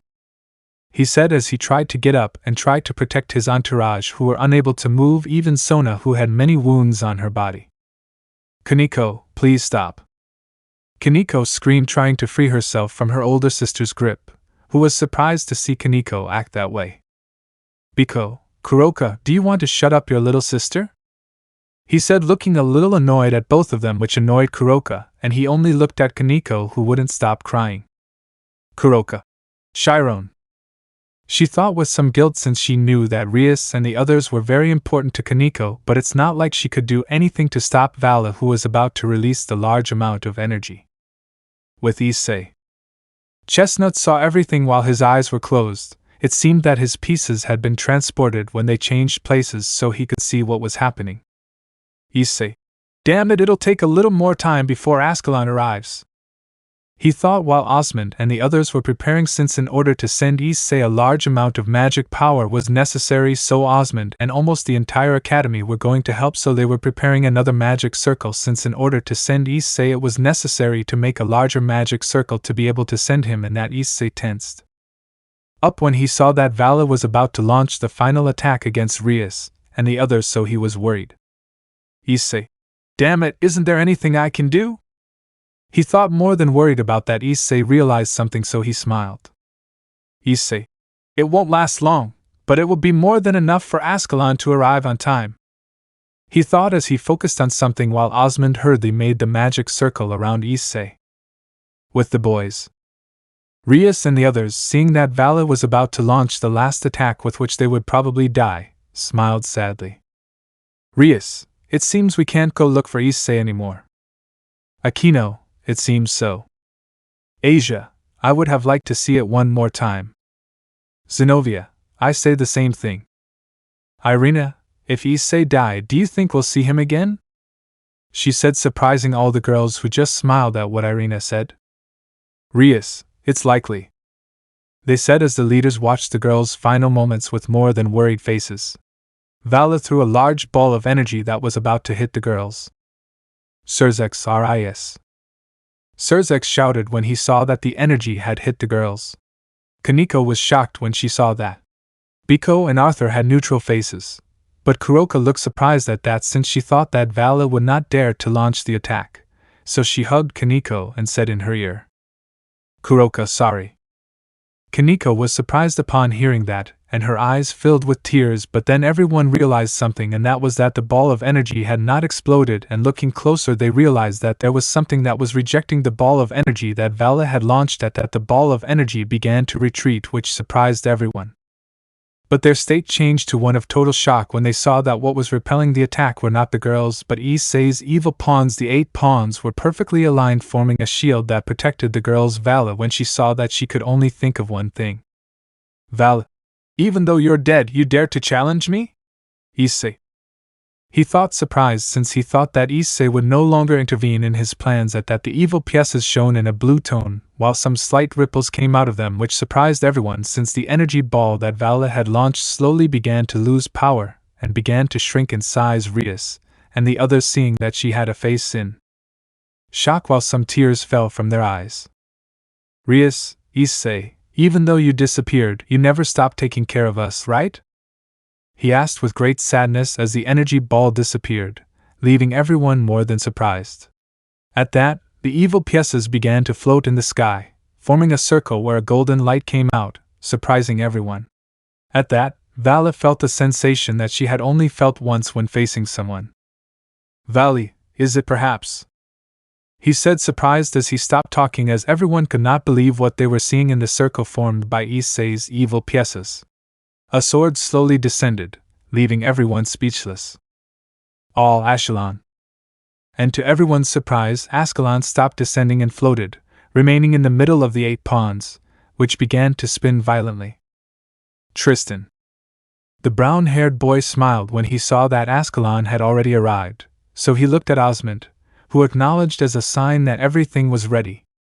Surrounding the magic circle were Osmond Kirchi, Tabitha Malicorn Gucce, Jeanette Montmorency, Tiffania, and behind them were several students from the academy, who had their hands on everyone's shoulders, forming a large chain.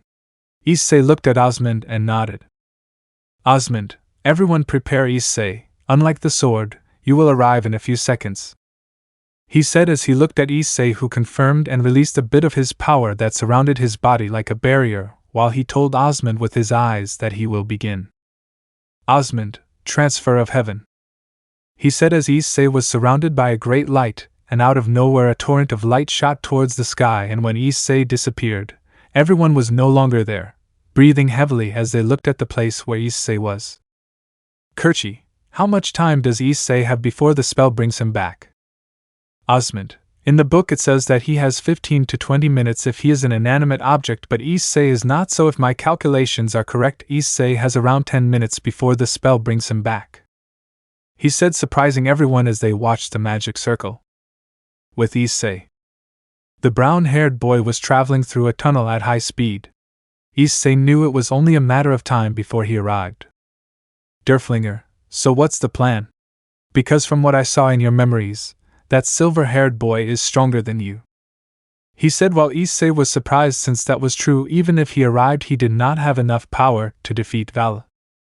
Drake, how that may have been the case before, but now thanks to Gandalf's mark the true power of my partner will appear, and let's say that his power is not inferior to Vala's. It could be said that they are on par, but Gandalf's mark has a hidden power in the mark. If I remove it, Issei's power would increase and Vala would no longer be his rival. Issei, really? And how long will it take you to remove it? Drake, in a few seconds I will remove the signal now, but keep this in mind, you cannot use this power for a long time since you are not used to it. Derflinger, that's more than convenient in this situation, but something tells me it comes at a cost. Drake, and originally my partner has 10 minutes before the spell takes him back. If I remove the seal, the time will be cut in half, he said as Issei put on a thoughtful face. 5 minutes if he removed the sign that the mark of Gandalf had, but Issei did not know if that time would be more than enough to defeat Vala and his team, but there was no time to hesitate. Issei, do it. Drake, good, he said as the mark of Gandalf began to glow. Issei felt an energy begin to run through his body from his wrist. He saw that in front of him there was a portal and put on a serious face. Issei, the time has come, he said as he entered the portal with the boys. Everyone looked at the 8 pawns in surprise as they spun quickly. Vala had the feeling that if he let whatever those pawns did be completed, something bad would happen, but he couldn't attack the pawns since Ascalon gave them a protection that surprised him, so if he couldn't destroy the pawns he would destroy their master. So he looked at Rius and threw an energy sphere. Everyone was surprised to see that, but in that the 8 pawns shone, unleashing a great light that made everyone cover their eyes, and when it disappeared they saw that the energy that Vala had launched was about to hit Rius, but in that someone kicked the sphere, changing its course, causing it to return towards Vala, who moved to dodge it, leaving everyone in shock. Vali, I am possible, she said as she looked at the sphere that exploded in the distance just like everyone else, and slowly returned their gaze to where Rius was, only to see a boy standing in front of her who had brown hair and was wearing a crimson jacket and a black shirt underneath and pants of the same color and white tennis shoes, as well as having a sword on his back. Everyone instantly recognized who that boy was. Rius Issei, he said, looking at Chestnut's back, who only turned slightly and smiled, then returned his gaze to Vala and put on a serious face. Vala, Hyoudou Issei, are you alive? He asked, more than surprised to see Issei, who looked at him coldly. Issei, I don't have much time, so I'm going to defeat you now, he said as he disappeared, which surprised everyone. Vala was surprised to see that, but before he realized it, Issei hit him in the stomach without having activated the balance. Vala spat out a mouthful of blood after receiving that blow, and before he could react, Issei disappeared again and reappeared behind him, hitting him, causing him to crash into the ground at a monstrous speed that left everyone more than in shock. Vala, how is it possible that Issei has this strength if he couldn't surpass me before? He thought, more than surprised since Issei's blows were very powerful, and to make matters worse, Issei did not activate the balance breaker, which confused him more than what Vala did not know was that thanks to the mark of Gandalf, Issei knew what the abilities of the boosted gear were, in addition to the fact that Drake removed the seal that the mark had, but that meant that he did not have much time. But it is not that he could not beat up Vala, who was more than surprised since he could not understand how Issei's power had increased to this point, since he was the most powerful Hakuyoku of all time, and that a pervert like Issei was beating him up was something that he was not willing to accept. Vali, Don't believe it just because your power increased a little Isci. He shouted in anger as his power increased. Issei knew he didn't have much time, at most he had about 4.5 minutes, so he had to end this quickly. Issei, well Vala, we will face each other again, and this time we will see who is the strongest celestial dragon. Issei shouted as he activated Balance Breaker and looked at Vala, who launched himself into the attack just like him. Who of the two celestial dragons would emerge victorious from this fight, the Sekiryuri or Hakuryurku? The time limit is 4.5 minutes. Chapter 11, Confrontation and the Power of Ascalon. Everyone watched without being able to look away for a moment as Hyoudou Issei, whom they thought had disappeared, had appeared out of nowhere protecting the girls, and at this moment he was once again going to face his greatest rival Vala Lucifer, the current Hakuryuku. A battle between the two celestial dragons was going to begin. Vala was more than furious as he refused to believe that Issei had managed to surpass him, so he charged towards him at great speed just like Issei. Both had the balance breaker activated, both hit their fists, generating a large shock wave that at the same time caused them to separate a few meters while they observed each other. Valley, I admit it, you've become stronger, Issei. Issei, I see that you are just as strong. He said seriously, since Issei, just by having collided his fists with Valley, realized that Valley's strength was greater than the first time they had faced each other, so he gritted his teeth when he saw that he was still below Vala. Issei, if it wasn't for the fact that I know what the secrets of the boosted gear are and that I can use part of its true power in addition to the bonus of the magic of the Mark of Gandalf with my previous strength, that blow would have been more than enough to defeat me. He thought more than surprised, but at the same time worried, since he did not know if he could stop Vala since he had no time left to waste, so he launched a dragon shot at Vala, who was disconcerted to see him. Vala, ridiculous, he said, deflecting the attack, but to his surprise when he deflected it, Issei hit him in the face. He had only used the dragon shot as a decoy, and having been caught off guard, Vala crashed into the ground, creating a large crater. Vala, I admit I didn't expect that, but it won't be enough and you know it.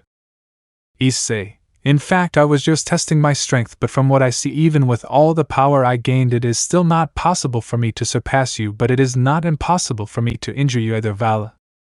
He said as he launched himself at Vala at high speed. Vala just smiled under his mask when he saw that, but before Issei could hit him, Issei was hit by a staff, causing it to crash into the ground, cracking it. Issei, that was... He thought, surprised to see Biko, who had hit him with his staff. Issei never expected that Biko would intervene, but then Issei moved, dodging a cut from Arthur's sword, which surprised him even more. Vala, what do you think you're doing? Biko, apparently Shalba and Loki need us and said to finish this once and for all. Valley, TSK, well it was getting fun, but it's time for you to die, Hyoudou Issei. He said as he charged a great energy and pointed it towards the leaders and the girls who couldn't move. Issei was surprised when he saw that. Valley, now choose, Hyoudou Issei, the leaders of the factions or the girls you love. He said, releasing both energies. Everyone looked at Issei expecting him to do something, but to their surprise he didn't move. Instead he just said, Issei, promotion, queen. He said as the pawns in the sky glowed and changed their form into the queen's piece and quickly split up. 4 went with the girls and the others with the leaders, and they instantly formed a shield which protected them from Vala's attack, and as before the pieces glowed in a blue hue and from them came several ripples that absorbed the attacks, which surprised Vala. Issei, thank you, Vala. Vala, huh? What do you mean? Issei, for giving me more of your power. He said as the pieces returned to being pawns which flew towards Issei, floating around him. At that the pawns shone and shot white rays at Issei, who quickly absorbed them until he had all the energy, and that the mark of Gandalf began to shine, which was only noticed by Kuroka and Vala. Issei smiled as he looked at Vala. Issei, I guess it's my turn. He said as he jumped and floated in the sky with the help of his wings, which stretched to their maximum point, which surprised everyone as they all recognized the posture Issei was in. Drake, half dimension. He said, leaving everyone in shock, since that was one of Vala's powers, which they found hard to believe. Issei had stolen Vala's power to divide, and now he stole another one? Leaving Vala more than surprised. Issei, even though I can't use it perfectly, it will serve what I have in mind. he said as he pointed his hand at Vala, who tensed upon seeing that. At that, several ripples began to emerge from Issei's wings. At that, Vala's armor began to crack, which surprised him, but at that, the gem that was in Vala's chest cracked. Vala was surprised upon seeing that, so he charged towards Issei trying to stop him. Issei smiled upon seeing that, as that was what he wanted him to do. Before Vala could hit him, Issei disappeared and reappeared behind him, which surprised Vala. "Issei, you fell," he said as he gave him a punch that sent him to the ground, creating a large crater. Issei wasted no time and quickly went towards Vala, who was about to get up, but before he did, Issei landed on his back, burying him even further in the crater, and before Vala could recover, Issei grabbed his two wings of dividing and the mark of Gandalf shone, which everyone noticed, which left them surprised since they did not remember that about Issei, who just smiled. 4 o'clock minutes. Issei, oh, so that's how dividing works, he said, surprising everyone as they did not understand what Issei had meant by that. Albion, divide, he said as he stole half of Issei's energy, which he didn't care about, and walked away from Vala, who was somewhat bewildered since what Issei said had caught his attention.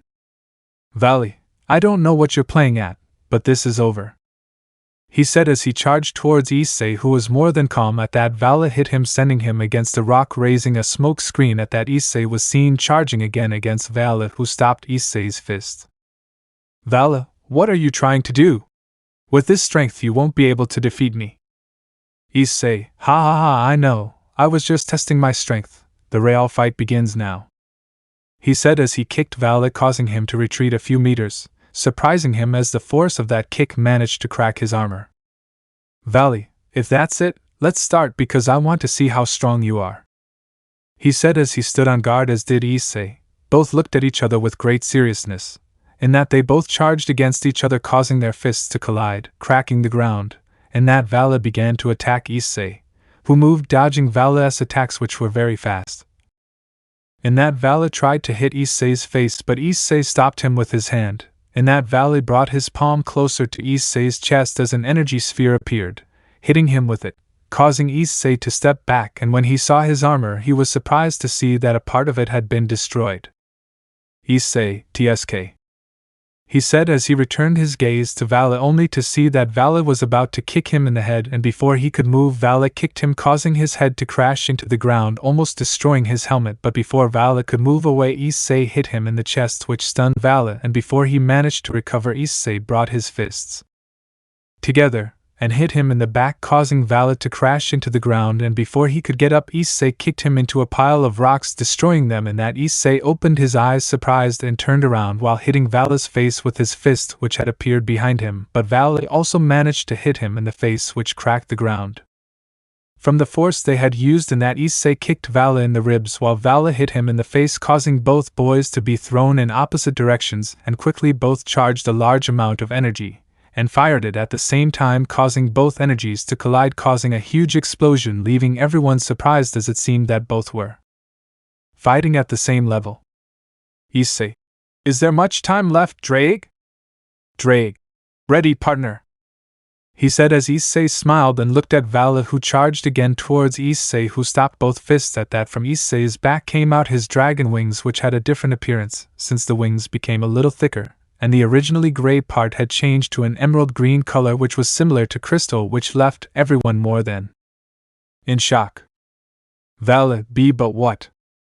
Issei, ha ha ha, Vala, I present to you my own version of dividing, he said as he kneed Vala in the stomach, causing Vala to step back. At that, Issei waved his wings, causing several crystals to come out of them like projectiles, which headed towards Vala, who covered himself with his arms while several crystals hit his armor, embedding themselves in it, and from them some threads of blood came out, which left everyone more than surprised. Issei had managed to hurt Vala. 3:30 minutes. "Vala, damn, what was that?" he shouted furiously as he looked at Issei, who only raised his hand towards Vala, who was bewildered to see that, but then Issei closed his fist, and the fragments that were embedded in Vala's armor exploded, causing Vala to scream in pain as that attack caused him great damage. "Michael, but what was that?" "Sirzex, the fragments that Issei fired were like bombs which would explode when Issei closed his hand," Azazel. But why do I use it until now and not from the beginning but on the other hand? He said, looking at Issei's wings as he was struck by what Issei had said at that the smoke surrounding Vala began to disperse, and as it dispersed they saw that almost all of Vala's armor was destroyed.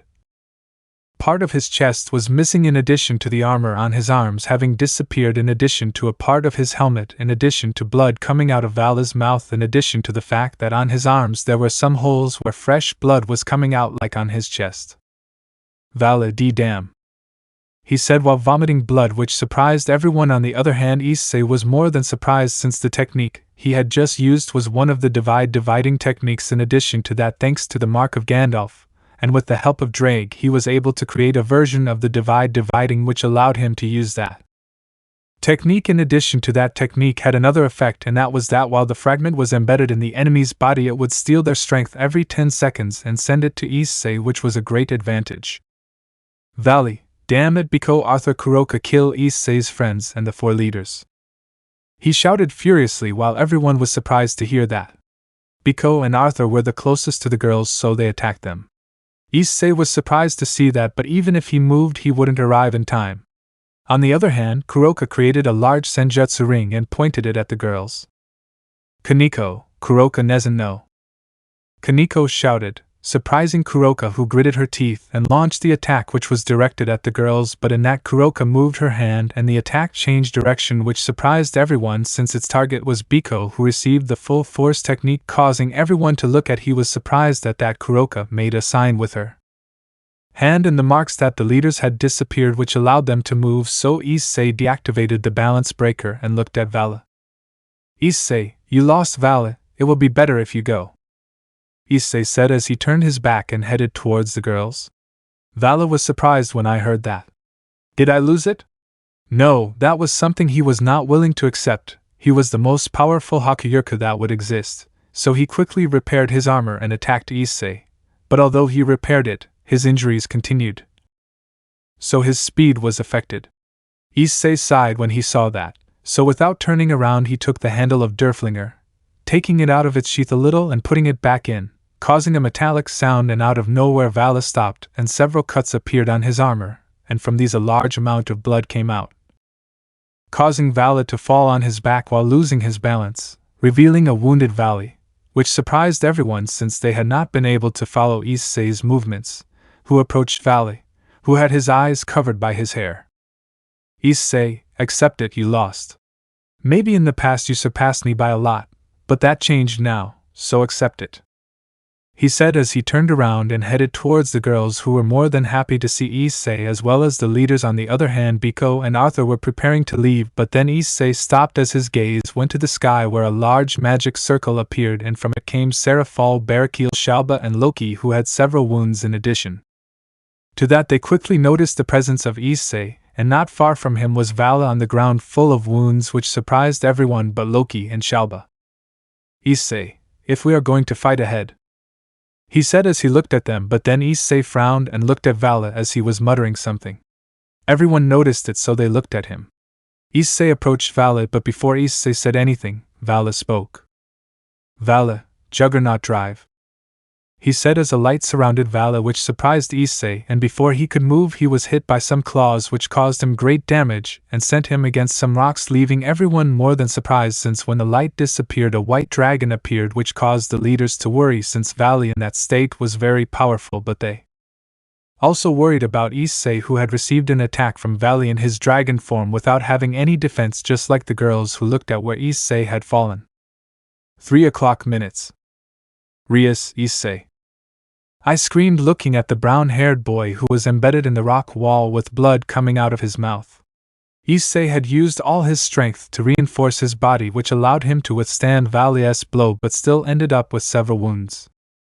Issei, damn, if I hadn't used my energy to reinforce my body, that blow would have killed me, he thought as he looked at Vala, who was beginning to approach him. Issei didn't know what to do, since if he used the Juggernaut Drive his life force would be absorbed and he had no control when he transformed, which would be dangerous if he got out of control at this moment, and he didn't have the strength to stop Vala in that state that could kill. God. Issei broke away from the rock as he fell to his knees and looked at Vala, who was approaching him. If Vala hit him again, Issei would die. Issei. Damn, if only I had more power! Issei thought when he saw that if he didn't do something soon he and the girls could die, and Louise was in danger, so he couldn't give up that quickly, but in that. Do you want power? A voice said in Issei's ear, which was very calm, and he seemed to be the only one who could hear it. Issei didn't know who it was, but that's what he needed most right now. Issei. If I wish, he said without hesitation as he heard the person laugh softly and said, Then take me now and you will defeat all your enemies. He said while Issei was surprised and looked at his left hand where the boosted gear was activated, and in his palm he was holding the Ascalon sword in its second form, which surprised him since he did not remember having taken it, and not only him, everyone was surprised to see that Ascalon's form had changed, even Vala, who felt chills when he saw the sword, and that the Ascalon sword began to shine brightly, shielding everyone, and at the same time an aura was present which caused everyone to have the same thought. Everyone. What a terrifying aura! They all thought, and when the light disappeared, everyone opened their eyes wide as Ascalon had another form which gave off a terrifying power. Everyone had pale faces as they felt the power of Ascalon. At that, black lines came out of Ascalon, advancing through the boosted gear, going up Issei's arm until they reached his head, which was looking at the ground. When they looked up, everyone was shocked to see that Issei's eyes were no longer brown but were the same color as Ascalon's eye. In addition, several black lines were on Issei's face, and the lines were in the shape of ancient writings that they did not recognize. But at that, Issei spoke in a gloomy voice that made everyone feel their body go cold. Issei, on his knees.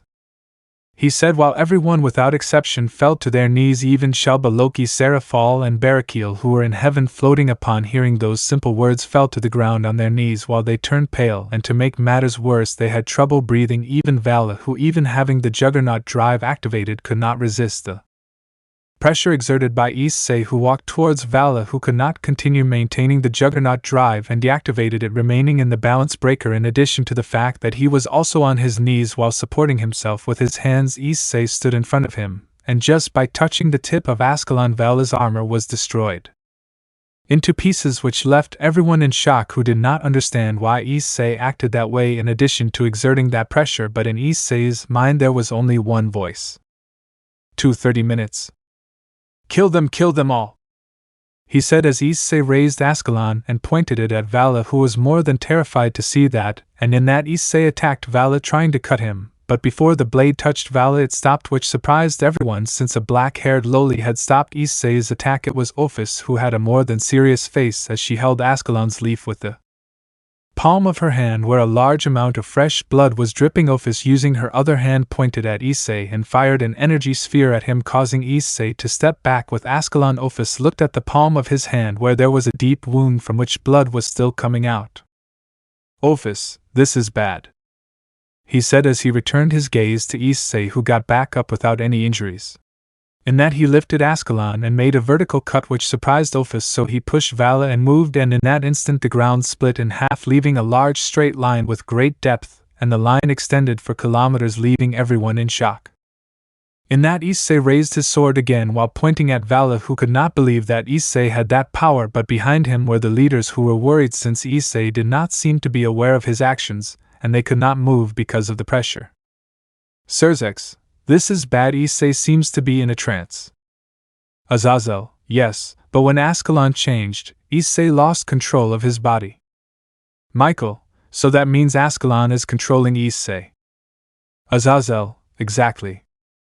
Odin, but so far Issei has not used any powerful attacks, he is only using simple attacks, he said as everyone tensed up, as what they said was true, since up until that moment Issei had only used simple attacks, and that Ophis created a barrier around Issei which surprised everyone. Ophis, that will do for now.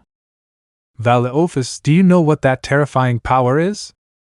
Ophis, if Ascalon the Dragon Sword Slayer that Issei has is a god killer weapon, he said, surprising everyone. Ascalon was a god killer? Vala was surprised to hear that a god killer weapon.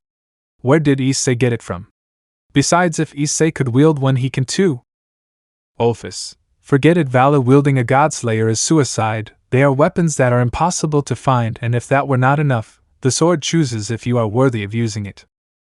Valley, so that's when Issei is wielding a Ophis. Yes, the sword chose him, but that doesn't mean he can control it.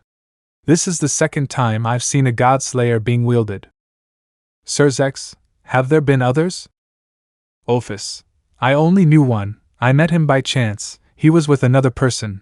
Both were powerful. I faced them, but to my surprise one of them had a god killer and controlled half of the power of this one. Azazel, who won? Ophis, it was a draw. We fought for at least 3 days and nights before they left, saying it had been nice to have faced them. Vala, is the sword the same one Issei has? Ophis, no, the other one was black and on the blade there were light green parts like that sword, but it seems that boy Issei can only use 2% of the power of the god killer. Rias, what would happen if Issei controlled her 100%? Ophis, he would have the power to challenge me at 100%. Even Great Red would be careful when facing a god slayer, but that boy is the current security. If the boy's power grows, so will the sword, plus if he controls it, Issei will be able to use the power of the sword as if it were his power, becoming more powerful, and if we add that he is the security, what do you think would be the result? He said while everyone was surprised. Even Great Red would be careful when facing a god slayer. On the other hand, how strong would Issei become if he controls it and makes the power of Ascalon his own? Sir Zex, Issei would have no rivals if he controls her. Only you or Great Red could do something to him. Ophis, exactly. At this moment Issei has become the most powerful security that will exist in the past, present and future. A security that could challenge Great Red and could even defeat me. He said, surprising everyone, but in that instant the barrier surrounding Issei disappeared, which surprised everyone in addition to the fact that the black lines had spread further on Issei's body. Ophis, at this rate the boy will die, since all that power will destroy him if he doesn't stop. He said, surprising everyone, especially the girls, who looked at Issei more than worried. At that, Issei raised Ascalon again while pointing at them, but at that, everyone opened their eyes more than surprised. Even Ophis was surprised to see that a redhead was hugging Issei. Ophis, have I completely ignored the pressure exerted by the sword? She thought in surprise as she looked at Rius, who had hugged Issei. Rius, Issei, please react. This is not you. Please come to your senses. You would never hurt your friends.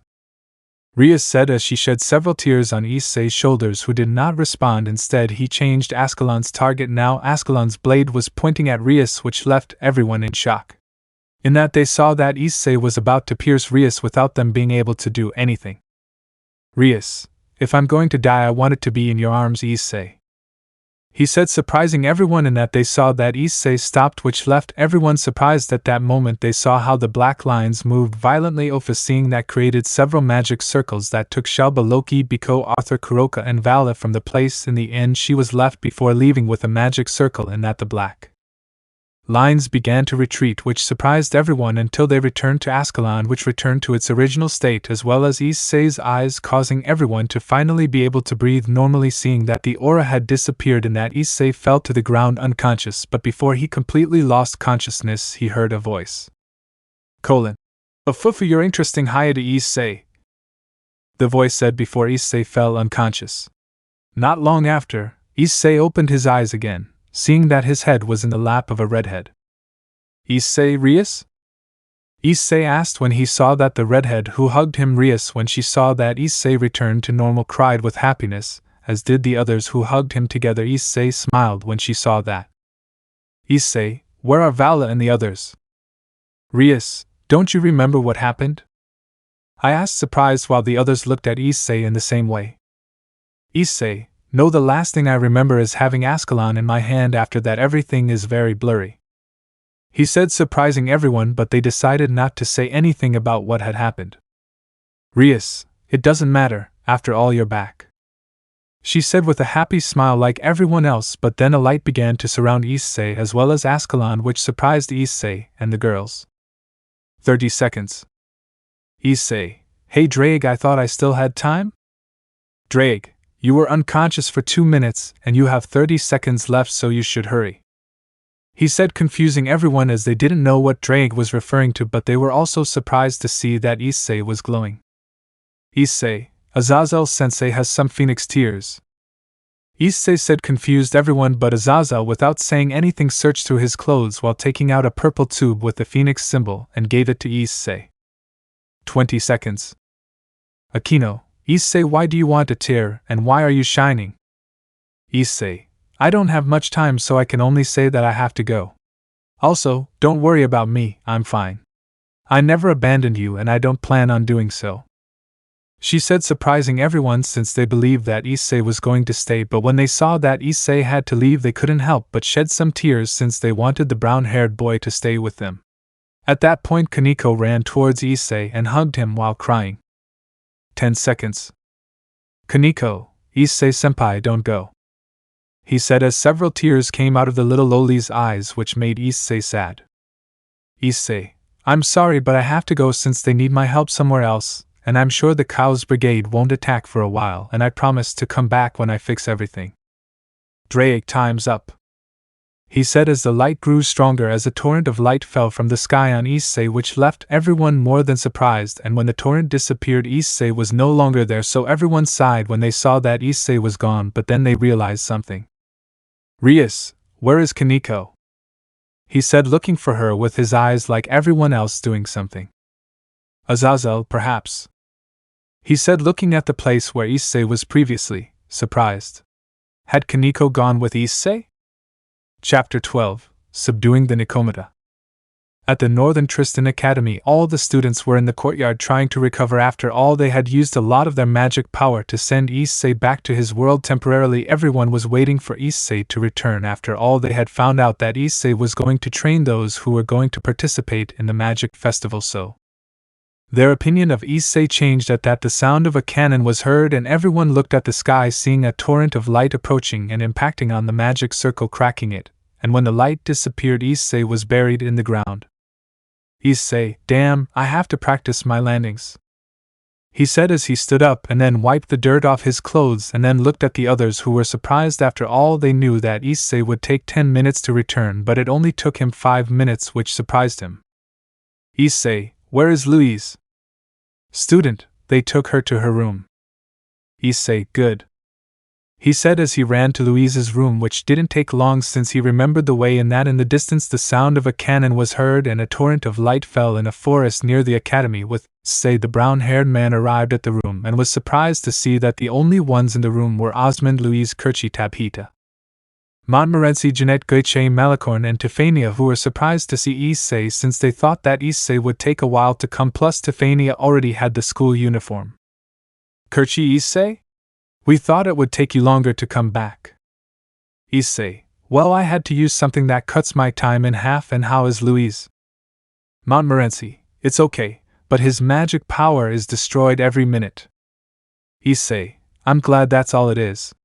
I brought something to heal her, he said as he took out a purple tube from his jacket.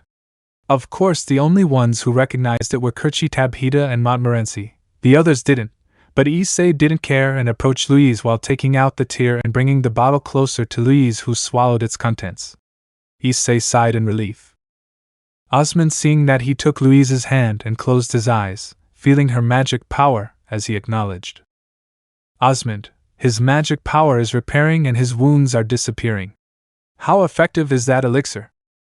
Issei, it's not an elixir, it's a tear of the Phoenix clan that exists in my world.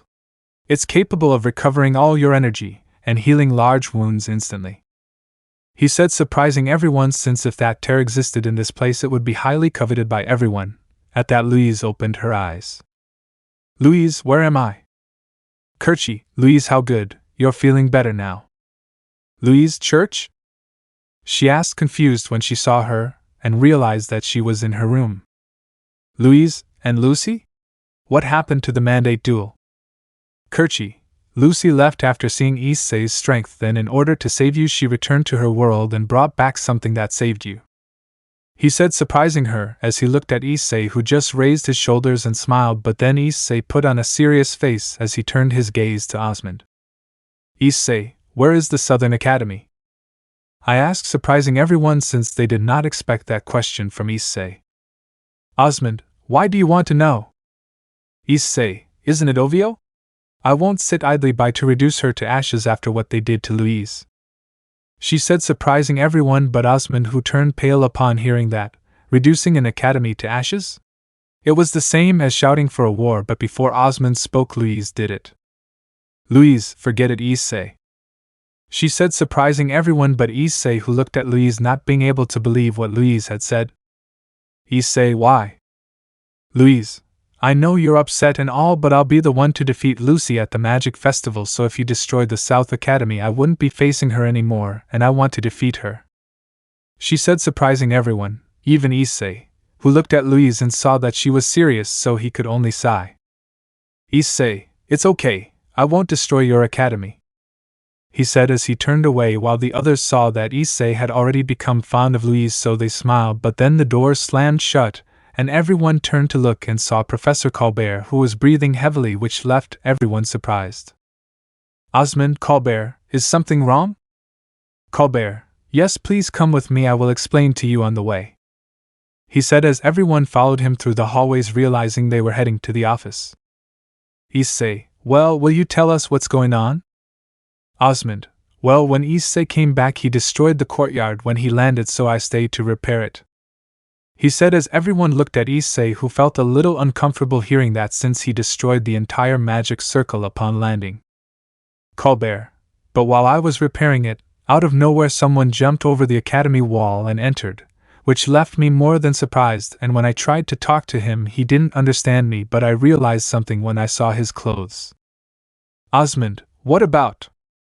Colbert, you'll see it now, he said as he arrived at the directorate and opened the door, and they entered, but Issei barely entered, someone came out knocking Issei down, which left everyone more than surprised. Issei was in shock when he saw who it was. Louise, wait, her clothes look like Kerchi, like Issei when he first came here, he said, looking at the clothes the girl was wearing, who had short white hair and amber eyes. While there were some tears in them, everyone was surprised and looked at Issei, who was still in shock, and just said, Issei, Kaneko? He shouted, more than surprised to see his little Kohai hugging him, who had some tears in his eyes. Kaneko, Issei-senpai.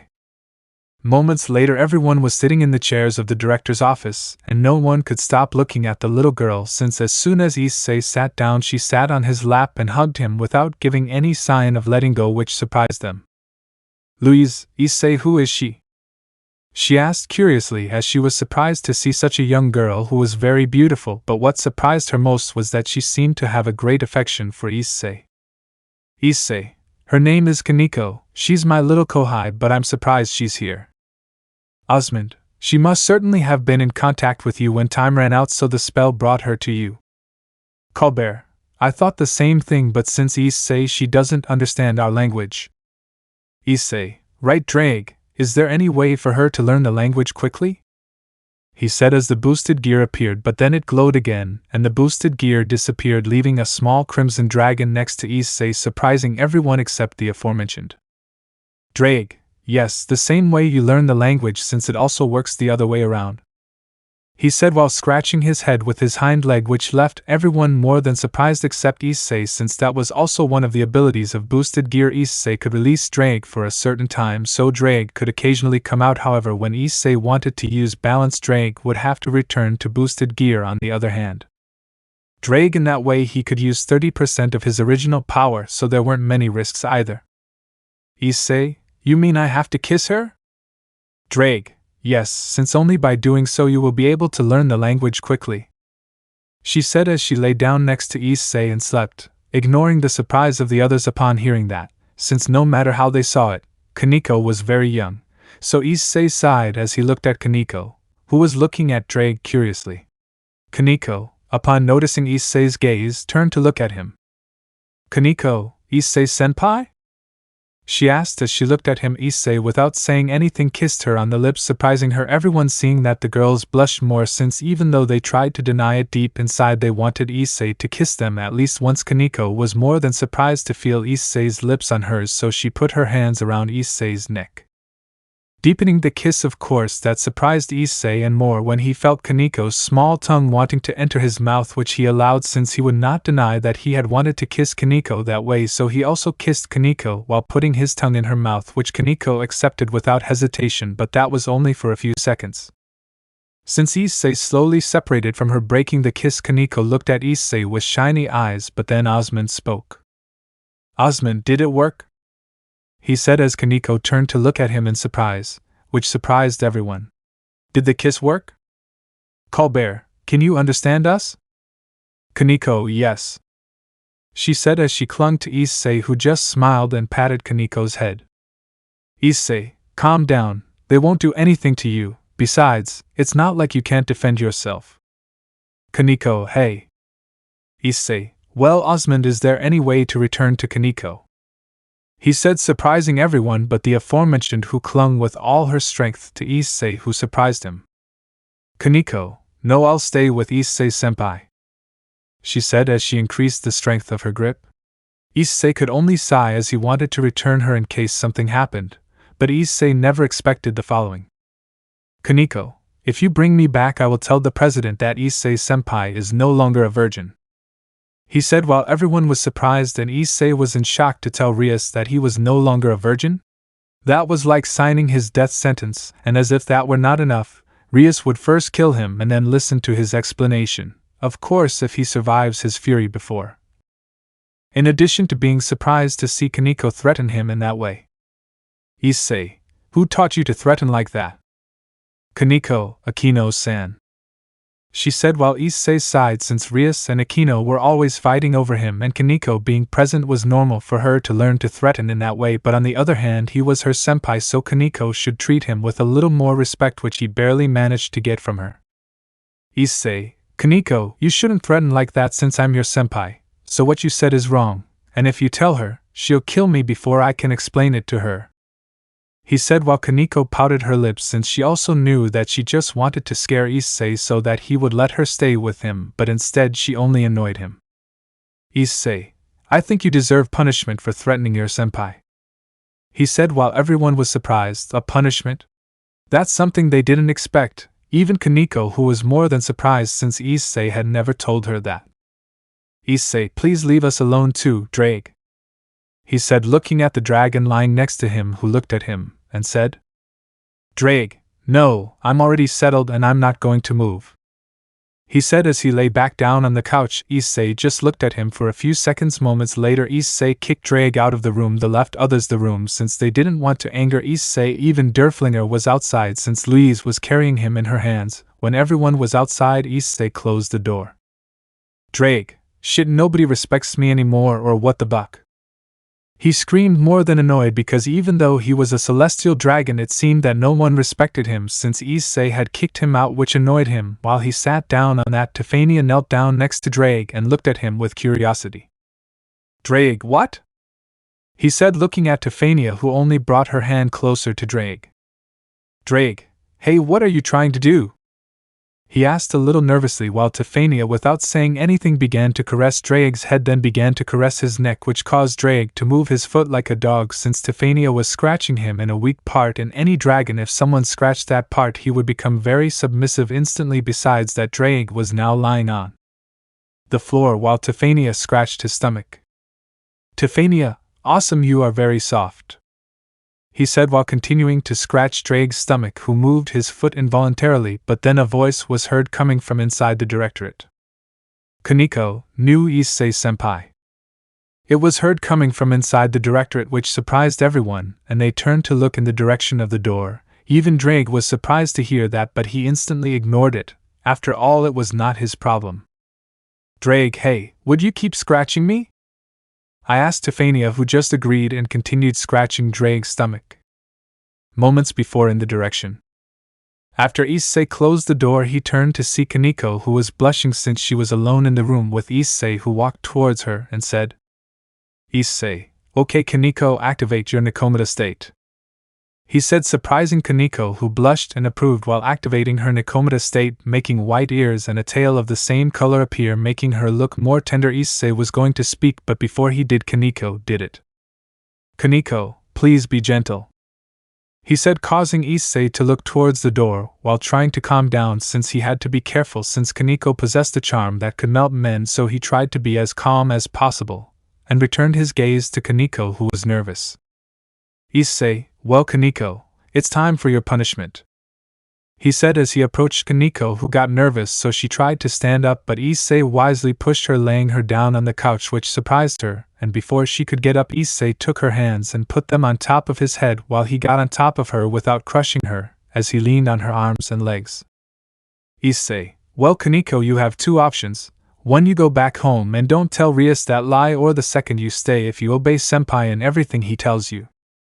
Kaneko: the second one, I want to stay with Issei Senpai, she said with great determination, which surprised Issei since Kaneko said it without hesitation, so Issei smiled.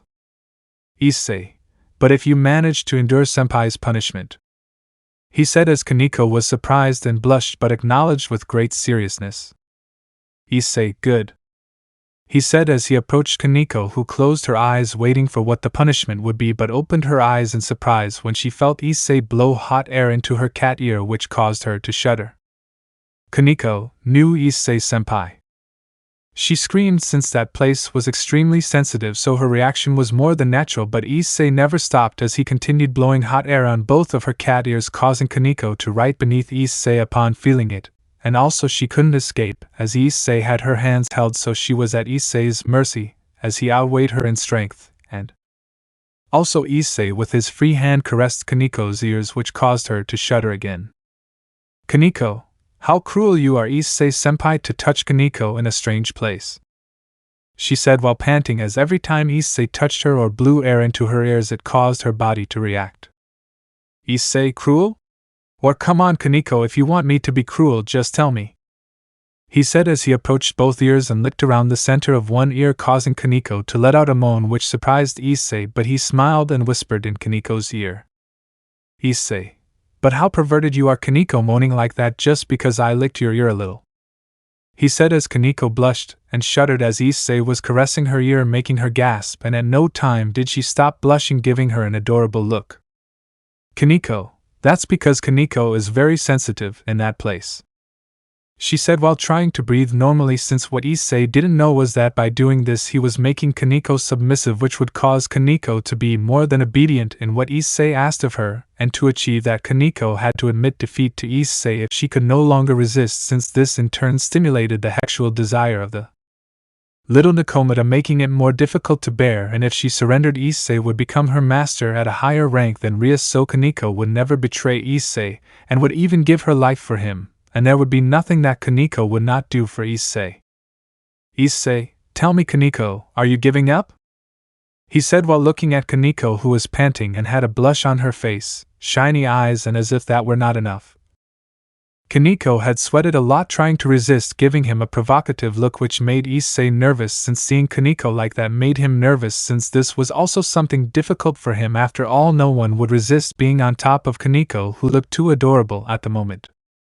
Kaneko: hey, she said as Issei smiled and released her hands, but what Issei didn't know was that Kaneko looked at him as her new master. At that, Kaneko began to unbutton the buttons of her shirt, revealing a small light blue bra with some decorations, which left Issei more than in shock. Kaneko: please, Issei-sama, do whatever you want with Kaneko-chan, she said, surprising Issei, who before he could react, Kaneko pushed him, laying him on the couch while she got on top of him, which left him more than surprised. Issei: Kaneko? He asked, seeing Kaneko's condition, since he didn't know why Kaneko was acting that way, but then Kaneko unzipped his jacket, opening it, surprising him, and before he could react, Kaneko put her hands under Issei's shirt, caressing him, which made him more than nervous, but before he could stop her, Kaneko began to kiss his neck, making Issei's mind go blank as he felt Kaneko kiss and lick his neck. Issei: Kaneko, stop, he said, trying to stop the little Nakomata, but then the door opened and Louise entered along with the others who had heard Issei's nervous voice. Louise: Issei, something wrong? She asked as she looked at Issei, who was in shock just like everyone else, since Issei was lying on the couch while Kaneko was on top of him with her hands inside his shirt, and everyone could see that Kaneko had been kissing Issei's neck, who turned pale when he saw that everyone was watching him. While in another place, you could see a large forest which was more than calm, and in the middle of it a brunette with amber eyes which had cat ears as well as two tails, giving her a tempting appearance for any man. This girl was Kuroka, who walked aimlessly since she had abandoned Kao's brigade and left Valle's team since they accused her of being a traitor, so she left the place and from Intosi's she walked aimlessly. Kuroka, sigh, why did I save them? She thought as she looked at the sky, since she couldn't explain why he had attacked Biko instead of the girls, but when she remembered Kaniko's pained face she sighed, since a few moments ago she had gone to see Kaniko only to find out that she had left with the Hyoudou.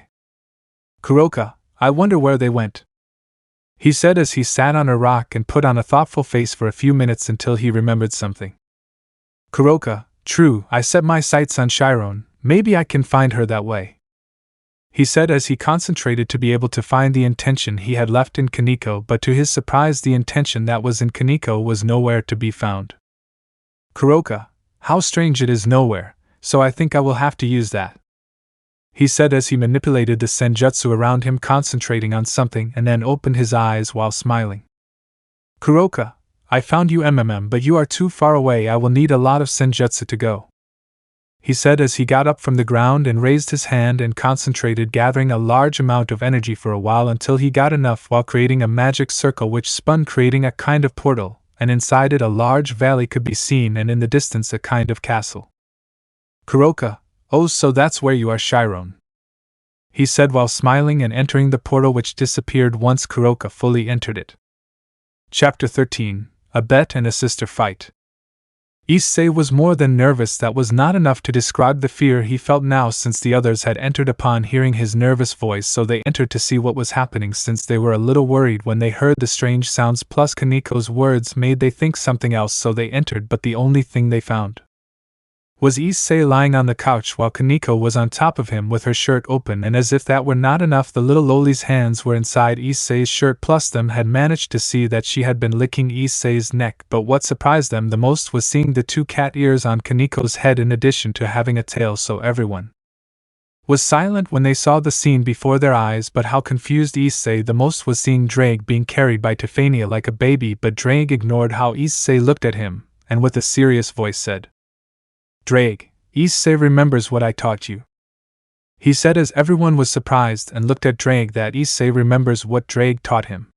Clearly they didn't know, and even less Issei himself, who only put on a more than confused face, but before Issei spoke Drake did it.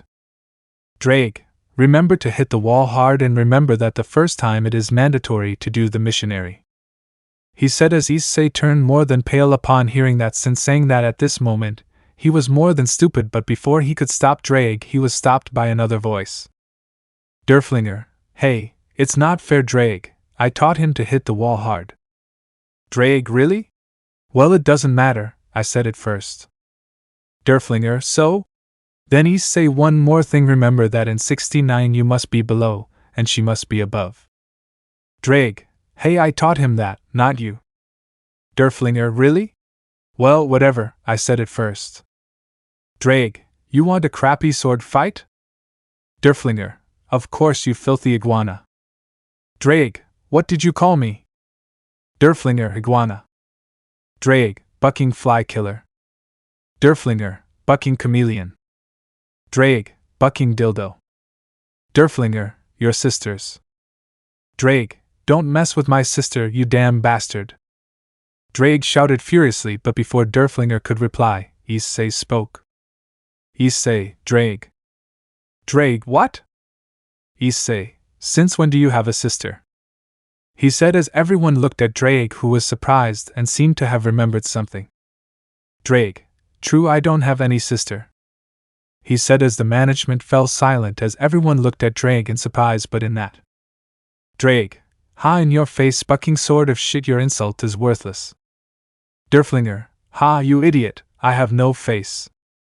Drake, I don't give a shit, your insult doesn't count and I win, ha. Derflinger, so? Then. Issei, both of you shut up now or I'll make myself a damn dragon skin jacket and put Derflinger on Drake's ass before making the jacket, you understand me? He said furiously as everyone looked at Issei in surprise at that Drake and Derflinger said at the same time. Drake / Derflinger, okay, but don't get angry. Issei, then stop talking nonsense. Drake / Derflinger, they just don't have patience for us. Issei, just shut up. he said as he returned his gaze to Kaneko, who was blushing, which surprised Issei and the others as they had to admit it. Kaneko looked very adorable, well, since only the girls were watching, since Osmond, Colbert, Malicorn, and Guiche had left the address since Jeanette did not let them in upon seeing Kaneko's state. But then Kaneko looked at Issei and said, "Kaneko, if Issei-senpai wants to hit Kaneko-chan hard against the wall, she won't resist." He said while Issei was in shock upon hearing it, as well as the girls, since they had already heard that word but did not know what it meant. But before Issei said anything, Drake/Derflinger, Hitch, what an offer! They shouted in surprise while Issei turned pale, as those words would make the girls furious. At that, Louise said, "Louise, Issei, what do those words mean?" She screamed, a little annoyed, as something told her that those words were not innocent at all. Before Issei could answer, Drake did. "Drake, Derflinger, do you know what time it is?" Derflinger, yes, it's time to. Drake/Derflinger, Sexual orientation. They both screamed while Issei felt the need to commit suicide, since that pair would only bring him problems in the future. But then he realized what they had both said, and at the same time he turned pale. "Issei, don't you even think about saying anything, you damn imbeciles." As soon as Issei said that, he was surprised to see that Drake and Derflinger had suddenly put up a video using magic, and in the video several adult scenes appeared that left Issei in shock, while Drake explained very calmly. "Drake, as you can see, that is the missionary position, since every time some guys have their first time they naturally do the missionary position." Derflinger, and as you can see in the following scene, the position they are in is known as 69, since being in that position has a certain resemblance to the number, in addition to the fact that both of them give each other pleasure. They said calmly while Issei looked at everything in shock, since the girls had been more than surprised to see that. But before he said anything to stop them, "Louise, so the things the girls and I talked about were." Drake, naturally sexual positions. What did you expect it was? To point? You're wrong, girl, those are nothing more and nothing less than sexual positions, he said as the girls blushed upon hearing that, and looked at Issei, who only had one hand on his face trying to calm down. At that point Issei noticed the girls' gaze, and before he could explain it to them, Kaneko spoke. "Kaneko, if Issei-sama wants to do all that, Kaneko-chan will help him, and he will be able to touch her wherever he wants," he said while Issei no longer knew how to react to that. He didn't know whether to laugh or cry at the current situation, since at this moment, he didn't know what to do or say. But then someone pulled him by the arm, surprising him. "Louise, you won't do any of that," I screamed as I pulled Issei, surprising Kaneko, who made an angry face but at the same time was very adorable. "Kaneko, you don't tell Issei-sama what to do," he said as he pulled Issei, which surprised Louise and at the same time got upset. "Louise, I am his master, so Issei must listen to me." "Kaneko, and he is my master, so I won't let you give him orders," they said as they both pulled Issei, who was more than lost seeing the current situation. He could get out of the grip, but his mind was unable to process what was happening, and before he could stop both girls, the door suddenly opened, causing everyone to turn to see who had entered, only to see Professor Colbert with a face full of panic, which surprised everyone. "Issei, Ito Colbert, this is not a good time, so." Colbert, Issei, not far from the academy, a girl with great power appeared, he said as he noticed Kaneko's tail and cat ears, which left him more than surprised. "Issei, and what the hell does that have to do with me?" Colbert, well, the girl also has cat ears and a tail just like that girl, he said while pointing at Kaneko, which surprised Issei, since a black Nikomata with a good body came to his memory. "Issei, she is a young woman with a voluptuous figure. She has long black hair and hazel eyes with feline pupils, and she is wearing a black kimono with a yellow sash, a set of gold beads and a detailed ornate bandage, as well as having cat ears and two tails," he said, surprising everyone except Kaneko, who was nervous since she only knew one person who dressed like that. Colbert, upon hearing Issei's description, was surprised but agreed in response, causing Issei to look at Kaneko, who returned his gaze, and quickly Kaneko fixed her shirt, and together with Issei they headed to the exit of the academy, being followed by everyone who was curious, and upon reaching the entrance in the distance they could see the figure of a girl approaching. The girls upon seeing her could not help but lower their heads while a blush appeared on their faces since they saw what that girl's body was like. They felt very inferior to her Issei along with Malicorn upon seeing the girl's body swallowed unconsciously since that girl's body was very tempting for them. On the other hand, Issei only had a surprised look when he saw her, and when he approached he said, "Issei, Kuroka, what are you doing here?" He said as everyone was surprised to hear the girl's name, who just smiled and said, "Kuroka, isn't it Ovio? I came for Chiron Naya," he said as Kaneko hid behind Issei while clutching his clothes nervously. "Issei, you know I won't let you take her, right?" Kuroka, "Yes, I know, but let me tell you something. In this place, the energy of Senjutsu is 1,000 times stronger than where we come from, so there is a possibility that I will defeat you, Naya," she said, surprising Issei since he did not know that Senjutsu was stronger in this place, so he looked at Kaneko.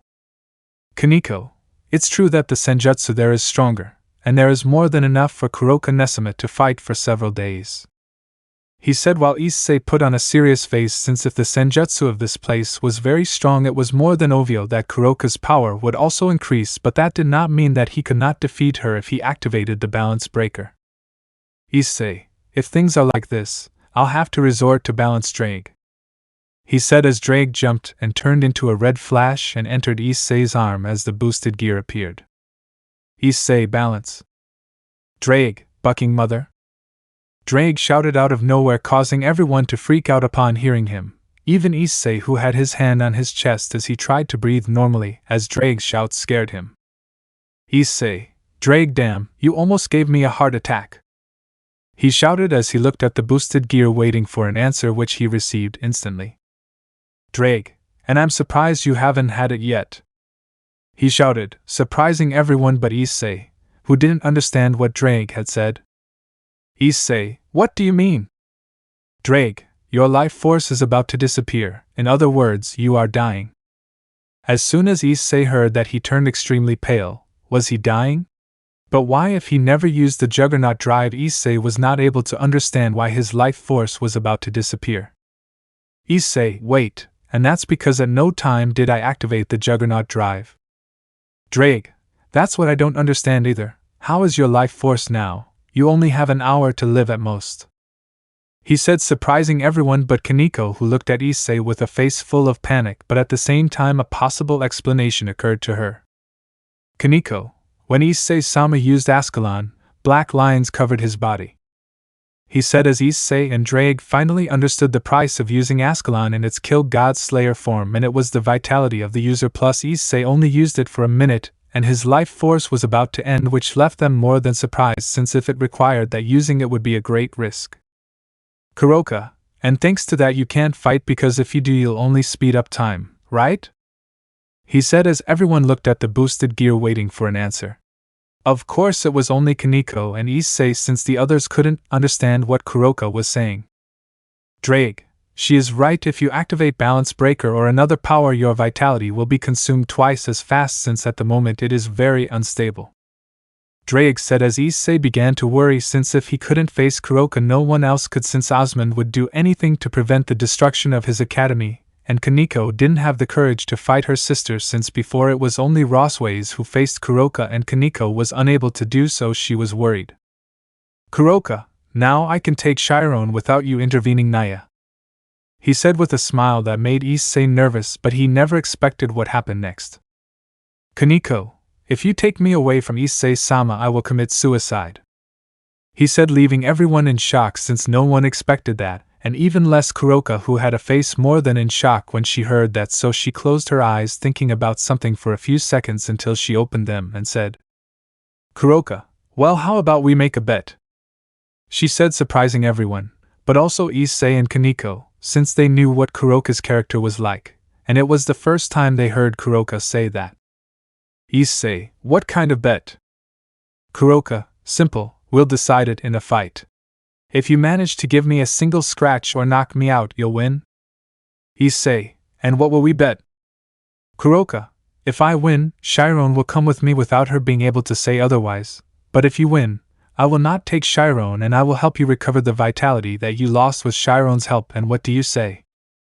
she said while Issei put on a thoughtful face on whether the bet was fair since no one present besides him could defeat Kuroka, but she said that she would admit defeat if they managed to get a scratch on her, but if they lost Kaneko they would have to go with her. He would die within an hour at most, so there was only one way out.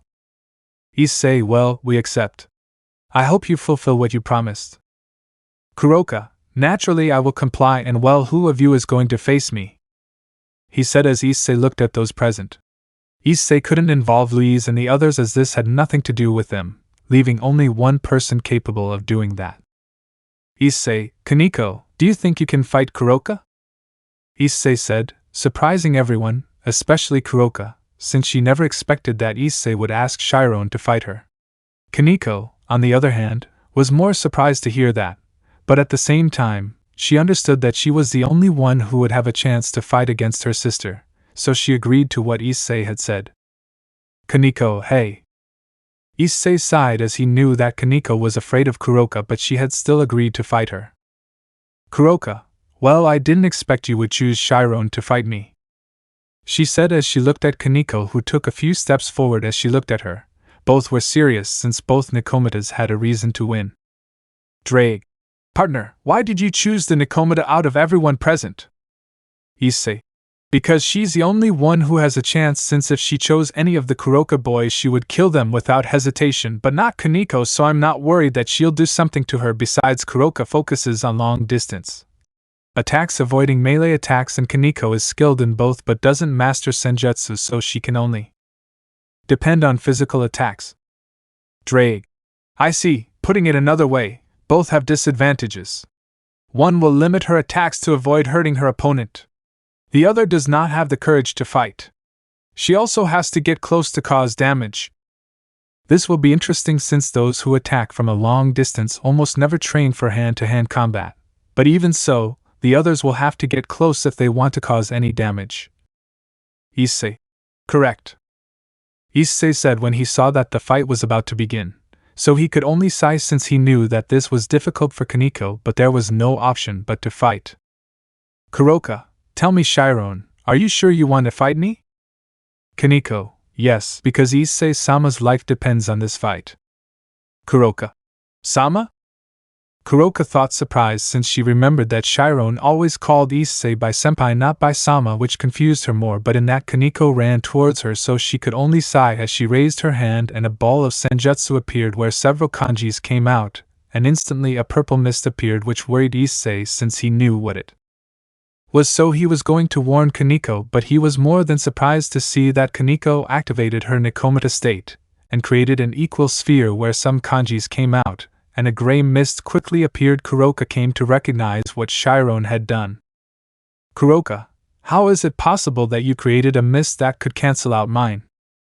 Kaneko, that time you poisoned us, I realized that if I had used senjutsu a long time ago, I would have been able to counteract the mist, so after that I practiced to be able to fight it, and I succeeded, she said as Kuroka's purple mist disappeared upon coming into contact with Kaneko's gray mist, which surprised Kuroka since she meant that using her mist would be foolish since Kaneko could nullify it, so using it again was completely ruled out. On the other hand, it was never expected that Kaneko could use senjutsu at this level, but what she didn't know was that Kaneko could only use the gray mist once, so if Kuroka used it again, she would no longer be able to stop her. Kuroka, if this is how things are, I guess I'll have to be more serious, she said as she raised her hand and a small magic circle appeared, and instantly several small magic circles appeared around Kaneko, who was surprised but quickly launched several senjutsu flames, destroying most of them, but from the remaining magic circles came several rays that Kaneko barely dodged, and when the rays hit the ground they left a large crack, surprising them since if that attack had more power it would be capable of killing someone, but clearly Kuroka had launched that attack to knock out Kaneko without hurting her, but she managed to dodge it. Kuroka, you really have good thoughts, Chiron, she said as she backed away since Kaneko had gotten too close and in hand-to-hand combat she would be at a disadvantage, so she aimed at Kaneko while a magic circle appeared behind her and formed a senjutsu ring that she launched towards Kaneko, who moved, dodging it with difficulty since the speed of Kuroka's attacks were very fast, which made it difficult for her to dodge. Kuroka, I admit you are stronger than I thought, Chiron, but he said as he created another Senjutsu ring, but at the same time several magic circles appeared around Kaneko, which she recognized as they were the same magic circles that Kuroka had used previously. Kuroka, this ends now, he said as he threw the Senjutsu ring and the magic circles launched a beam towards Kaneko, who was more than surprised since on one side it came at Kuroka's Senjutsu ring, and on the other the beams of the magic circles, making it almost impossible to dodge both attacks. Issei. Damn it, whatever Kaneko chooses, if she receives either of the two attacks she will be seriously injured. He thought, more than worried since Kaneko was at a disadvantage seeing it from any angle. Kaneko would be seriously injured if she received either of the two attacks, but to everyone's surprise Kaneko did not move to dodge the two attacks but instead remained motionless waiting for both attacks, which left everyone in shock. Issei, quick Kaneko, dodge it. Issei shouted, more than worried, and he was not the only one since Kuroka was also worried since if Kaneko received both attacks there was a possibility that she would die, so she was going to tell Kaneko to dodge it, but before she could do so both attacks hit Kaneko, raising a smoke screen leaving everyone in shock. Issei and Kuroka were going to run to see the state of Kaneko, but in that of the smoke screen a Senjutsu ring came out that was headed to Kuroka, who was surprised and moved to dodge the attack and quickly looked in the direction where Kaneko was, seeing that the smoke screen had dispersed only to see that Kaneko was no longer there, which surprised everyone. Quickly began to look for her with their eyes, but they could not find her. In addition to that, her presence disappeared, which worried them, and that Kuroka noticed that in front of her on the ground was the figure of a shadow which became bigger, and that Kuroka realized what had happened, but before he could look up he received an axe kick from Kaneko, which surprised everyone. But Issei, in addition to the fact that Kaneko's clothes were almost destroyed and there was a thread of blood in her mouth. Kuroka, how is it possible? Kuroka said. She was barely recovering from the blow. But before Kuroka could fully recover from the blow, Kaneko attacked her, knocking her to the ground while she got on top of her and pointed her fist at Kuroka's face, who was more than surprised. But Kaneko stopped a few centimeters from Kuroka's face, which surprised everyone. Kaneko, Kuroka Nesama wins, he said while a cut appeared on Kuroka's cheek where a thread of blood came out, surprising her. Not only her, everyone was more than surprised, even Issei, who only sighed. Issei, damn that girl, she'll give me a heart attack, she said while thinking about the suicidal method that Kaneko had used, since Kaneko's plan was to let herself be hit by both techniques, but at the last second she protected her body with Senjutsu, reducing the damage, and to distract Kuroka enough with all her strength she created a Senjutsu ring and threw it, and took advantage of that moment to hide her energy with the help of Senjutsu, and jumped high enough to be able to get close to Kuroka and attack. Issei, sigh, well, at least this fight will make them closer, she said as a smile appeared on her face. Issei was going to advance towards them, but out of nowhere he felt a pulse of pain coming from inside his body, causing him to fall to the ground, surprising everyone as Issei had lost consciousness. In Issei's mind, the brown-haired boy was lying in what appeared to be a large empty room, and there was a blue sky in that place, as well as a small amount of mist in the place. Issei didn't know why he was there, but then he heard a voice. I was waiting for you, Hyoudou Issei-kun, a female voice said as Issei stood up a little with the help of his arms and looked at the girl in front of him. Issei, who are you? He said, looking at the girl who had an apple in her mouth and looking at him as if she knew he would come to her sooner or later. Let me know in the comments below if you guys want the next part. Also check out my other video that has been shown and left. Thank you for watching. If you enjoyed this video please like and share this video. And have a fantastic day. Bye.